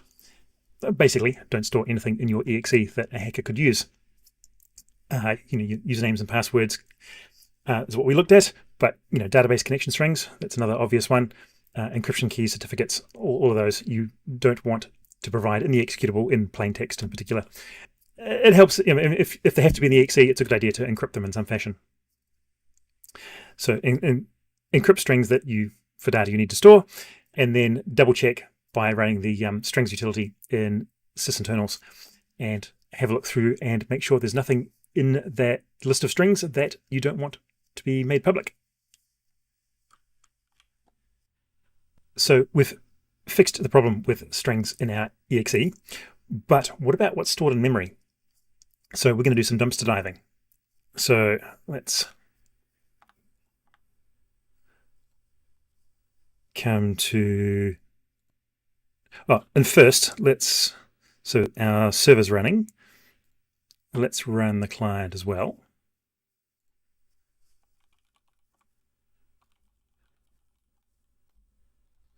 Okay, so that's running. If I open up Task Manager,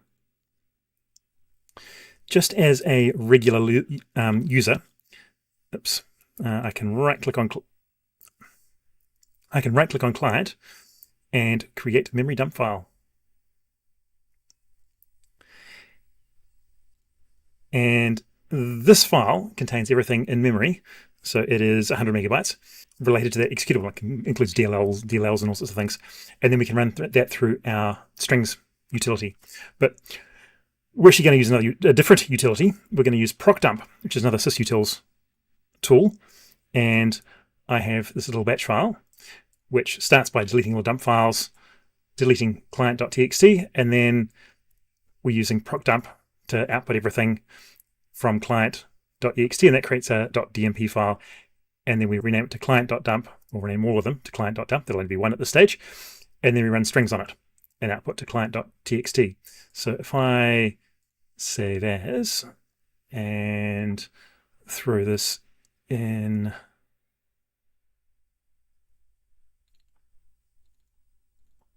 here and go back to our command prompt, we have our do proc dump. And it's done. And if we go back to our client.txt and make sure that's reloaded, we see we've got a completely new set of strings. And if I search for our password, in fact, we can go find all in current document. And we can see we've got 4 instances by the look of it. Somewhere we go, not secure 1, not secure 1. And there it is there in those 2 locations. So we've just kind of pushed the problem further down the road. So now we've got to worry about what a malicious person can do with dumping the contents of our application, or the memory that our application is using.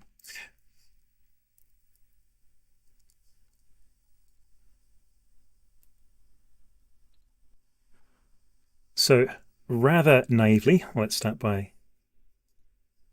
closing our client, and I'm going to go in the after connect, and I am going to take those 2 values. Let's copy that there, and if I just assign blank strings, and there is actually another location I need to worry about, which is in the dbx connection properties.var. So it's actually the same kind of thing. So why don't I just take that like that?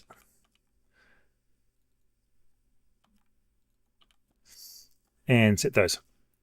So this actually doesn't work. I'll just prove that because of the way strings are handled in Delphi, and the memory is not reused immediately, so the actual strings remain. So let's run that, and we'll log in.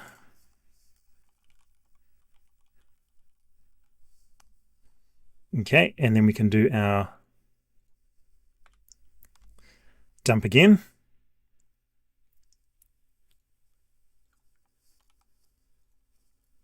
And if I clear that,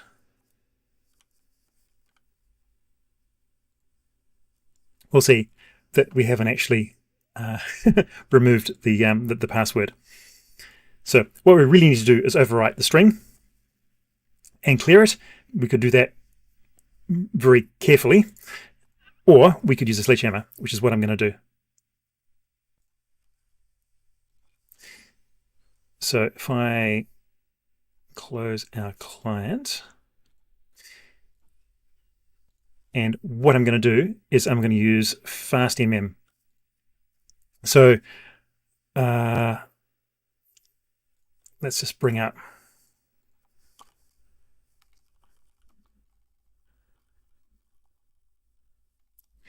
so use FastMM4. So basically we can download this repository, and I'm very, very roughly going to, in the search path, add that, and to our project, I'm going to add FastMM4, and we can open that. And what we want to have a look for, so there's an include file. If we get through all of this, the FastMM options, and I forget what it's called. Something always clear memory or something like that.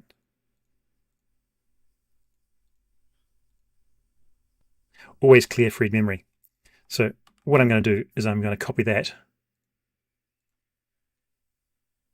and where our conditional defines are, and I should probably do this not in debug, but in the sort of root, but I can do it here. In fact, no, let's go all configurations. And so when we come back to debug Win32, we've got always clear freed memory defined. I could, if you want to do it in every project that you use FastMM in, you could remove that, but maybe you don't want to do it in the server. It's for performance reasons. It says it does a big performance hit, but it's not really a big deal, I don't think. So now if we run our client,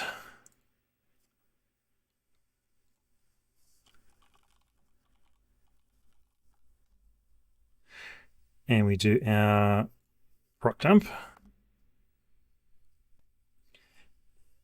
and back to Notepad, go Control R to refresh that, and find all in current document, we are down to 1.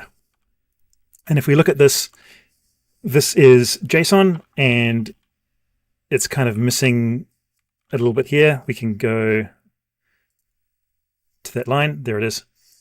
So here we have this chunk of JSON, which we want to clear. Now, getting rid of this is a lot more challenging, but we can do it.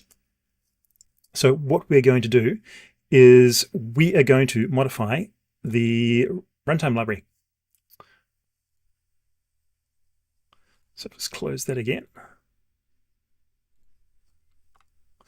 And let's save everything.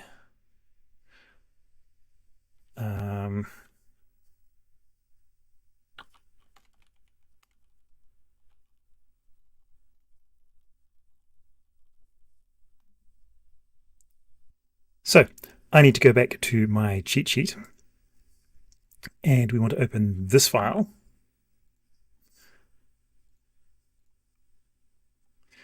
So this is part of DV Express, and I'm just going to save as,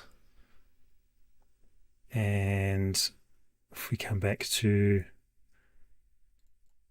our folder, I'm going to save it in there, and I'm also going to add it to the project because we want to modify a line or a couple of lines in this. So let's find this procedure. And what we're going to do is, as well as flushing the buffer, we're going to make sure the buffer is all zeros.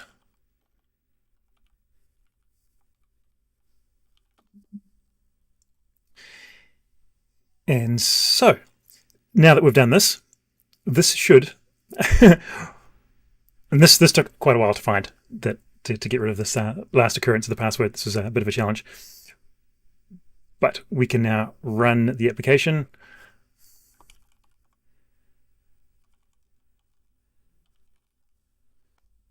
Log in, it reversed, run proc dump. Have a look at the client.txt, refresh that. And now if I, well, we'll clear all this and control find, not secure one, and there is none. So we've eliminated our last instance of our password from memory.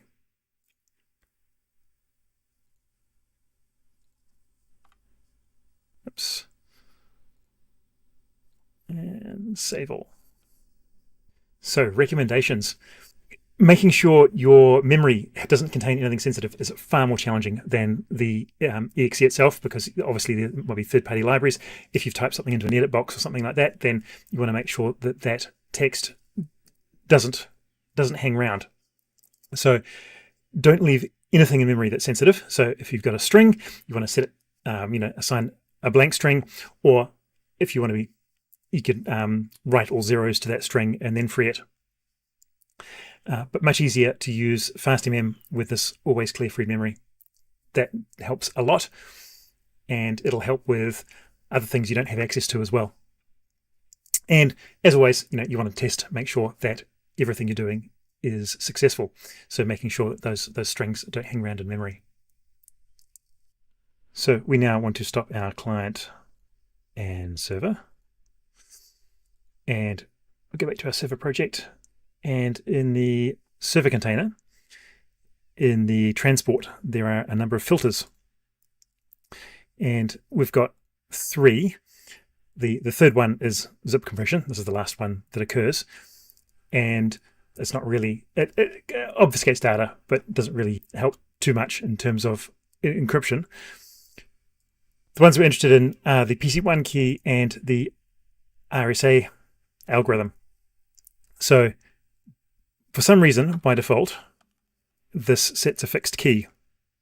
Now, if I go into our dump file and search for that, there it is in our client. And potentially a malicious actor could then use that to decrypt the data going backwards and forwards between our application and the server, which we don't want. So the first thing we can do is we want to delete the value, and this effectively means a new key is generated every time the application starts. And for the RSA key, there are a couple of properties we need to set. One is this key length. Now, by default, it's 1024, and that is probably large enough in most instances, unless you're particularly interested in security. I'm going to triple it to 3072. Now, the key exponent, 3 used to be a good number, but it's not many people are using it these days. 17 is better, but 65,537, which is 2 to the 16 plus 1. This is I think it's the largest known Fermat prime. So this number is prime. It's 2 to the 2 to the 4, I think. And it's used because the binary expansion of this is a 1 followed by lots of zeros and a 1, which means it's somehow efficient in terms of encryption. And this needs to be co-prime with something or other. So choosing a prime is a good idea. A lot of technical stuff I don't quite understand, but this large number makes things a lot more secure. And so that's pretty much all we need to do at this stage, and we can run our server and come back, and run our client. Reverse. Not secure 1. And you may have noticed that took a little bit longer to reverse. So increasing the RSA length, so we're with 3072 bits, that's a decimal number of about 1,000 numbers. And so it's made up of 2 primes that are about 500 digits each multiplied together. So there's a lot more computation involved.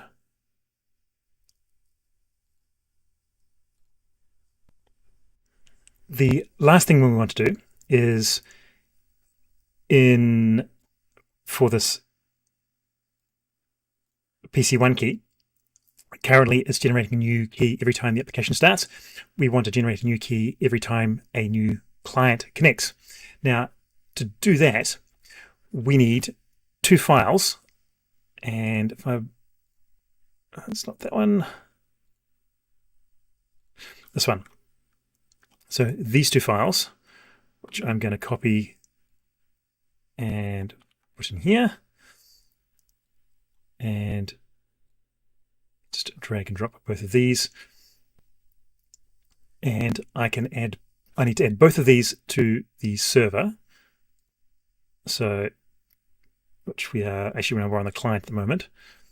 So we just need the PC1 dynamic key added to that.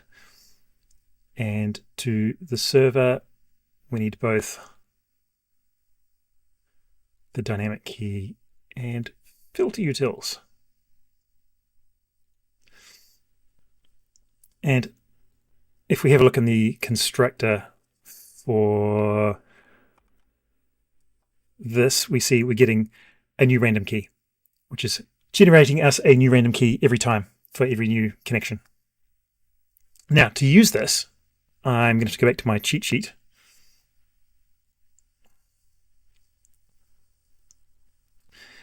And we want to add this to our constructor. in here. So use unit, I need filter utils and PC1 dynamic key. And in our constructor, we're going to clear our filters, and then we're going to use, so there's the parameters we used before, and we are not using a default key, and we're using this new filter, which is the PC1, same as the PC1 key, but it's generating us a new key every time. Now, to get these files, that's a bit more challenging because these were, I think, exams in the sample code for Delphi XE8 in the DataSnap folder. So, but they're not there anymore because I guess DataSnap is being a little bit deprecated in terms of the TCP/IP version of it, in favor of the REST. But I still work with quite a few applications that use this. So that's our server done, and let's minimize that.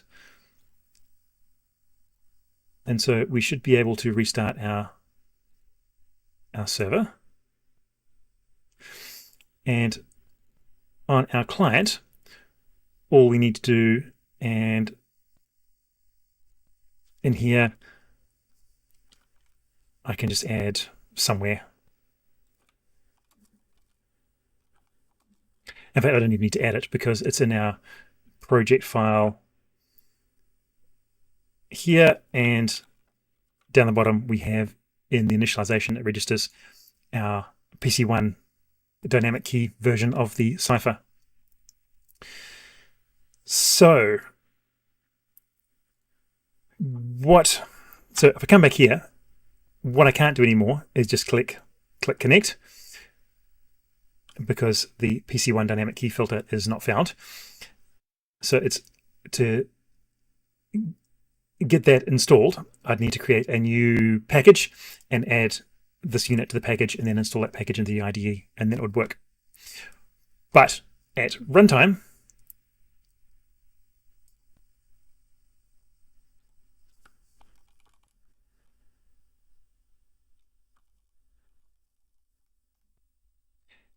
it's all fine.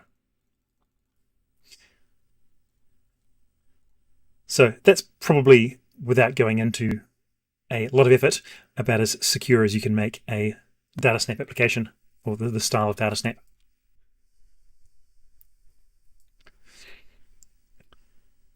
So what have we done? So there are two algorithms involved in communicating between the client and server.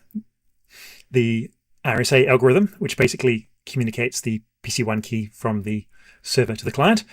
And so we made that more secure by increasing the key length, and bigger primes means more computation, so it's much harder to factor that large number into its two constituent primes. And as I said, those are each of those prime numbers will be 500 decimal digits approximately, so they're huge. And we also increased the public exponent to the fifth Fermat number. And these numbers are desirable because there are 1 followed by lots of zeros and then a 1. And that means that somehow the computation is easier, I think, with fewer ones in the key exponent. And of course, this number is prime as well, which also helps make it more secure. So for PC1, we removed the default key, which that should be the default behavior, but oh well. So we get a new key each time the server restarts. But we also added code with the PC1 dynamic key that every time there's a new session, a client gets a different PC1 key. So that increases the security between so if one connection is compromised, it doesn't compromise all of them. And for the really paranoid, you'd probably want to replace RSA with something quantum secure, things based on prime numbers. There is an algorithm for quantum computers that allow you to factor primes. At the moment, the quantum computers don't have enough qubits to be able to factor large primes, but that's going to come eventually, presumably. It's not guaranteed. There might be reasons why you can't do large quantum computers, but I'm going to assume that in the future, RSA is no longer secure. And PC1 is now getting quite old. So you might want to replace that with something more modern as well. But it's a very fast and efficient stream cipher. So once we generate our PC1 key and communicate it to the client, then all the communication between the client and server is using that PC1 key, the PC1 algorithm. And so you might in the future want to upgrade to REST instead, and then you can rely more heavily on the operating system for your encryption. This RSA and PC1, I think certainly the RSA and I think the PC1 are implemented in the Open SSL DLL. So that's another reason not to use it.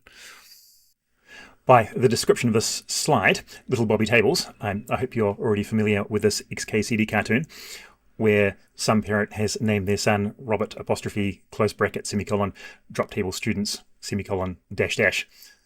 So this is basically SQL injection.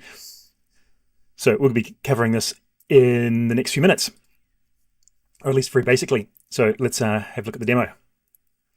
So I have this application called Northwind, and what happens is there is a connection Northwind, and if we have a look at the database connection, you'll see it's SQLite, and it's an in-memory database.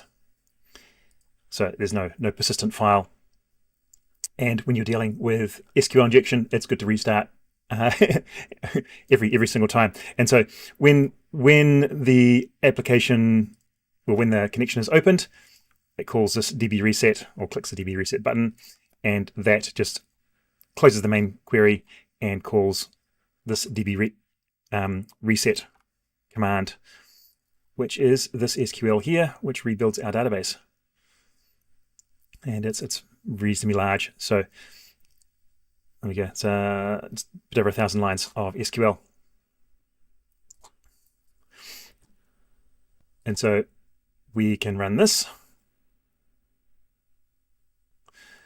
And I can type ant into here and click search.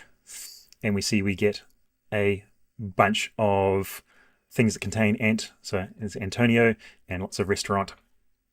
So things that contain ant in them. And the code for this is really basic. Select start from customers with customer name like, and then the edit text. Now, if you're familiar with how SQL injection works, you'll know that we can close our string, we can end the command, and then we can say drop table order details, and we could put a semicolon dash dash something like that after it, and then go search. And surprisingly, well I was surprised when I initially did this. I thought this was going to work, but it looks like FireDAC is not running the second command. The first command's a select statement, and so I think it'll run a second select statement potentially, but it's not doing the drop table. So this instance of SQL injection does not work. So we can see that because we are closing the string, we are only getting things ending in ant. So restaurant. Now the other button, and this is the one that's a little bit more interesting. So update all customer names to test. So this is completely contrived. And we can see that it's basically the same, except it's an update statement rather than a select statement. And we're setting the customer name to test, where customer name like exactly as before. Let's pin that out of the way. Okay.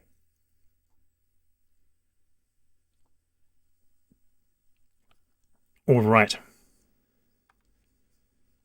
So if we go back to our application and call update, that looks like that's worked. But if I click it again, we'll see we get no such table order details because we've dropped it already. Now it's trying to drop it again.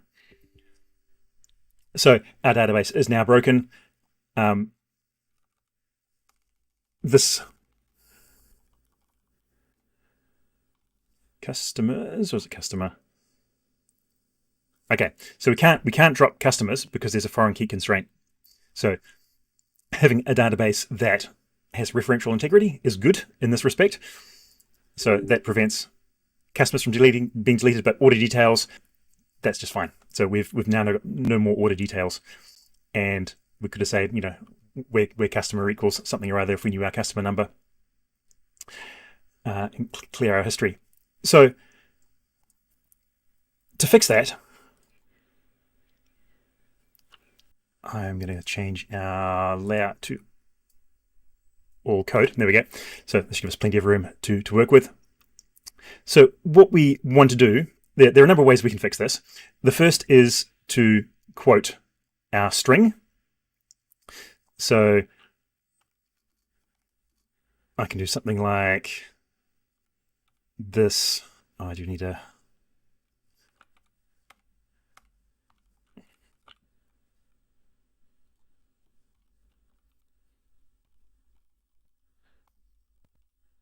So we should be able to do that. And now when we run, and I paste that into there, and we get update, it no longer works because we are quoting our string. But even better is to use a parameter. So like name, and in here I can say comma, and we want to put our parameter, so which should be this.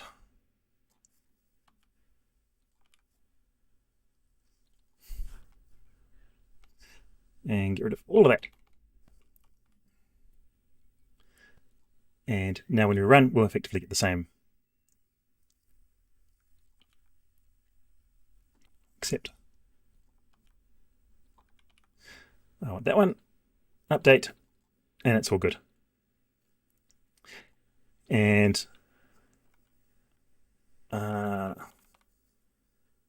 search, update, and we've got just those updated in that case. So that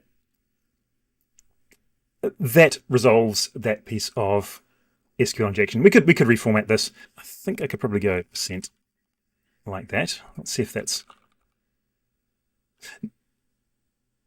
no, because it's the string. So okay, so that resolves that issue with SQL injection.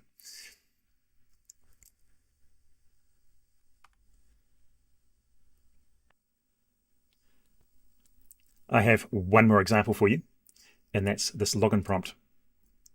So we are creating an input query, we're grabbing a username and password, and then we are checking our database to make sure there is one user with that username and password, and if there is one user, we log in. And of course, we are not doing anything about escaping our strings or quoting them. And so when we run this,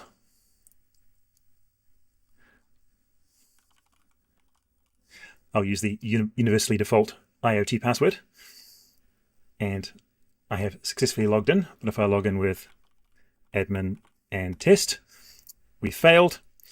But if I go admin, end our string, and then make the rest of the SQL statement a comment, we have successfully logged in.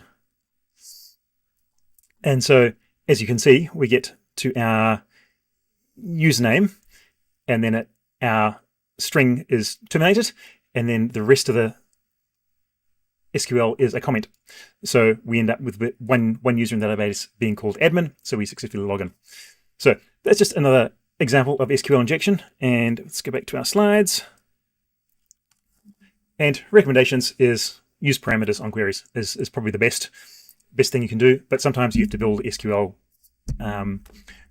through code, and so use quotestra or your string.quoted string to correctly escape your quotes, and that is a pretty good solution. But if you can, parameters are the best. So I've just got some random topics that we're going to go over next. We're going to look at second order SQL injection, so a number of examples. So CSV injection, this is not really an issue anymore. So in your application, someone might enter in, so we've got a description of this equals import XML concat blah blah blah, and it's concatenating the contents of the spreadsheet and then sending it off to a website. So this doesn't work anymore unless you're running Excel 2002 or something like that. I've tried it with all sort of bunch of modern spreadsheets. So basically, if you're exporting CSV from your application, you need to make sure that it's not necessarily containing potential code and things like that. So anything that begins with an equals should be escaped.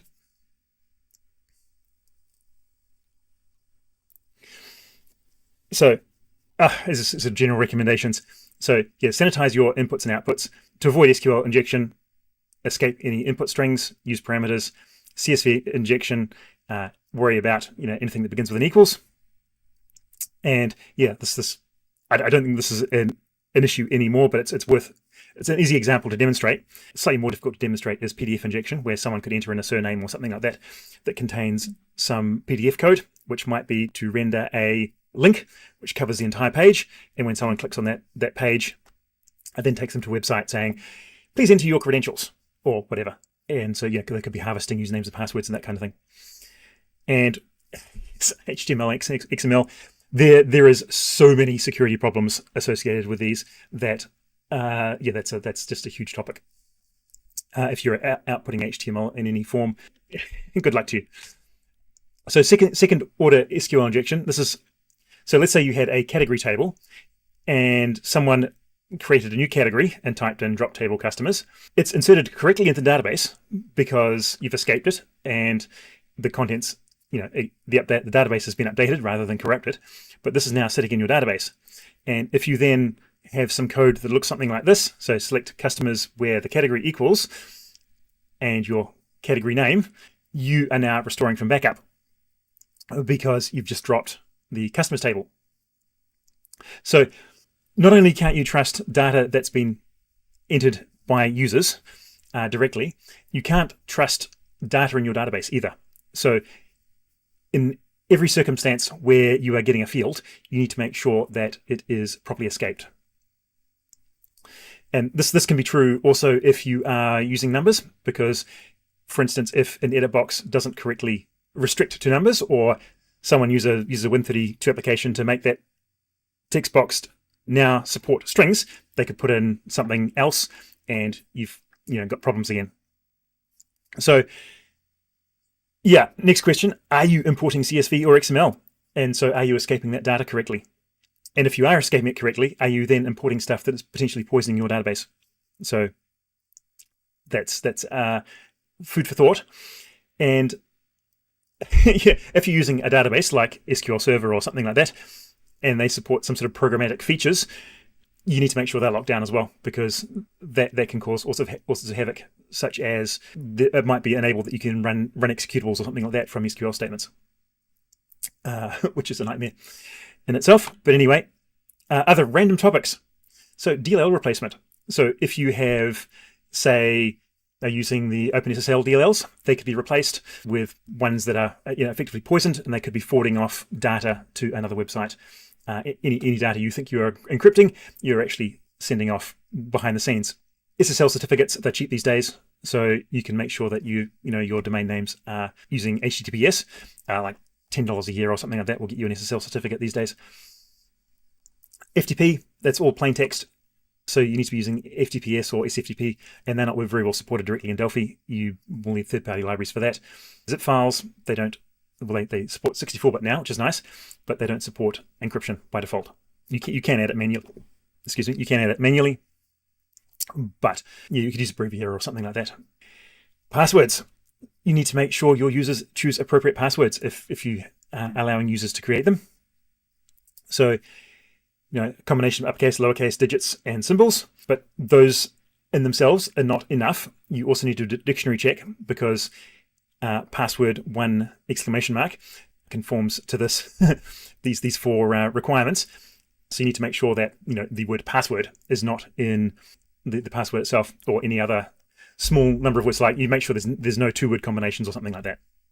So at least commonly used words. And last of all, make sure your exe is protected in some fashion, ideally with a certificate, so that's digitally signed, so that it can't be tampered with. And so people could potentially alter it's very easy to alter the resources in the DLL, so it's things related to the DFM file, so they could shift around events and all sorts of things like that.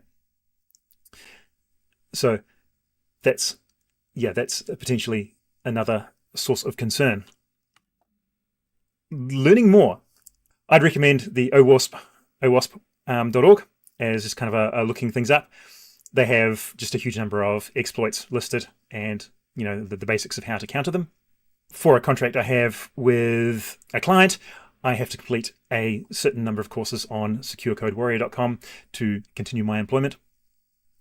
So this is kind of more of a commercial thing. It's more geared towards large organizations, but it's a little bit gamified. And so they'll give you some code and you've got to go through and find what the issue is with the code and how to fix it and that kind of thing. And of course, this is only really scratching the surface of application security. The topic is massive, and hopefully I've given you some ideas in this talk, and maybe there's more questions in the Q&A. So let's move on to that.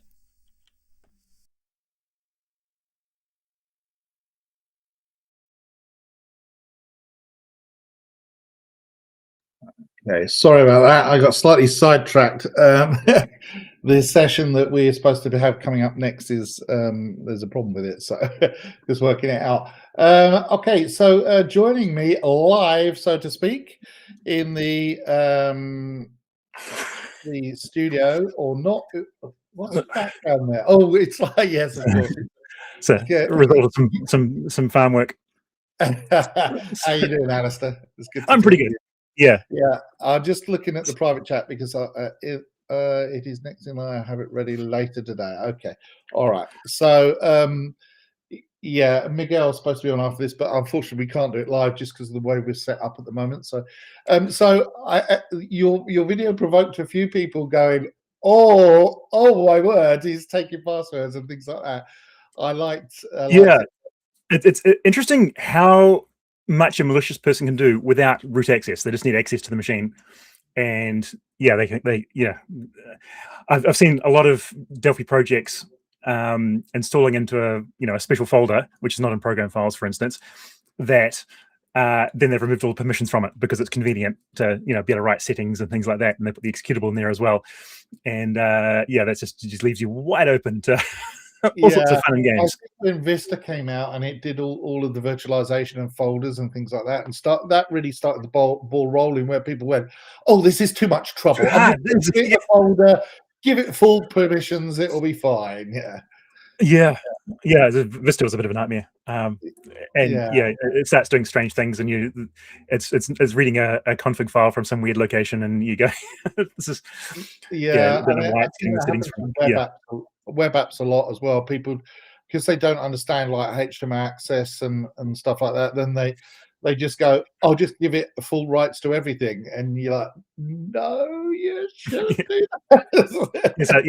I purposely had not mentioned any web technology in the presentation. It's funny. I'm not an expert in it, and B, it's just such a huge the sort of browser exploits and stuff that. What have you? Yeah, I mean, as I posted on the chat, as like, Alistair is in your exe stealing your passwords.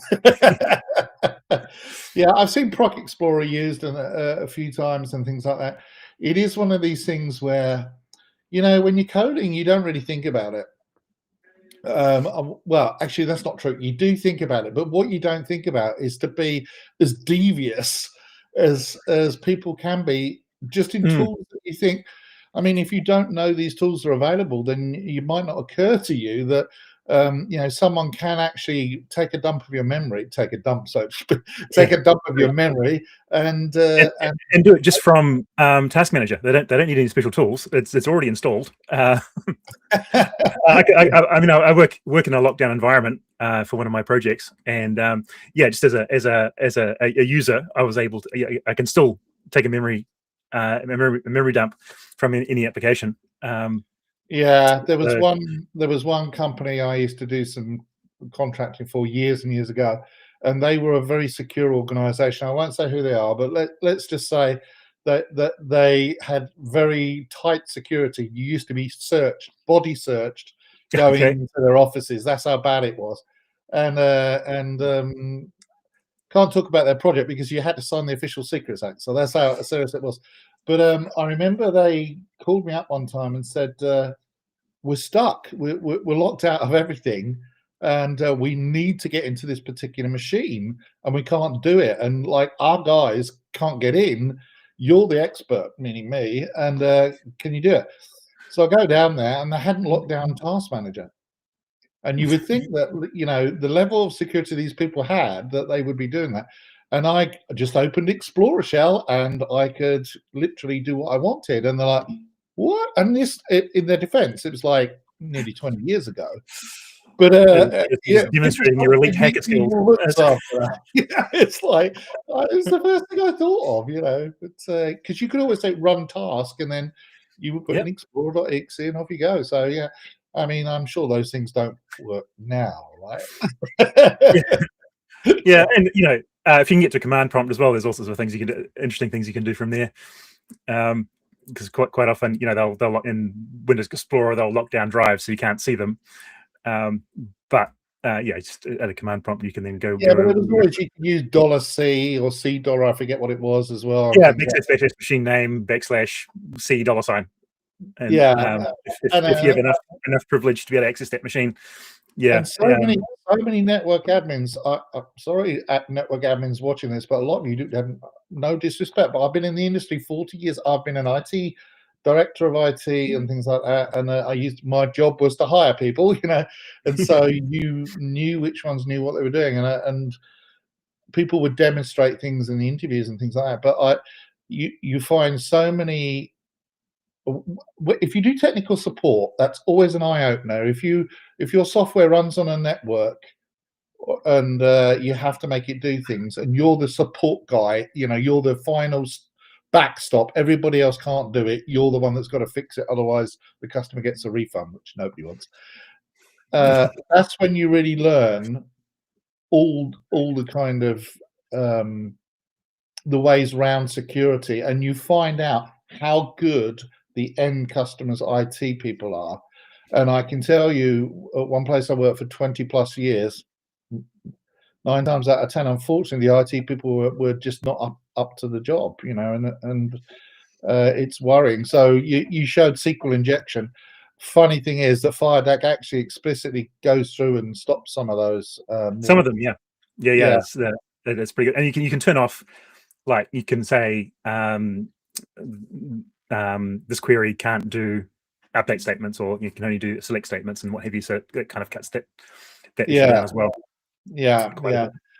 And I think for 13, RAD Studio 13 as well, we looked at web stencils and said, well, okay, we're adding the ability to surface some of the properties and things like that. And me being the ex-hacker that I was from days gone by, you know, there's a reason there's a mask behind me, but you know, misspent youth. It suddenly occurred to me that if you could surface any property with sub-properties, then there were some properties that you probably didn't want to surface, and one of them was the SQL query and the connection strings. Yes. You know, because a property is a property, you know, the system doesn't care. And so we had to add in this idea of an allow list and a block list. And by default, the block list would stop all of those things like, oh, you can't just use web stencils to, you know, extract out the connection strings and you know, rewrite this as well. Yeah, exactly. So, and it was quite extraordinary, really, the number of things where you suddenly think, wow, yeah, I never thought about this, but this is a way that someone can freeze my. I mean, I think if I understand it correctly, I know that the pros, and by the pros I mean like I don't know, the CIA or whoever, you know, some shady organization that we don't want to upset. They do things like they take machines and they run them, and then they have a device that literally freezes everything, network traffic and everything, and then can take an image of it. And then I don't know what they do with encrypted strings, but I guess they decrypt them. But they do that with mobile phones as well. I know that cell phones, they can there was some device that was created that could take a running cell phone and literally take a snapshot of it, and you just think, that thing would never happen, but yeah, it will. So yeah, I mean, it's really hard to protect memory because you I mean, you use a password at some point, right? It's going to be there. You just want it in that just for as brief as possible. Yeah, I like this idea now of two-factor authentication where it's passwordless, and the reason being that it takes away the human element to a big degree. So you cannot possibly reuse the same password over and over again. You can, but it won't help you, or won't help the hacker, because they can know your password and then they can know your username. But then they've got a third element that they've got to include as well. And I think like the way that Microsoft now, really, you don't type in a password at all for anything to do with Microsoft. They rely on trusted devices and stuff like that. And then one trusted device has got to authenticate another new untrusted device, and I like that kind of idea. That's trying to beat the hackers at their own game, really. Yes, yeah, it is. I mean, it's an arms race. It's basically. Yeah, it is an arms race, and the problem is that inherently, if a computer can read the program, then the human can access that computer program, and unless your device is intrinsically hardened in a way that you cannot get into the internals of it. I mean, the safest computer has got no screen, no hard disk, no keyboard. It literally doesn't do anything, and therefore useless. Yeah, exactly. Yeah. And Einstein says, "Big Alistair, good presentation and interesting." I hope people got some from it. It's actually the second time I've done it. I did it for the Australian Delphi user group last year, I think. But it's on YouTube, but hardly anyone's watched it, so I thought it'd be a good one to redo. Well, they should go to the site. I mean, I put the link up. I can't point to it, but it's over there in the top right corner. People scan that, but it is Delphi. LearnDelphi.tv. .tv, yeah. Yeah, .tv. And also, you know what? I'm going to bring your site up on here. Let me just share the screen. Hold on. Things are going to flash. Let me just get this up. Learn Delphi, because I think it's important to go to your site. You work very hard, but you always describe yourself. I forget what you said before, but you do other things as well. It's not just Delphi stuff. Is not I've recently got into distillation, so I'm making alcohol. Yeah. Oh my god! I made a few videos on the beginnings of that. So I've been doing that since the beginning of the year, so almost a year now. And so on my YouTube channel, there's quite a few videos on how to ferment various things. And you're a man after my own heart, because in the UK, I don't do it in the US, particularly as I live in an apartment now, and it would be considered antisocial. But I used to grow cider apple trees in my backyard when I lived in England, like Dabinets and Blackthorn. I forget what they're called now, but Kingston's. Kingston Black. People who make cider would know that. To Americans thinking I'm talking about apple juice, I'm definitely not. It's what Americans call hard cider. Yes. Yeah. But I've also my stepfather has passed away this year, actually, but he was Polish and quite illegally, so he's now dead, so I don't think there'll be a problem. But I remember when I was young, he used to distill his own vodka, which is completely dangerous and absolutely should not be done. But I was I've distilled. It's pretty safe, actually, if you've got the right equipment. That it's not if you're Polish and you're using a pressure cooker and the yeah. So, but he had a tube it run through, and what they would do is they would distill it twice, and then the third time they would take it on a spoon, put the match near it, and if it lit when the match came near it, they'd go, "It's ready." Yeah. And the Polish word for it meant red eye, like the whites of your eyes going red. I can't remember what the word was, but the reason was it was so toxic, it was literally poisoning you. So, yeah, I cannot condone that at all. But yes, yeah. So yeah, it's pretty much, it's perfectly safe. I mean, into, if you've got a proper still, it's fine. And here in New Zealand, it's perfectly legal to distill alcohol. There's no tax involved or anything. It's really bizarre. Wait a minute, really? I didn't know that. Kind of the story is basically they couldn't decide who was going to collect the taxes or whatever. So they went, it's too hard. The more I hear about New Zealand, the more I think, why don't I live there? It seems like so. I think there's a limit to how much you're allowed to do, but it's quite large. You're not allowed to sell it or give it away or anything like that. Oh, I wouldn't be giving it away. Yeah, no. I would definitely not be giving it away. So, yeah, and I mean, for those that don't know, this is your website, and honestly, I know it sounds like I'm joking when I say Alistair makes more videos than I do, but I think you actually do. I think you've probably got. I don't know how many I've done. It's a lot, but it looks like it's. Well, it's 256, which is a nice round number for. Oh, really? 256. Well, that is such a great number. Yeah. So then I've probably done more than you because I think I've done, quite likely. I mean, I've got other stuff as well, and there's some CodeRage presentations and things like that which aren't present. You've got stuff on Embarcadero Academy, which you've got there, and all over the place. Absolutely, I think we talked about this before, and we never quite got round to it. But you are one of these people that everybody goes, "Oh yeah, I know Alistair Christie. Yeah. Oh, I know." I got recognised actually. Someone said, "You do those Delphi videos on the street." So some random person, but he wasn't a Delphi programmer. He was. I did a video on AI.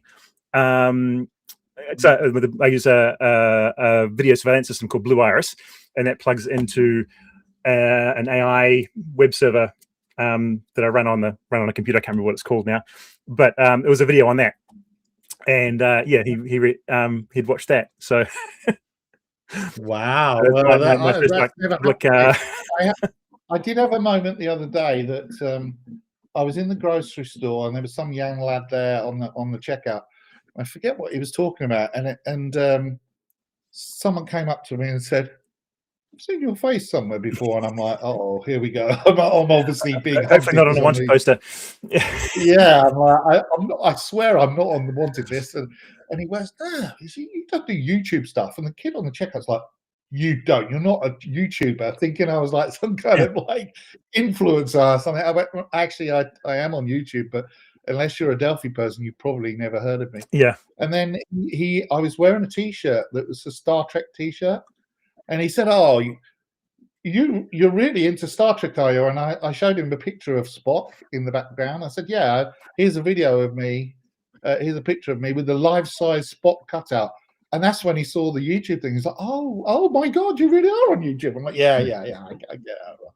But it's great, and ignoring all of that, you are way ahead of anybody in terms of how many people you've taught how to use Delphi, and also more importantly, people should go to your site for the books. If you click on the premium content, that's the second one down. So there's all the stuff you can purchase. That's basically they're on Udemy. Embarcadero Academy is the sort of cheapest place to get it. I think I participate in the specials now on which, incidentally, people often think is our company, but they have a license to use our name, but it's not us. I really need to update that because the print version is available. I'm pretty lazy on that. So yeah, CodeRage Delphi is available on Amazon. But you're very well respected. I mean, you're one of these guys that just chugs away, doing his stuff, doesn't really make a big splash of it. I've been making videos on Delphi for longer than YouTube. So really? Yeah. So my first videos were on Google Video. Oh my gosh, that really long since disappeared. And I think there are Flash. Actually, before that, there were Flash videos, just directly on my website. But yeah, then I started using Google Video. Wow. And in the early days of YouTube, you could only do 320 by 240 resolution for about 5 minutes. Was the restriction. So the videos are still there, but they're not public. Not publicly accessible. Well, you have to know the URL for them. And I've uploaded I think I originally recorded them at 800 by 600. And in 2000. Because I remember some of their own very early videos were like 320 by 320 or something random like that, and they're all pixelated. I'm sure AI can upscale it to 4K by now and add all sorts. It'd be interesting to see what it does with text, but yeah. Yeah. Probably make it up and hallucinate it into C# or something. You never know. But yeah. But anyway, I mean, that learndelphi.tv. Thoroughly recommended it. You're a super nice guy. I mean, you and I speak not that often, but often enough that you're a good guy, and I know what you like. And someone was saying they're speaking about safety. How far from are those woods from your house? Well, actually, I think that was a virtual background. Yeah, that's about 10 meters away from the house. Right. Yeah, my actual background is not particularly exciting. So it's a There you go.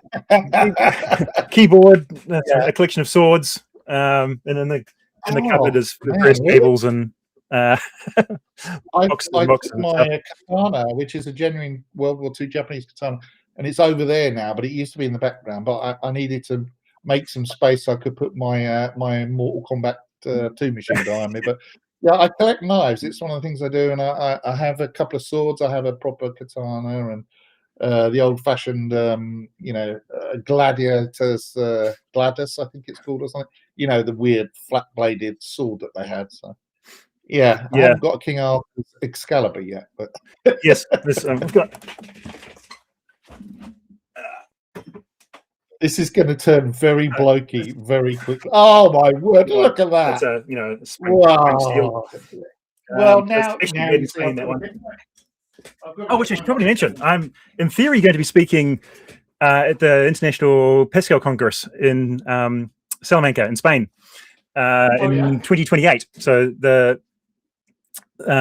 which is interesting in itself because Salamanca is almost exactly the nice sort of Roman sword. Jimmy Keith bought me that because he bought me the helmet, and then he bought me the sword to go with it, and then we had to sword fight because Jim is crazy. And he says he's coming back to see me, and he's bringing another sword, so I'm in trouble, I think. Yeah, Salamanca. So you're 2028. Yeah, 2028. So they're done every 2 years. So I can't. This year is too soon. So that'll be quite fun, and it is almost exactly the opposite side of the world from where I am. So I could not travel further. Oh, really? Yeah. Oh, that's a brutal flight. They're talking about having some event in Australia next year because Delphi Summit that's normally Netherlands is probably not going to happen, and they're suggesting that what they might do is do a Southern Hemisphere version in Australia. Okay. So I mean, Australia's not that near to you, but it's near enough. So I'll be at the Delphi ADAG symposium next. Is it May? I think. So I'll be speaking there as well. I'm not quite as exciting as Spain, but it's still quite good. I haven't been to Australia for a wee while. I think COVID has kind of ruined a lot of travel. So I mean, it's only putting the price of flights up horrendously. One of our colleagues at work has got COVID at the moment. I haven't. I've asked if he's okay, but I think he is. But he was pretty ill. I won't say who he is because it could be embarrassing for him. Some people don't like to say I'm sick. But, I mean, the COVID virus is not as bad as it was because over time viruses become less deadly. It's still a lot of people getting COVID, and people with long COVID and stuff like that is pretty bad.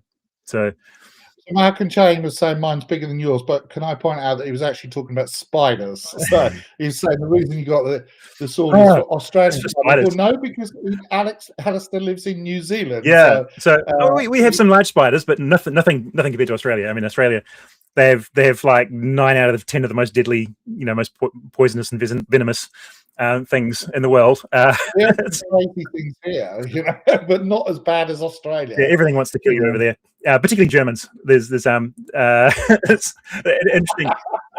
The sort of beware a crocodile signs in sort of English, Chinese, and German, because apparently Germans are quite keen on like just going out and swimming and stuff like that. And then had being a lot of by an Germans. We don't have that problem. We do have coyotes. I mean, I one time I live near the Dallas Cowboys training ground, and they had a festival on, and there was a big alert, and I'm like, what's going on? And they had all these people down at this festival, this I don't know what you call it, training ground. And apparently there were lots of people there out in the open. It was at just the end of summer, so it's nice and warm, people drinking cocktails. The three coyotes decided, let's go and have a look at what's going on. There was a blind panic. Not wise for a coyote to do that in Texas, I have to say. Yeah, many Texans aren't that bothered about anything giving them too much trouble. So yeah. New Zealand's pretty safe. We don't have anything. I think we've got a poisonous spider, but it's pretty rare. Oh no, we've got plenty of those. I've been bitten by a brown recluse before. Now they're not nice. They don't kill you. They just, what they do when they bite you, it necrotizes the flesh. Yeah. So you end up with a hole, which is not nice. But we have cottonmouths, we have rattlesnakes. You just get used to them. You just avoid anywhere where. Just don't walk in the long grass in the hot weather. That's my advice.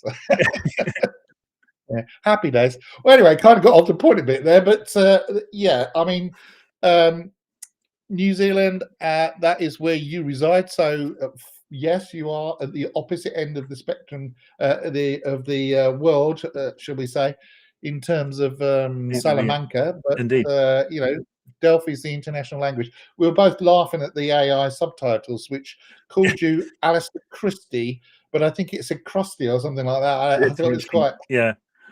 Yeah, it just makes it up as it goes along. And we both were joking and saying maybe we'd do better if there were native speakers of English there, because obviously, clearly, you and I aren't, because the AI can't understand it, which is insane, really, isn't it? Yes, New Zealanders tend to mumble quite a lot. We're not very clear in our speech generally, but the reason it doesn't understand me is they're mostly trained on American accents, and so my flatter vowel sounds, which are more London but more home counties, it actually struggles with them. If I want Siri to phone my daughter, I have to say phone my daughter. I literally have to say it like an American, because otherwise it'll go phoning your doctor. I'm like, I didn't say doctor. It's, oh my god, I'm trying to do it. Stop. It's actually saying unlock it. There you go. No, you're not going to do that. You just go back to sleep, you stupid phone. Right. So, anyway. AI helping, everyday experiences. Helping. Yeah. To be honest, I mean, it did do a very good job of translating some of the Brazilian ones, the Spanish ones as well. And ironically, people with quite strong accents that are, say, Brazilian speaking English, it actually seems to cope with very well. I don't get it. I don't understand why a native British English speaker or a New Zealander would have a problem, but who knows? We're all going to be overcome by AI bots sooner or later, aren't we? Yeah, I've just started using Claude Code for programming with Delphi. A lot of people are very, very positive about it. It's amazing. Definitely. I'd recommend anyone, get the $20 a month subscription and download Claude Code. You start it up in your project folder, and the first command you do is /init, and then it'll create a claude.md file, which kind of describes your project. And then you say something like, how can I improve my code, or something like that, just to get started. And it does, like, you get some weird stuff come through, but for the most part, if I give it a sufficiently explicit prompt, it'll write as good as code as I would have. That's weird, isn't it? It is amazing. I mean, I have heard similar things. Claude Code seems to be the go-to for Delphi, and sometimes better, because I have time constraints. If I'm doing a working contract, there are there's a certain level you want to get to have the program functioning correctly and being tested and that kind of stuff. But if Claude takes another 7 seconds or something to write more robust code, then that's a non-issue. It's interesting. I think because we started the week last week with quite a few vibe coding sessions and a few things like that, and some of them were not as effective as you would like, and some of them were worryingly good. Yeah. And but all of them, I think, still underline the fact that actually there's currently still a place for humans in the chain. But I can see a trend towards us being describers of code rather than creators of code. Yeah, I think at the moment you can describe a task that would take maybe an hour to code up, and if it's you can describe it reasonably well. Claude can go ahead and do that. So I think you can set it off to do things that, and it'll take about 5 minutes for it to do it. So, and then you have to go through and make sure it's done it correctly, which is it doesn't end up taking you all that much. It's faster, but you still want to be making sure that the code it's generating is correct. And that's the big market for the future as well. When you can say, do a day's programming at a time. That's when I think we will start seeing people being replaced. And I think at the moment, a lot of you get assigned Jira tickets and stuff like that for things. I think that there's sufficient description in that Claude could go and do that. So I'm not sure if I know there's the new online Claude code which can talk to your GitHub directly. I haven't looked at that because you can't really test Delphi programs from a browser very readily. So I'm using the but I think I always say this, I'm an optimistic skeptic. I think show me it working for real and I'll believe you. And I am seeing more and more people showing me things that do for real work. And I'm optimistic about the future. Otherwise, I wouldn't be a Star Trek fan. Come on. And but I've been in 42 years, something like that, a software developer. So I've seen everything develop, and I know when the next big thing is real and when it isn't. Luckily, I mean, I've never been clever enough to get in before it becomes big and therefore make me rich. But but I've been there enough to actually take advantage of those things like the internet and even personal computing. I was there before the PC was a thing, and this definitely for real is that moment again. It feels like it to me, and I think the consensus is this isn't going anywhere. That it's got a way to go, but it's nearly there. Yeah, and it's I think coding's going to get better. Using it for real. I think most of the training data has now been exhausted for stuff. So at this point, and also it's getting less because people are saying you can't, I don't want my whatever you're being used. Stop scamming my site. Stop scanning my site for all of my secrets. Yeah. So and I think that's when RAD will come into be much more relevant. Because I think that the problem I have to solve is the massive amount of computing power and energy that it takes to train things. Because once they solve that, or once they come up with a credible local bit of kit that you put in your office that can do all of that processing power needed to train data sets, to train the databases, that is the next frontier that will probably make a massive amount of money. Because if you can go and spend 2,000 on a piece of kit that is able to take all of your code database locally, learn from it, and then augment it from the internet, so the RAG is reversed. Instead of having a model that's out there on the web which you supplement with your code, you do the opposite. It's learning your code which you supplement with the cloud. Then I think that's when things will start to get really interesting, because the amount of resources they're using and the costs of these cloud centers and all the rest of it are phenomenal. And the obvious way to break down that cost is spread it amongst all your users. Yeah, well, I've run local, downloaded Olama and a few other tools, and run that on my, I got an RTX 3070 Ti. It's and it is not adequate. I mean, you can do basic stuff with it, but even the free Copilot is way superior to what I can do. You use the NVIDIA broadcast for your me too.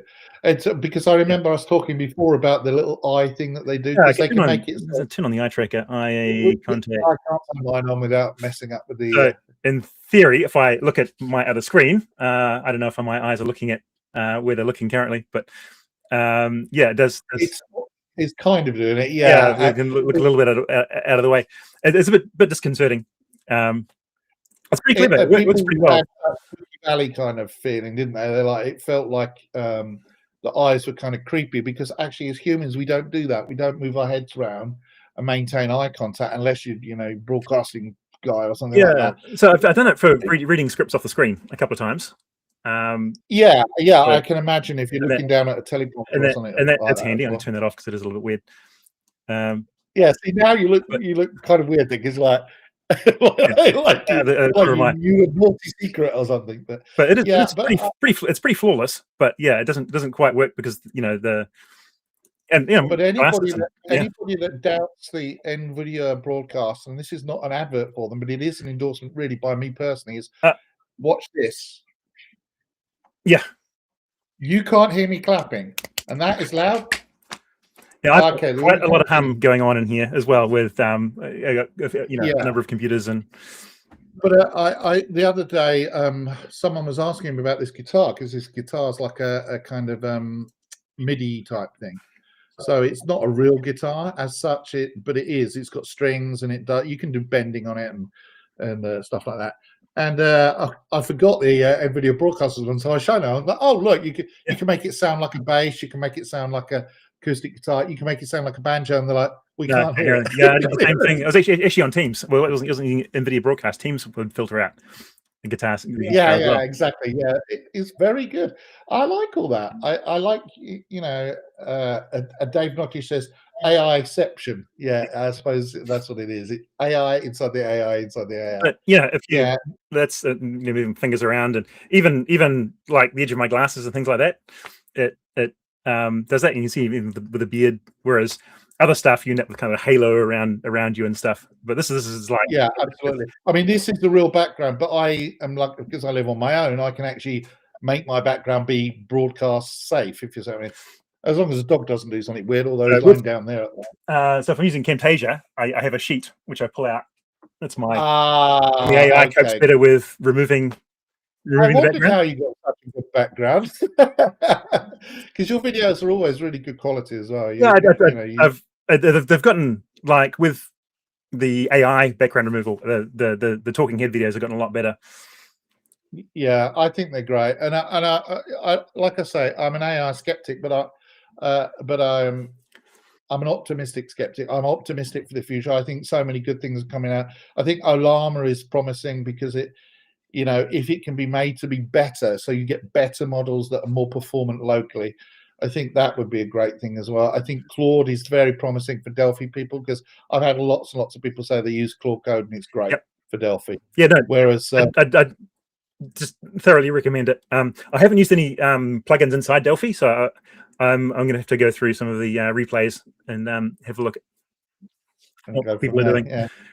Okay, all right. Well, I'm going to call it a day. Miguel was in the studio, but we can't do his video. Unfortunately, he couldn't make the recording, and due to the way we're doing it, we can't do the video live. I would turn his video on, but I don't want to suddenly freak him out, and he's in the middle of a grocery store or something. but Miguel, we will have you back tomorrow. Alistair, thanks for everything you do. I really appreciate the effort. I know how much effort goes into this, and even a short video. I mean, that was a long video. That was an hour long. Yeah, it was a day basically to get that recorded, and I'd done it before, so I was just repeating it. So cool. Can you imagine what it was like doing the 30 for 30? Oh, I tell you, by about 15 days in, I'd had enough. I never wanted to do another video again. It's just that's why I do so many live, because it's just quicker actually. Indeed, you don't. Yeah, and people are more forgiving of mistakes and what have you with. Yeah, I mean, I plan it out, so it's not. It isn't just spontaneous. I've usually got the examples in that, but it's still hard work. I do it off the cuff. You don't have to edit it quite to the same level. I don't have to edit at all. So I'm just like, if it goes wrong, it goes wrong. I mean, I'm not going to show you something that I know might, go wrong continually. If I do, then I'll have to. Yeah, record it. I mean, I think it takes about 4 to 6 minutes to edit 1 minute of content. So yeah, I used to do yeah, audiobook narration, and they pay you by the recorded hour, which is a scam because it'll sound good. Like they'll say, oh, $150 an hour or something like, well, that's pretty good. But unfortunately, anybody that knows from professional broadcasting, each recorded hour is probably 4 hours of work. And by the time you factor in your taxes and all the cut that you give to Amazon or whoever, actually you're getting not that great a wage. But I get royalties with those as well. So for 7 years as well. So there you go. that's pretty good going. That's what it's all about. Okay, of course. Now it's another industry that AI is gradually zooming into. Yeah, could well. I mean, I do listen to quite a lot of podcasts and audiobooks. Yeah, the YouTube ones are getting really bad because it's very difficult now. You see a video and you're like, oh, that's interesting, and it is an interesting video, but then you realize about 2 minutes in, it's actually AI. And I saw one yesterday that was an interesting topic, but about 7 minutes in, it started repeating itself completely again, saying the whole. So, I mean, I know I repeat myself, but I'm human. But the AI was kind of covering the same topic again, but slightly differently. And sometimes the video clips don't match what they're talking about and what have you. And it wasn't that. It didn't match, but it's frustrating. Using clips as well. So yeah, it's frustrating. It must be much harder for new people on YouTube because there's the amount of AI slop that's going online these days, and how do you find the new voice in amongst all of that? I mean, it's kind of a problem for us as well to a certain degree, but I mean, we're lucky that we don't monetize our channel deliberately because we don't have to, and what we're putting out is entirely commercial based, so it's down to our product. But for people like yourselves, if there was a new Alistair Christie coming along, it's not easy, I mean, like if I look at my channel content, I think I've got like my latest distilling video got 99 views so far. Distilling video. Many. You go viral for one of these videos, and that'll be it. You'll be. I'll have to talk to a booking manager before I can talk to you next time. It's interesting. Some of them, like I had a couple. I had one video because I had some CDRs that I had produced that were. And they were how old were they? They were 20-something years old. Oh, really? And yeah, they were fine. I could read everything, all the content off them, no problems. Isn't that? It's 27 years old, I think.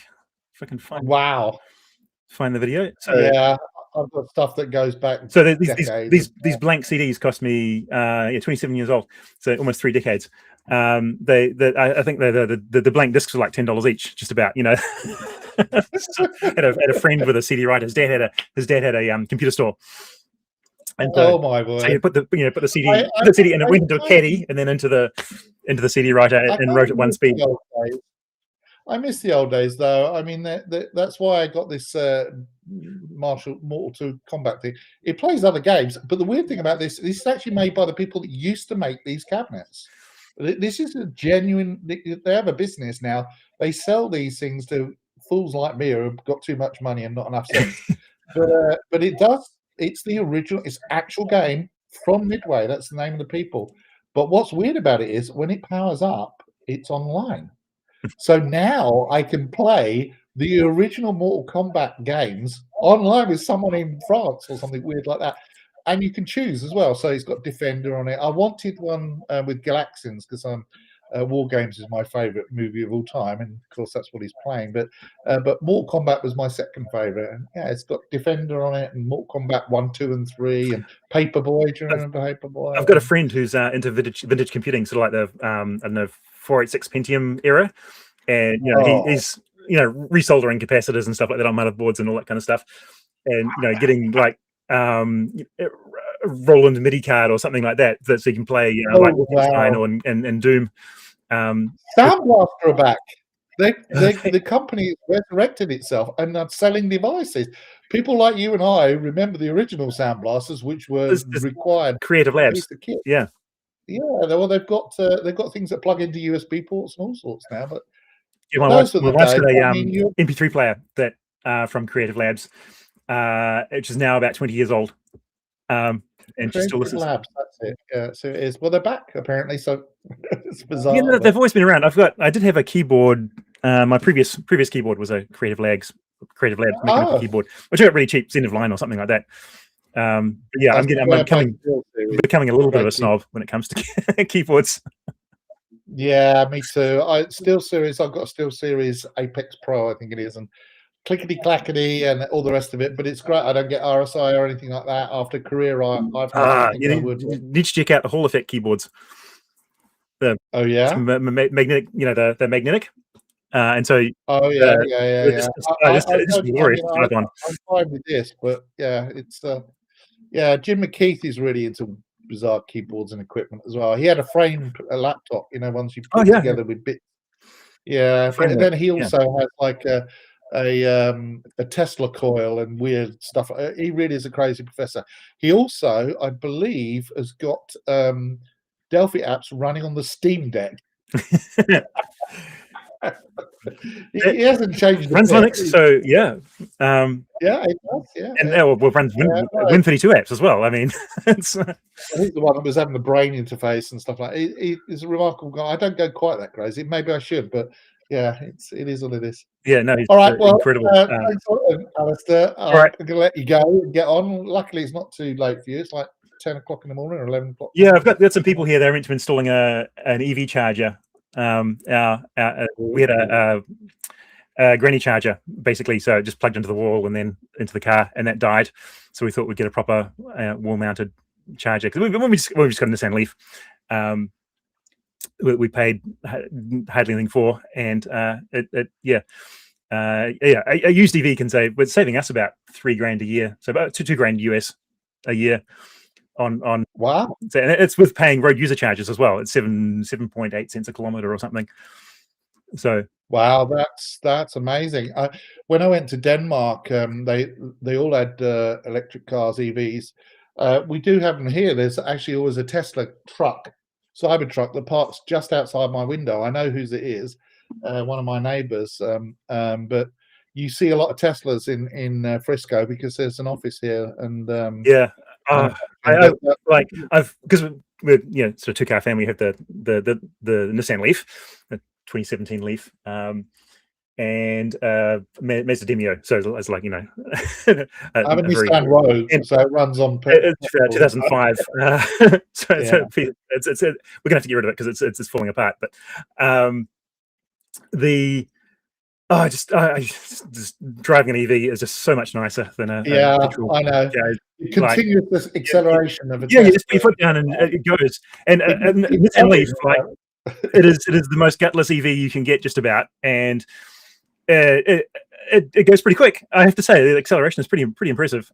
Everybody in Denmark definitely had them. And when I went to Amsterdam, outside of Amsterdam itself, obviously, because there's all like canals and stuff, but it was eye-opening for me, I suppose, as an American now. I suppose that's how I consider myself, but maybe as a Brit, to see so many electronic vehicles, because there are a lot here, and you can always tell them because they have to make that noise for safety.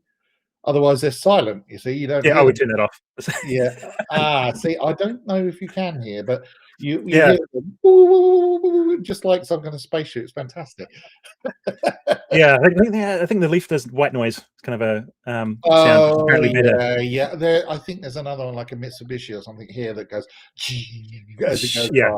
Yeah. Apparently, it's more. Because my dog's a little bit deaf, and when it's cold, I've got a hoodie on or something. So actually, if there's no noise, I might not hear it. Step in the front of the road, or more importantly, the dog will step in the road, and then yeah. I think in the next few years, EVs are going to be cheaper than a petrol car to buy. The ticket price, just the batteries, the technology coming out of China. It might not be in the US because of tariffs, but for the rest of the world.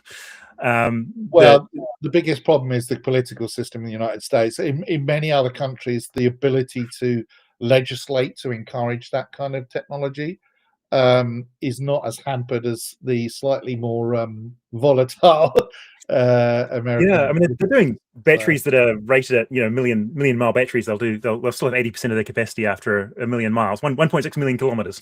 That's crazy, isn't it? It's that's nuts. And there's 5 million mile batteries, I think, coming out. What was your car will be a piece of rust before the battery is. Well, what was amazing about Denmark as well was we travelled around so far, because we went all over Denmark. We went to the burial mound of Gorm the Ancient. What a name! And, among other things. And so you probably lived to 45 or something like that in the and Harold Bluetooth from the Bluetooth, yeah. Harold Bluetooth has got a rune stone there as well, which was blew my mind. I love history. But we went in an electric car all the way, an EV all the way there. Everywhere you went, everywhere we stopped, there was a charging point. Here, you would have to search for it. I mean, I'm not looking for them because I haven't got a EV, but I'm pretty certain it would be harder to find. In my apartment block where I'm, there are specific charging points for EVs, but until they're ubiquitous, it's a problem in Texas because the distances are so far. You see, I mean, yeah. Bigger than if Europe. If you can charge at home, then it makes a a big difference. Otherwise, it is a pain. Like going to a public charger.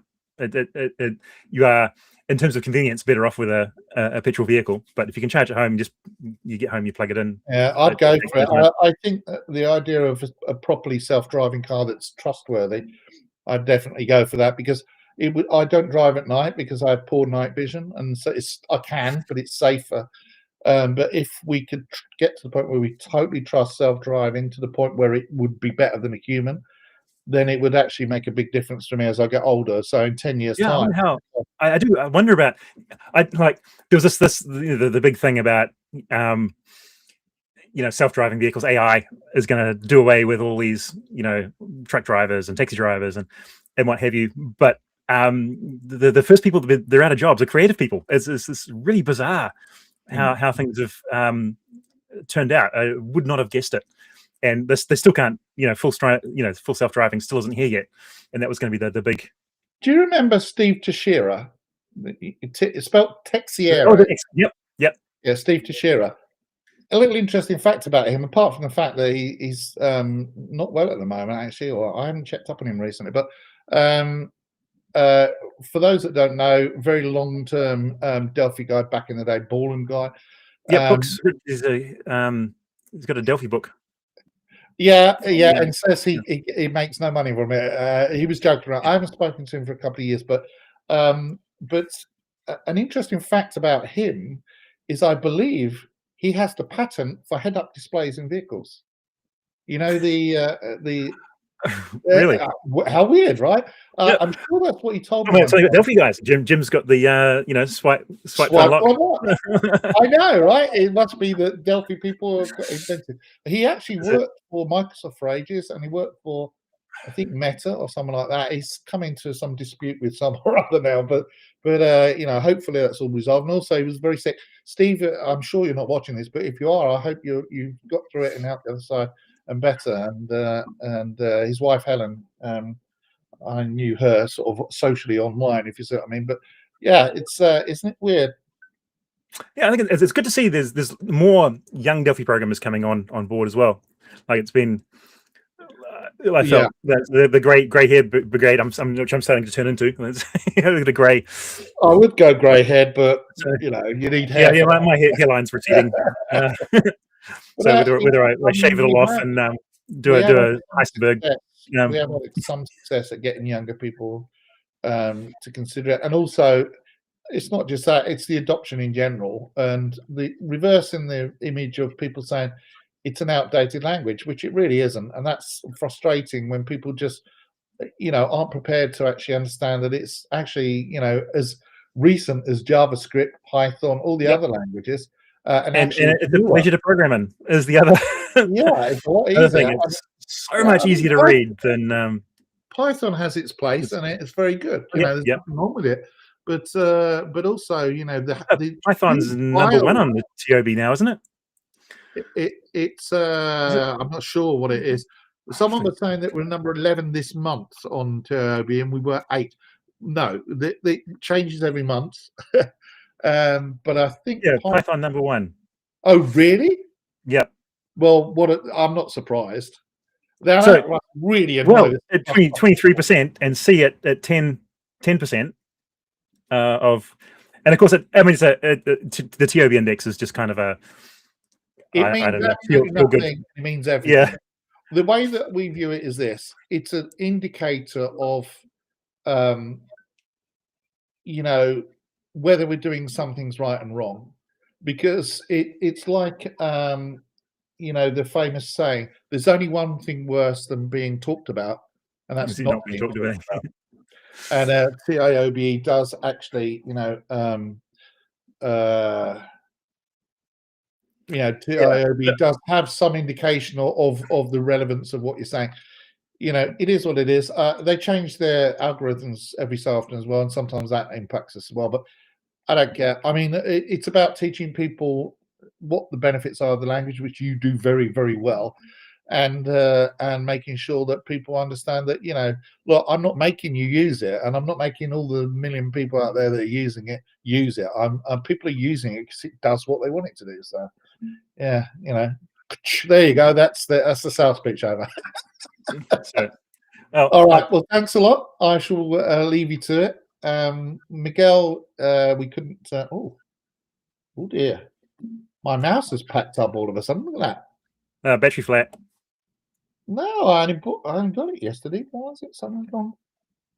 Isn't that weird? Yeah, I'm starting to get into mice a little bit as well in terms of their, what sort of DPI you should be running with to maximize productivity, that kind of thing. Yeah, well, I had a Razer mouse, and this is a SteelSeries mouse, and Razer mouse just suddenly, just for no reason whatsoever, just stopped working. Oh, there you go. This is a this is a cheapo one, because I just went. Someone said the other day, "Oh, he's got a wired mouse," and I felt affronted, so I got a wired. Well, yeah, I got that one on special for what would be about $28 US or something like that. Yeah, that's about down from 100 and something New Zealand. So it was, very, very discounted. So I should have bought more of them. Actually, I should have got a couple of them, because it's actually quite a nice mouse. But I've always got one stunt double mouse just in case, Yeah. I've been thinking about doing a mouse review, because I've got a friend who's got some Microsoft ball mice, so the original. Oh, really? And do a comparison. You used to have to take out and clean up. And yeah, exactly. The rollers, yeah. Yeah, those are the days. Young kids today, they will have no idea. I don't know how. Yeah, they've got it easy. You can actually use it as a weapon if you need to, because you can take the ball out and throw it. Yeah, because basically a steel ball covered in rubber. Literally, yeah, literally. It was a pretty substantial piece of kit. Mind you, the keyboards themselves, an old IBM original keyboard, you bash someone around the head with that, they probably didn't get up, I should think. And they're still quite good keyboards, because they're mechanical keyboards. They were built, Yeah, my SteelSeries back in the day. It's literally modelled on it, and it's a great keyboard. And I've got mine because it lights up and stuff like that. So I like certain Delphi keys lit up, and it's ball green because I'm a freak. That's why my desk next to me is ball. I've got 3 desks actually, and that one's got the ball on it. Anyway, I really do need to go, but yes, the computer with full RGB. Oh, there you go. Well, mine's all green, and mine's over the keyboard. Oh, there you go. Yeah, it's a very similar setup. You got to have this, haven't you? It's hardware. Yeah. I need to get some RGB behind me. I do have some LED strip which is around the edge of the room. Okay, all right. Well, I'm going to call it a day, and I'll see you again another time. It's the only session, isn't it? I didn't. You say. Yeah, if Miguel was not, I'm it. So. Miguel's still there, but as I said, we can't really do it live with him, unfortunately. So he's got a session tomorrow about C++. So his session tomorrow is how to create a server background process and C++ builder. But he's going to record the one that he was going to do today, so that we can do our stuff to it that we need to do. So Okay then. All right. Well, thanks a lot, and Alistair, and I'll see you again soon. Alrighty, hopefully. Alrighty, see you. Bye. Okay. Well, thanks to everyone that stuck it out till the end. We're going to stop for now. Tomorrow, hopefully, Miguel, you'll be able to get your session to me. Fingers crossed, my friend. Miguel is a very, very busy man, and we couldn't get the video ready in time for his server background process. Which, hang on, which one is it? I'm looking at the wrong day, am I? No, that's right. So the session, how to create a server background process in Delphi without a server. We are going to put that out, but it's not going to be today for obvious reasons. But we're adding subtitles to all of them, and then we pre-process them as well, so that because this is one of the things that people ask for, and that's what we've agreed to do. He is back tomorrow at 2 p.m. US Central, so that is 8 p.m. UTC/GMT, with a C++ session called How to Create a Server Background Process in C++ Builder without a server. So it's the same thing, but in C++, and that's good, because as many C++ sessions as we can are good for me too. And if you want to follow along with code, if you go to the link there, you can download, if you qualify, you can download C++ Builder CE and for free and have a go with that, or a trial if you don't qualify of RAD Studio, and then create RAD Studio Delphi apps and C++ apps, and then we have a bunch of other things to do as well. Now we are going to do a giveaway tomorrow. Today, the list of addresses, I'm just checking with them. Yeah, so we couldn't do the giveaway today because the email that I use didn't turn up in time, and we had a bit of a hectic morning this morning, and I didn't want to do the draw based on the day before's emails because it wouldn't be right to do that. So tomorrow, during the sessions, we are going to do our giveaway. If you want to know what there is to give away, go to here. If you want to be included in the giveaway, the only way I have of including you in the giveaway is if you register your name and email address here, and then we will pick you out of the list tomorrow. And if you're lucky enough to be picked by the random number generator, we're using Google's random number generator, and it's here. And then that list will include everybody that's registered by 6:30 a.m. US Central Time by tomorrow. So it's probably one of your last chances, because our last day is on Wednesday, and if I've got any stuff left over, then we'll give it all away on Wednesday as well. But you've got to be on that list. It's the only way I've got of knowing who you are to pick you out of the list. There's over 2,000 people, so you've got a reasonably good chance of being picked out, but it is what it is.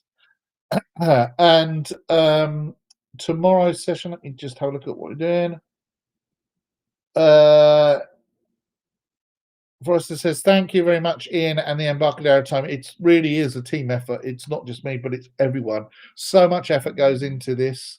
And it's, I'm the guy on the camera, but there's a whole bunch of people behind the scenes, particularly Martha, who wrangles all the guests and gets all the sessions ready. Then after we receive those sessions, we do a lot of processing. A lot of data is copied around. And we then add subtitles and process the video sound and stuff like that. This year, we said we wouldn't do any live sessions just because of the logistics of it, because we cannot then distribute it out to some of the channels in time. It's just too much data to process around. So that's what we're doing. So we did ask all the guests to pre-record them. Patrick says, have a good whatever you want, and see you tomorrow. Yes, salut, my friend. Tutela, see you tomorrow. And like I say, for those of you that want to take part in the giveaway, make sure you register. If not, I will see you tomorrow at 10 a.m. US Central, or 4 p.m. UTC GMT, and we will be live. The first session will be with Kevin Emmerich, all things good considered. The power of legacy software and how to modernize without fear. That's the very first session. See you tomorrow. Thanks a lot, everyone. Bye-bye.